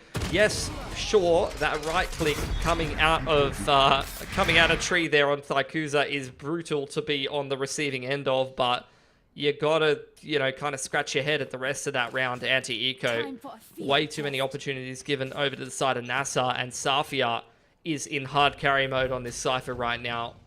Completing that clutch, that breaks the money of Valiant, and NASR, despite losing the pistol, they have got themselves a very nice opportunity now. Anti-Eco for them, good chance to build up this attacking side economy, and that's going to definitely be a bit of a nerve settler. Also, seen a lot of round 2 Ecos won so far today. I don't know what's going on. Yeah, not even the forces, right? It's just literally just the pistols. Yeah. I mean, you do play the game differently typically. I mean, just look at Valiant right now. Spread out with those pistols. One player A, one player mid, but the other stacked on B, looking for some early hits if these players come through. You'll normally see the death ball later on in the round, and now the noise is being made. I think that's very much the direction we're going in. I don't want to see individual fights taken. Lisa can maybe try to pick one as they get close and close the door, but the flash just forced them back. Yep, so Valiant organising themselves on this retake. Whole lot of util left on over as they prepare for the tree flood. There's already a cable there from the Cypher. Reactive KO flash, underarm straight through. It's a pop smoke out heaven, but it really doesn't get a whole lot done. Really nice crossfires inside of the site from NASR, and they are going to get a beautiful start to Ascent here.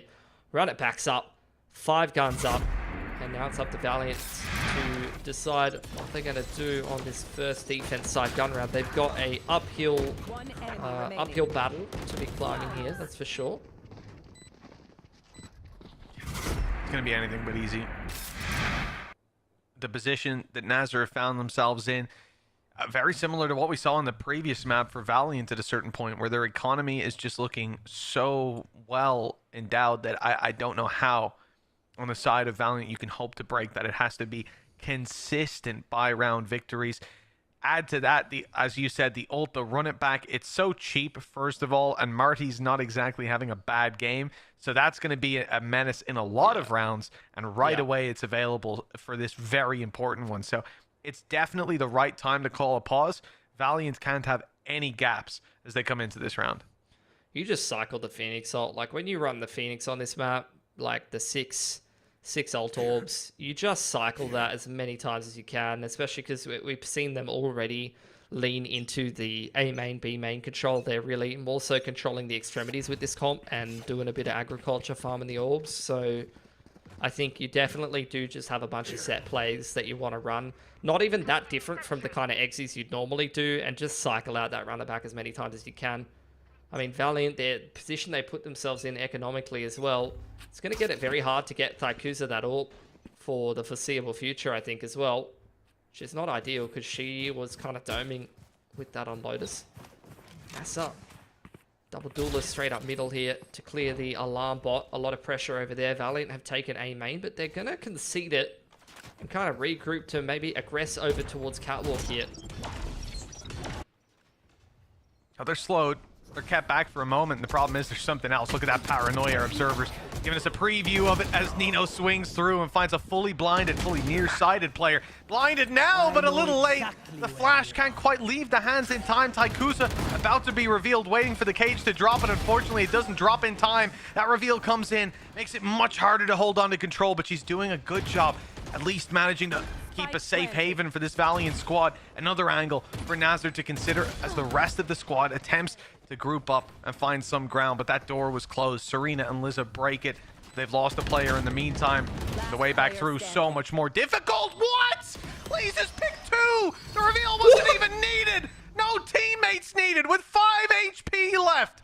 She has just domed everybody left. That is gorgeous for Valiant, and oh my god, I can't believe that. What an important time to step it up as well. At 8-7, they would have ran away with the game on the other side, wrecked their economy, put double digits on the board, and had everything going their way for a map 3. Instead, Lisa, she has taken a different approach. She just drank the worm juice. My goodness.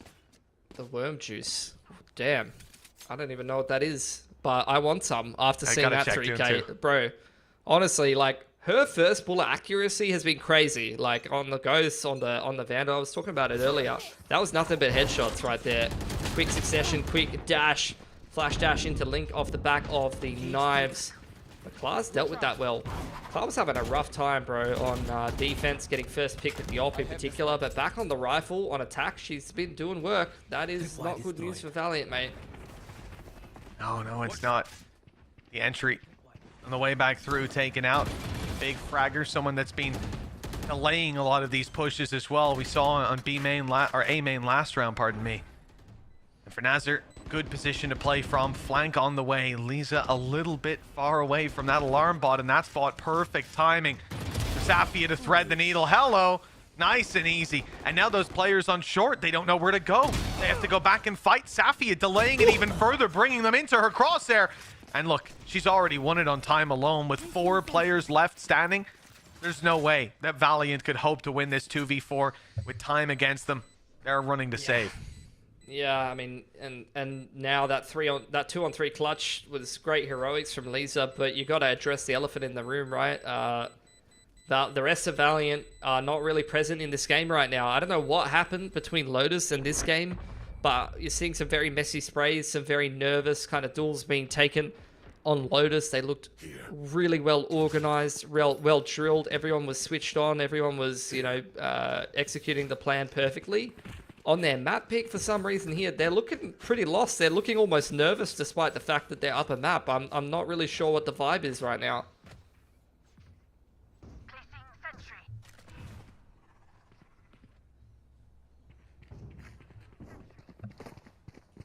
Track them down. Expecting to see Marty leading charge yet again. Just seconds from the barrier going up. Here.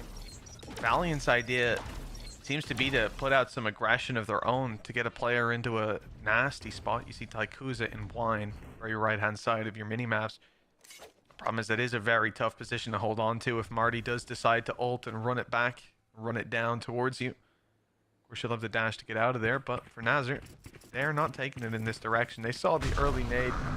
Don't want anything to do with this control. Instead, it's a play for B site that has... Well, I mean, that's probably the worst bit of information you could get. They're all in spawn. Take flight.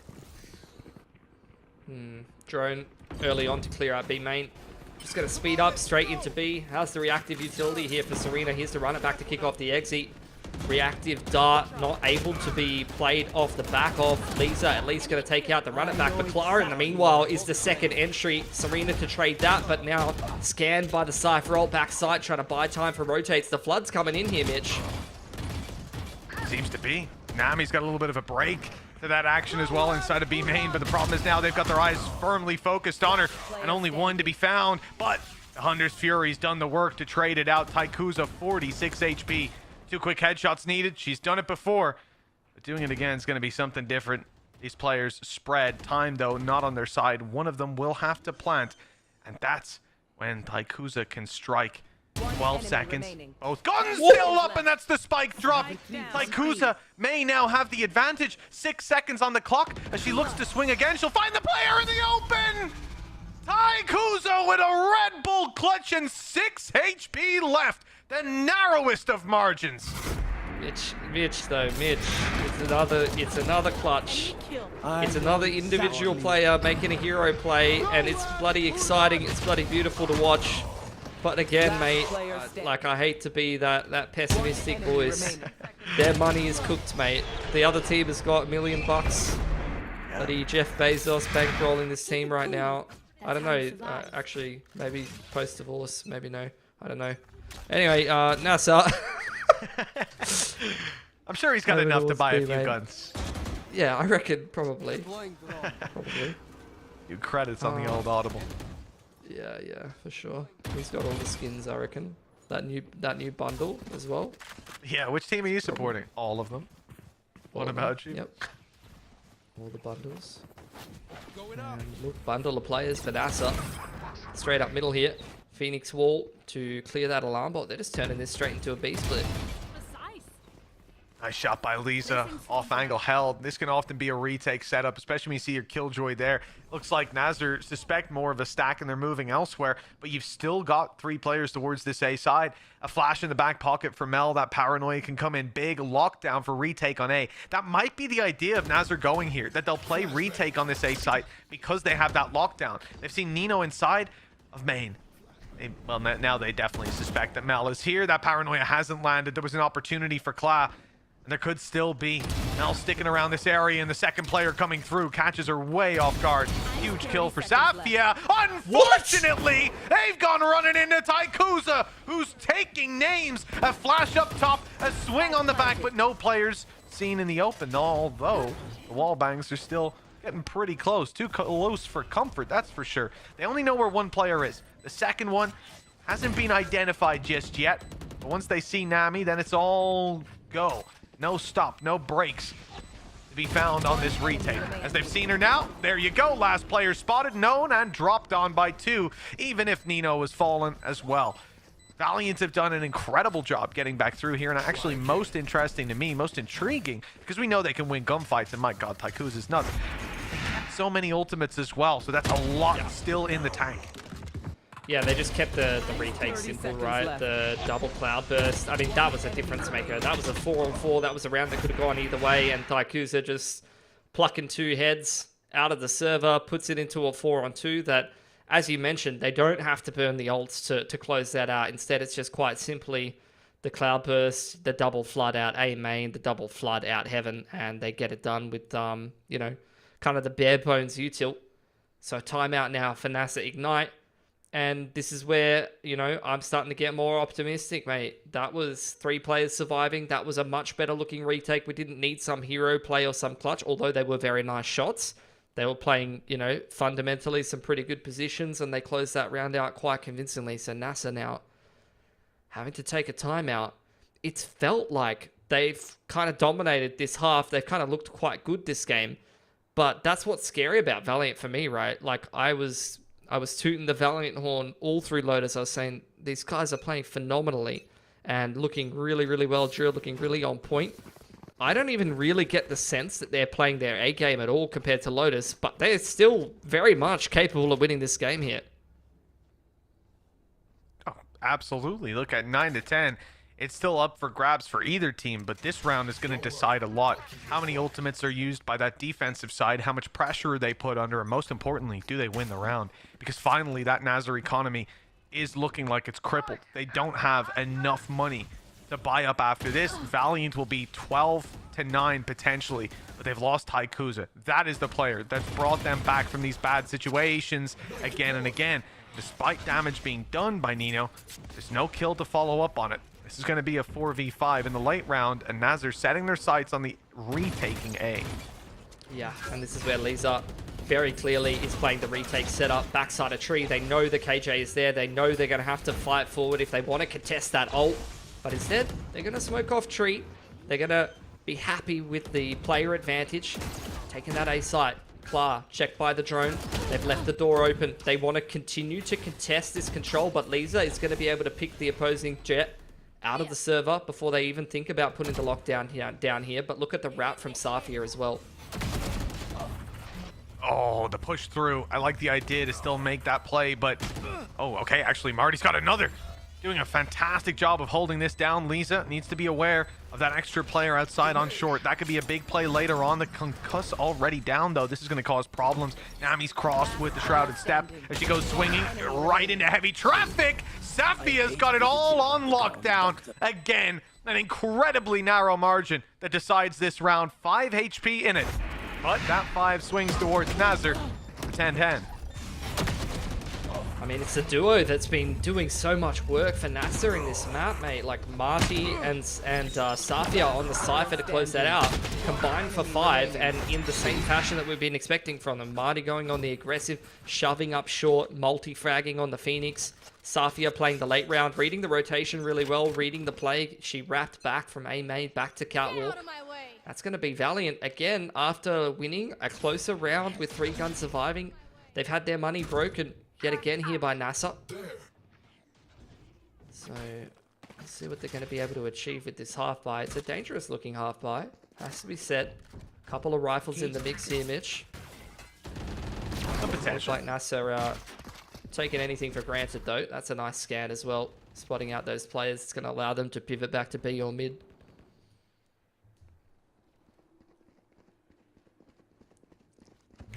Couple of bits of utility firing off on A, but NASR are steadfast in their push towards B. No real chance for Lisa. Even best case scenario was just putting Marty back a couple of steps. The worst case is Marty gets right up in your face, takes a fight towards spawn for free, and well, you could have lost a teammate. There's a trap covering off B main as well, so no need to fear the flank that's coming through. It's even being watched by Marty, having come back from the ultimate. It's a little awkward. The flash has even blinded more teammates than enemies.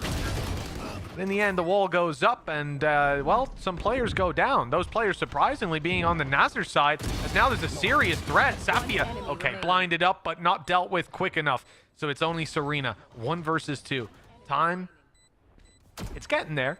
It's ticking away. It could still be done, but it's just 2 players in positions that are unknown. Such a gamble, and that gamble will not pay off. The damage, very relevant, though. I almost, like, I understand the 1-on-2 attempt, but there was almost an argument to be made for damage there to even take those last 2 guns out of the round, because the money, not so great for NASR. You know, you touched on it a round or 2 ago. And as we head towards the very tail end of the game, if you can break a team's money right on the end of map point, you're going to be rewarded for that quite well. As it stands, though, Don't overthink it. That's my end job. up in yet another round here for Valiant. They've got no cash in the back pocket.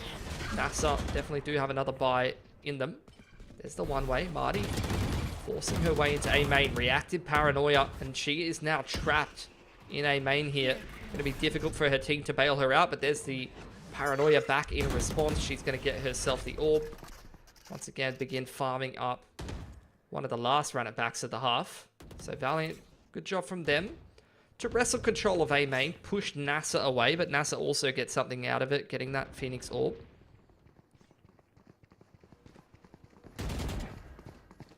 Right here. That's still a little bit away, but it should be online by the end of the game. Especially if there's another to be found right there in front of them. Big danger here is Serena. The drone is heard, the contact is found, and there's an Odin in play. The rumble is heard, but the reveal, that's caused some problems.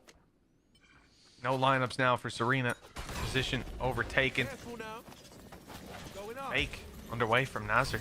This is all a ruse. There's no intention to take things towards B. The Phoenix walkout is the only player there. Lisa spots that, though. Huge info to play with. They're still stacked up on A. The nade slows down the push, buys time for the rotations, and the repositioning of Mel. The door closed as well. Only one angle to watch as they'll come through the breach. The whole force of Valiant is waiting on the other side. And a shutdown to put it 11-11. And Andalucia flawless of all things. Beautiful stuff from Valiant there, just shutting the NASR girls out of A main, and that's one of those things where these drive walks out on the extremities, B main and A main, unsupported by util.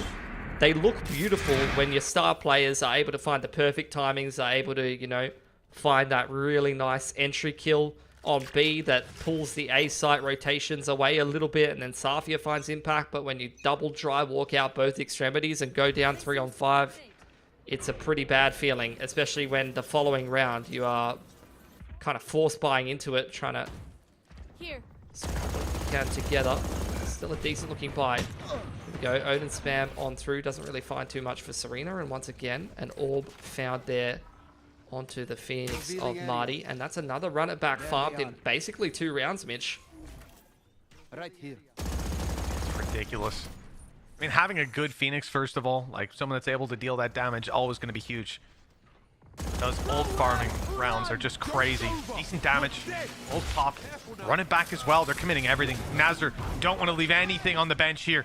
It's full commitment, full push, and Lisa in the corner, not spotted yet. Kla and Marty down. It's Marty's ult, but he won't be back quick enough because Lisa's already torn this team apart. 3 kills in a very patient round, hiding at the switch, and they didn't clear her, not in time. 12-11. Valiant looked like they were destined to finish this series on Icebox, but instead, They've come out warmed up in these last few rounds. One more, all that's needed. And look at the economy for NASR, and look at the ults for Valiant. Their money's cooked, NASR. That is a nightmare scenario. Lisa getting the ult online. Timeout out for NASR Ignite.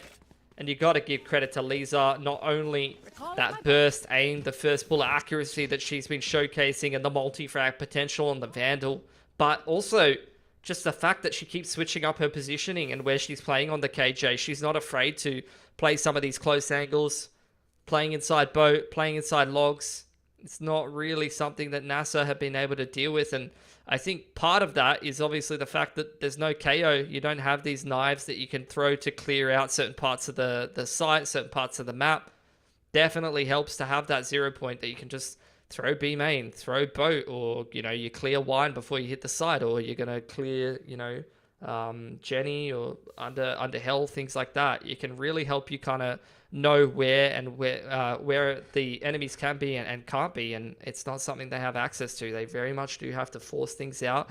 Their entry pathing on the run it back and the entry pathing from the Phoenix in these last few rounds has actually been a little bit of a liability that Lee's has been taking advantage of. And yeah, NASR Ignite, they were favored in this game. You have to say, with the start that they had to this attacking half, like I said, I was a little worried at 6-6 that the pressure would get to them a little bit. But you can't say that NASR has been hard done by this half, Mitch. You know, they've had a really good start to the half. They've had really good economy. They've had plenty of Phoenix ults. They've had everything they've needed to close this game. And Valiant has just stepped up and shut them out a little bit in these last couple of rounds.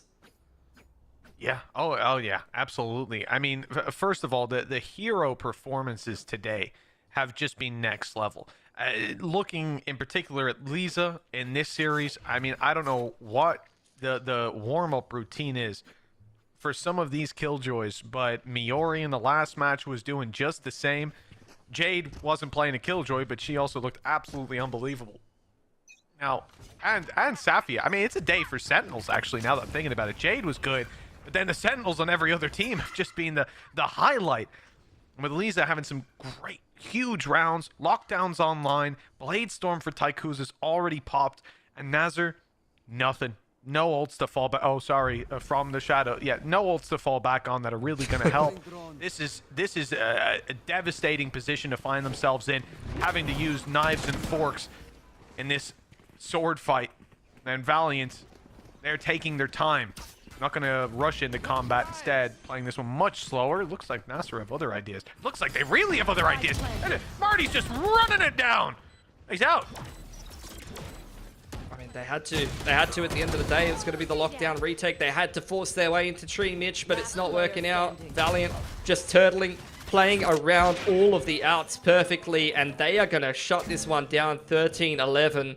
What fantastic resilience shown by them. You know, NASR had them on the ropes. A couple of these clutches definitely keeping Valiant in the game, it has to be said. But the last, like, 8 rounds of that Ascent game were not particularly close for me. Like, credit to Valiant. They took a while to get going. Yes, they needed some hero plays from Lisa, but they were fantastic to watch that series, and they have definitely earned themselves a continued run in that lower bracket over NASR there. It definitely required a couple of hero plays from Lisa for sure, but they got there in the end, and ultimately that's all that it comes down to in those close games. It's winning out those clutches.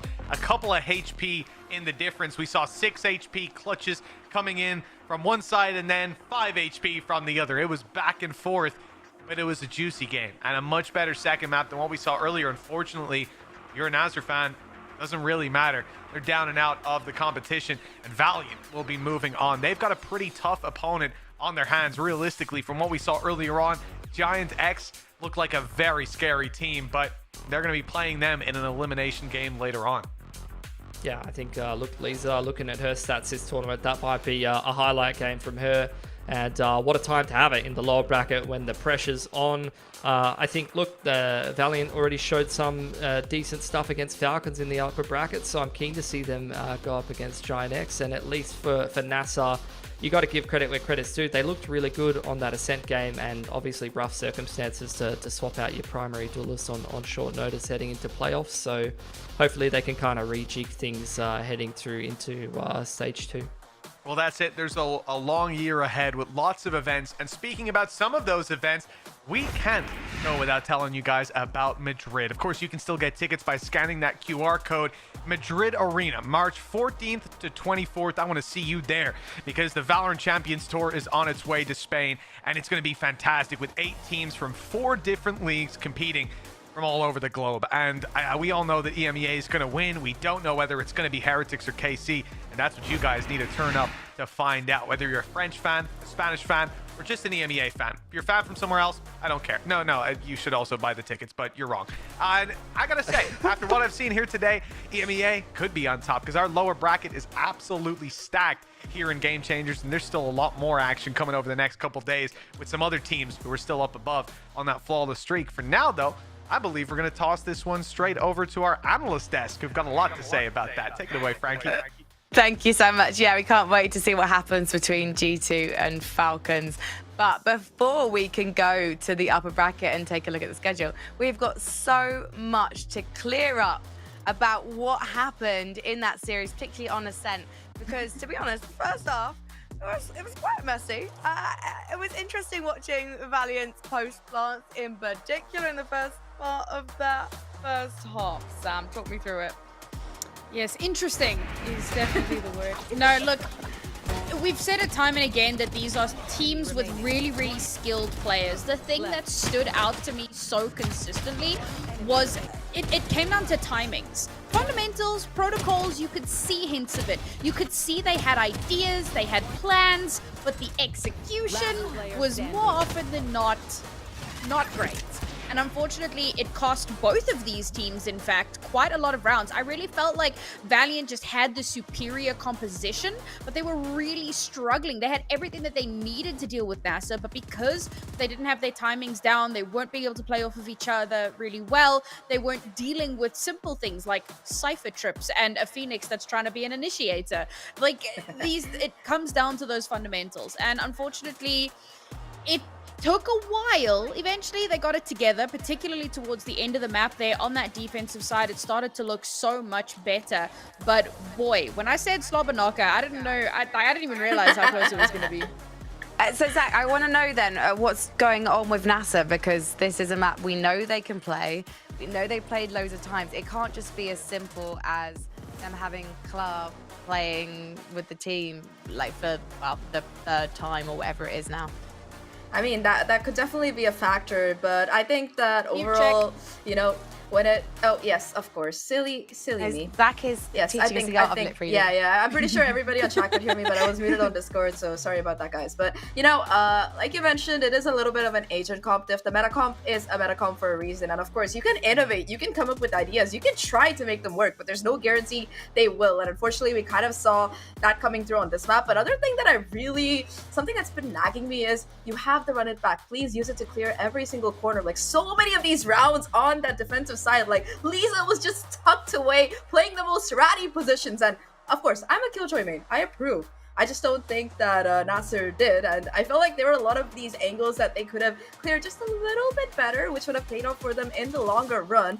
That said though, you know, we were talking about Lisa, but I feel like seeing how close the series was, we gotta give equal credit to the Sentinel on the other side as well for NASR, because Safia was popping off.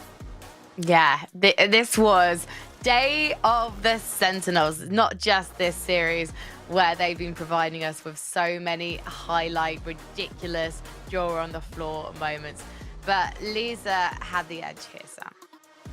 Yeah, I mean, look, like you said, both of them absolutely out of their minds. The clutches in particular that were coming through from these two players was absolutely ridiculous. Safia saved her team so many times, and that was the other problem. So because they were struggling and they were falling behind on the fundamentals and the protocols, they needed to rely on hero plays, and the casters were talking about it as well. You needed somebody to step up, and sometimes it would be Thaikuza, sometimes, but more often than not, it was these sentinels, these entrenchers, these lurkers that had to come in at the last second and save the day, and they did it so incredibly well, and it's one of the reasons that it maintained such a close scoreline for the entirety of the map.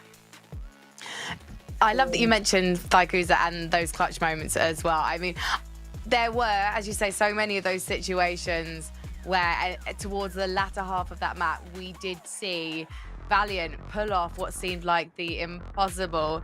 But what I quite liked was in those situations, what makes Valiant so exciting to watch is you go, who is the player left in that like 1v3 situation? If it's Vykuza, if it's Liza, Zach, it feels like actually this is still possible. Like strap yourselves in. I mean, I'm sorry, I don't remember the round number, but there was one round where it was a 2v3 retake, and you know, Lisa swung the corner, there were 2 players, I thought that she was a goner, but no, she just kills 2 of them, and the 3rd player as well, like for good measure, right? Who needs a teammate when you can just do it all yourself? And that was kind of what Lisa was doing on both of these maps, but especially on Ascent. I feel like she's one of the key players that contributed to this victory, because it was very, very neck and neck this whole map. And you know, if you look at the economic cycle, I feel like Valiant were kind of on the wrong side of that, at least for most of the second half. But towards the end, they cleaned up their ways a little bit. NASR started getting a little bit more sloppy. And of course, you know, we highlighted Lisa for Ascent, but I mean, we got to talk about the MVP for the series, right? Who is the MVP for the series? I mean, yeah. Who knows? Would never have fragging IGL. I mean, I genuinely didn't know who you'd chosen. I hadn't been stalking you guys in the Discord. So obviously, Lisa put up such an MVP performance on Ascent. It could have been a close one. You might have even been controversial and given it to Stavia.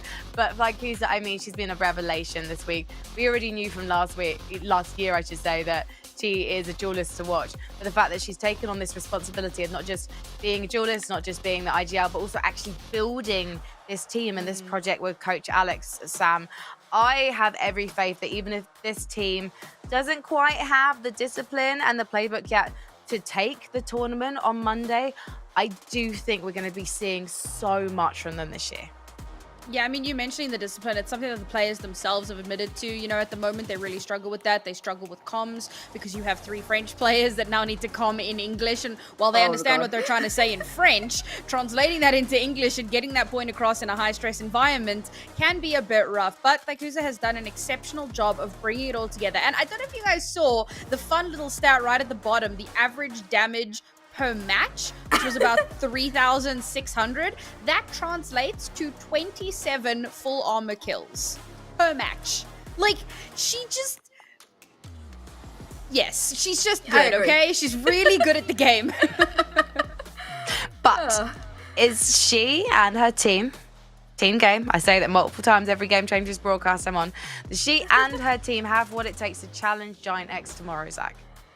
I mean, look, I love a good underdog story, and I would love to see Valiant do well, but honestly speaking, I'm gonna call the cards what they are. Please don't kill me for this, but I think that GiantX are just a little bit stronger in terms of team synergy. I mean, I have casted and watched VODs for both of these teams playing other teams. I don't think they've played each other quite yet, but that said, I think that GiantX, they just have a little bit more synergy put together. I mean, firepower wise, we've seen that Valiant can go toe for toe with the best of the best, but I think that strategically, I mean, we saw it in a sense. Usually you have a much more set default. You see these executes kind of really coming through, and I feel like we didn't really see too much of that coming in from this team. Yes, they're really good at playing off of each other, but that strat book, I think that Giants just have it a bit deeper. Well, I'm very excited because I did speak to her earlier today, but we didn't have time to play the results of that interview. So now we get to run it back and I get to welcome Serena to the broadcast. First of all, congratulations, Serena.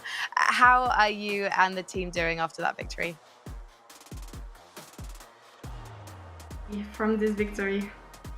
So tell me how you feel about that match, because we got to see the raw skill of Valiant. There is so much for you guys to be proud of individually. So how do you feel you guys played as a team? I think we played really good on Lotus, and we scared ourselves a little bit on Ascent towards the end, but we got it back together like at the right time to close it out. So yeah. Why do you? Yeah. Go. Sorry. No. I just say we're really proud right now that we just did secure the top 4. So yeah. Yeah, it's amazing for your first Game Changers split as a team. You should be very proud.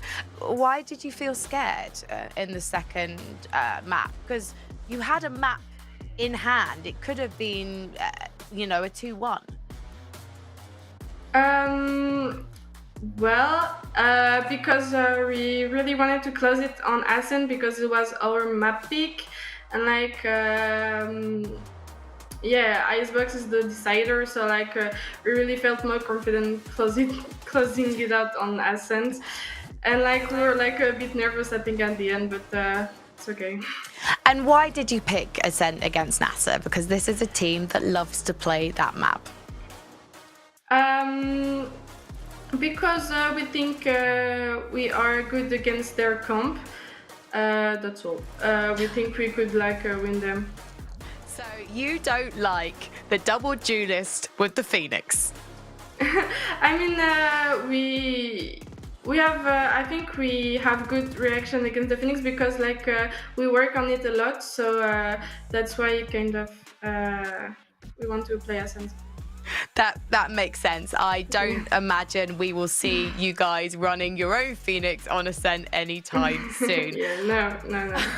I want to ask then something that we discussed earlier today, that there can be a bit of a language barrier sometimes, and something your teammates have discussed is the discipline is something you still need to work on.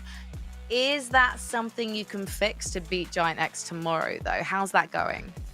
Like we are like from the group stage, we're working really hard to fix like our discipline and communication, and like it's going better and better every day. So I think we might do it for tomorrow. Yeah.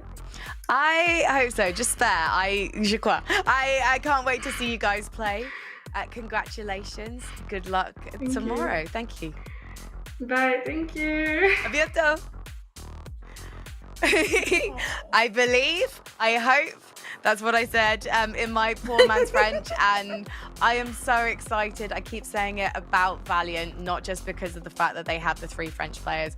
It's genuinely because I love seeing potential, and it gives us something to be really excited for this year. I mean, obviously, we got to be excited about the G2 Super Team and them drafting up all the best players in the league. But now with Valiant, Sam, we get to see the players that perhaps we haven't been able to appreciate in the past, and now we get to say, yeah, this could be the future.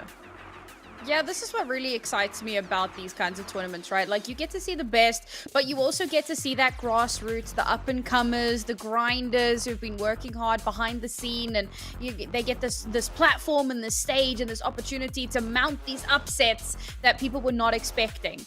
And I think that we've had a lot of that over the course of the last few days. And it's not even over yet. There's still so much more to come. And obviously, we've got, for the rest of the year, we've still got more game changers coming. We're going to have the contenders seasons where we're going to have even more grassroots teams fighting it out for their chance to show what they're made of. It really is one of the coolest little systems that we've got going on here in Valorant. And I love being a part of it. Me too, and I'm sure you'd say the same as Zach. So let's take a look ahead to tomorrow's matches as we check out the bracket. As you can see, we had a bit of a surprise in the big name that is BBL going out early on. Neon Blade was great to see them fight back today on Icebox against GiantX, but sadly, that sounded slightly awkward. And Zach, now, which match are you most looking forward to? Upper bracket or a lower bracket? Why did I even admit to that? I'm gonna shut up now.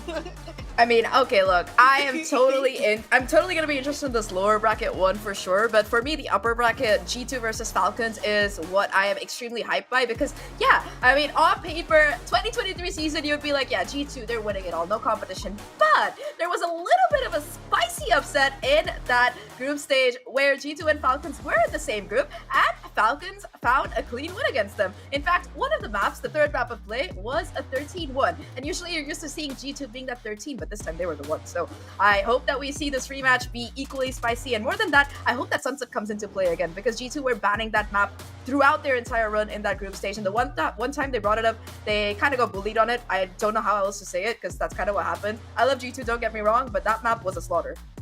It's okay, the G2 fans are coming for you. I can hear the army marching right now. Let's take a look at the schedule as well. I want to know what times we can watch these games. And there you go. So we're going to have Falcons versus G2 first, it looks like, and then Valiant versus GiantX, because obviously these two teams have played today. They need a bit of time to warm up, to actually have a rest, but also to work on that discipline, because I want to see that game go all the way. Before we let you go, I just want to say that Mitchman and Pilski are a really bad influence. Sam, would you agree? No.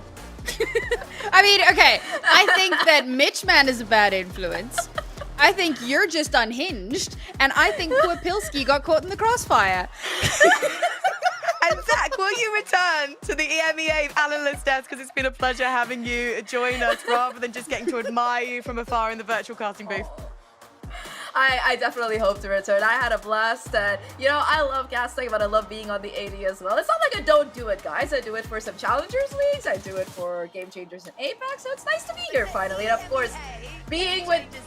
Yes, that's what I was going to say. Yes, I think that this has been one of the most awesome experiences of my life, and like Sam mentioned, just a little bit unhinged, but hey, that's what makes it even more awesome, because I'm the kind of person who appreciates that once in a while. I feel like Sam is the one surrounded on all sides by enemies, especially as Odin lovers.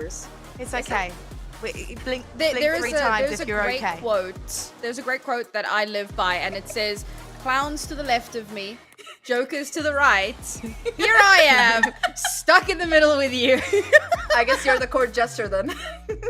Yeah, I'm the king. Y'all dance think, for me. No, Don't be I silly. think she's the ruler. I believe that I would be. She's I a am queen, the so fool. it makes sense. I love this. I was about to say, production say we cannot finish until Zach has said that she really enjoyed her time on the show. But now production like, can you I really finish enjoyed now, my Frankie? show. If anyone's watching, please let me back on the analyst desk. I love it. You know, I'll say it for you, Frankie.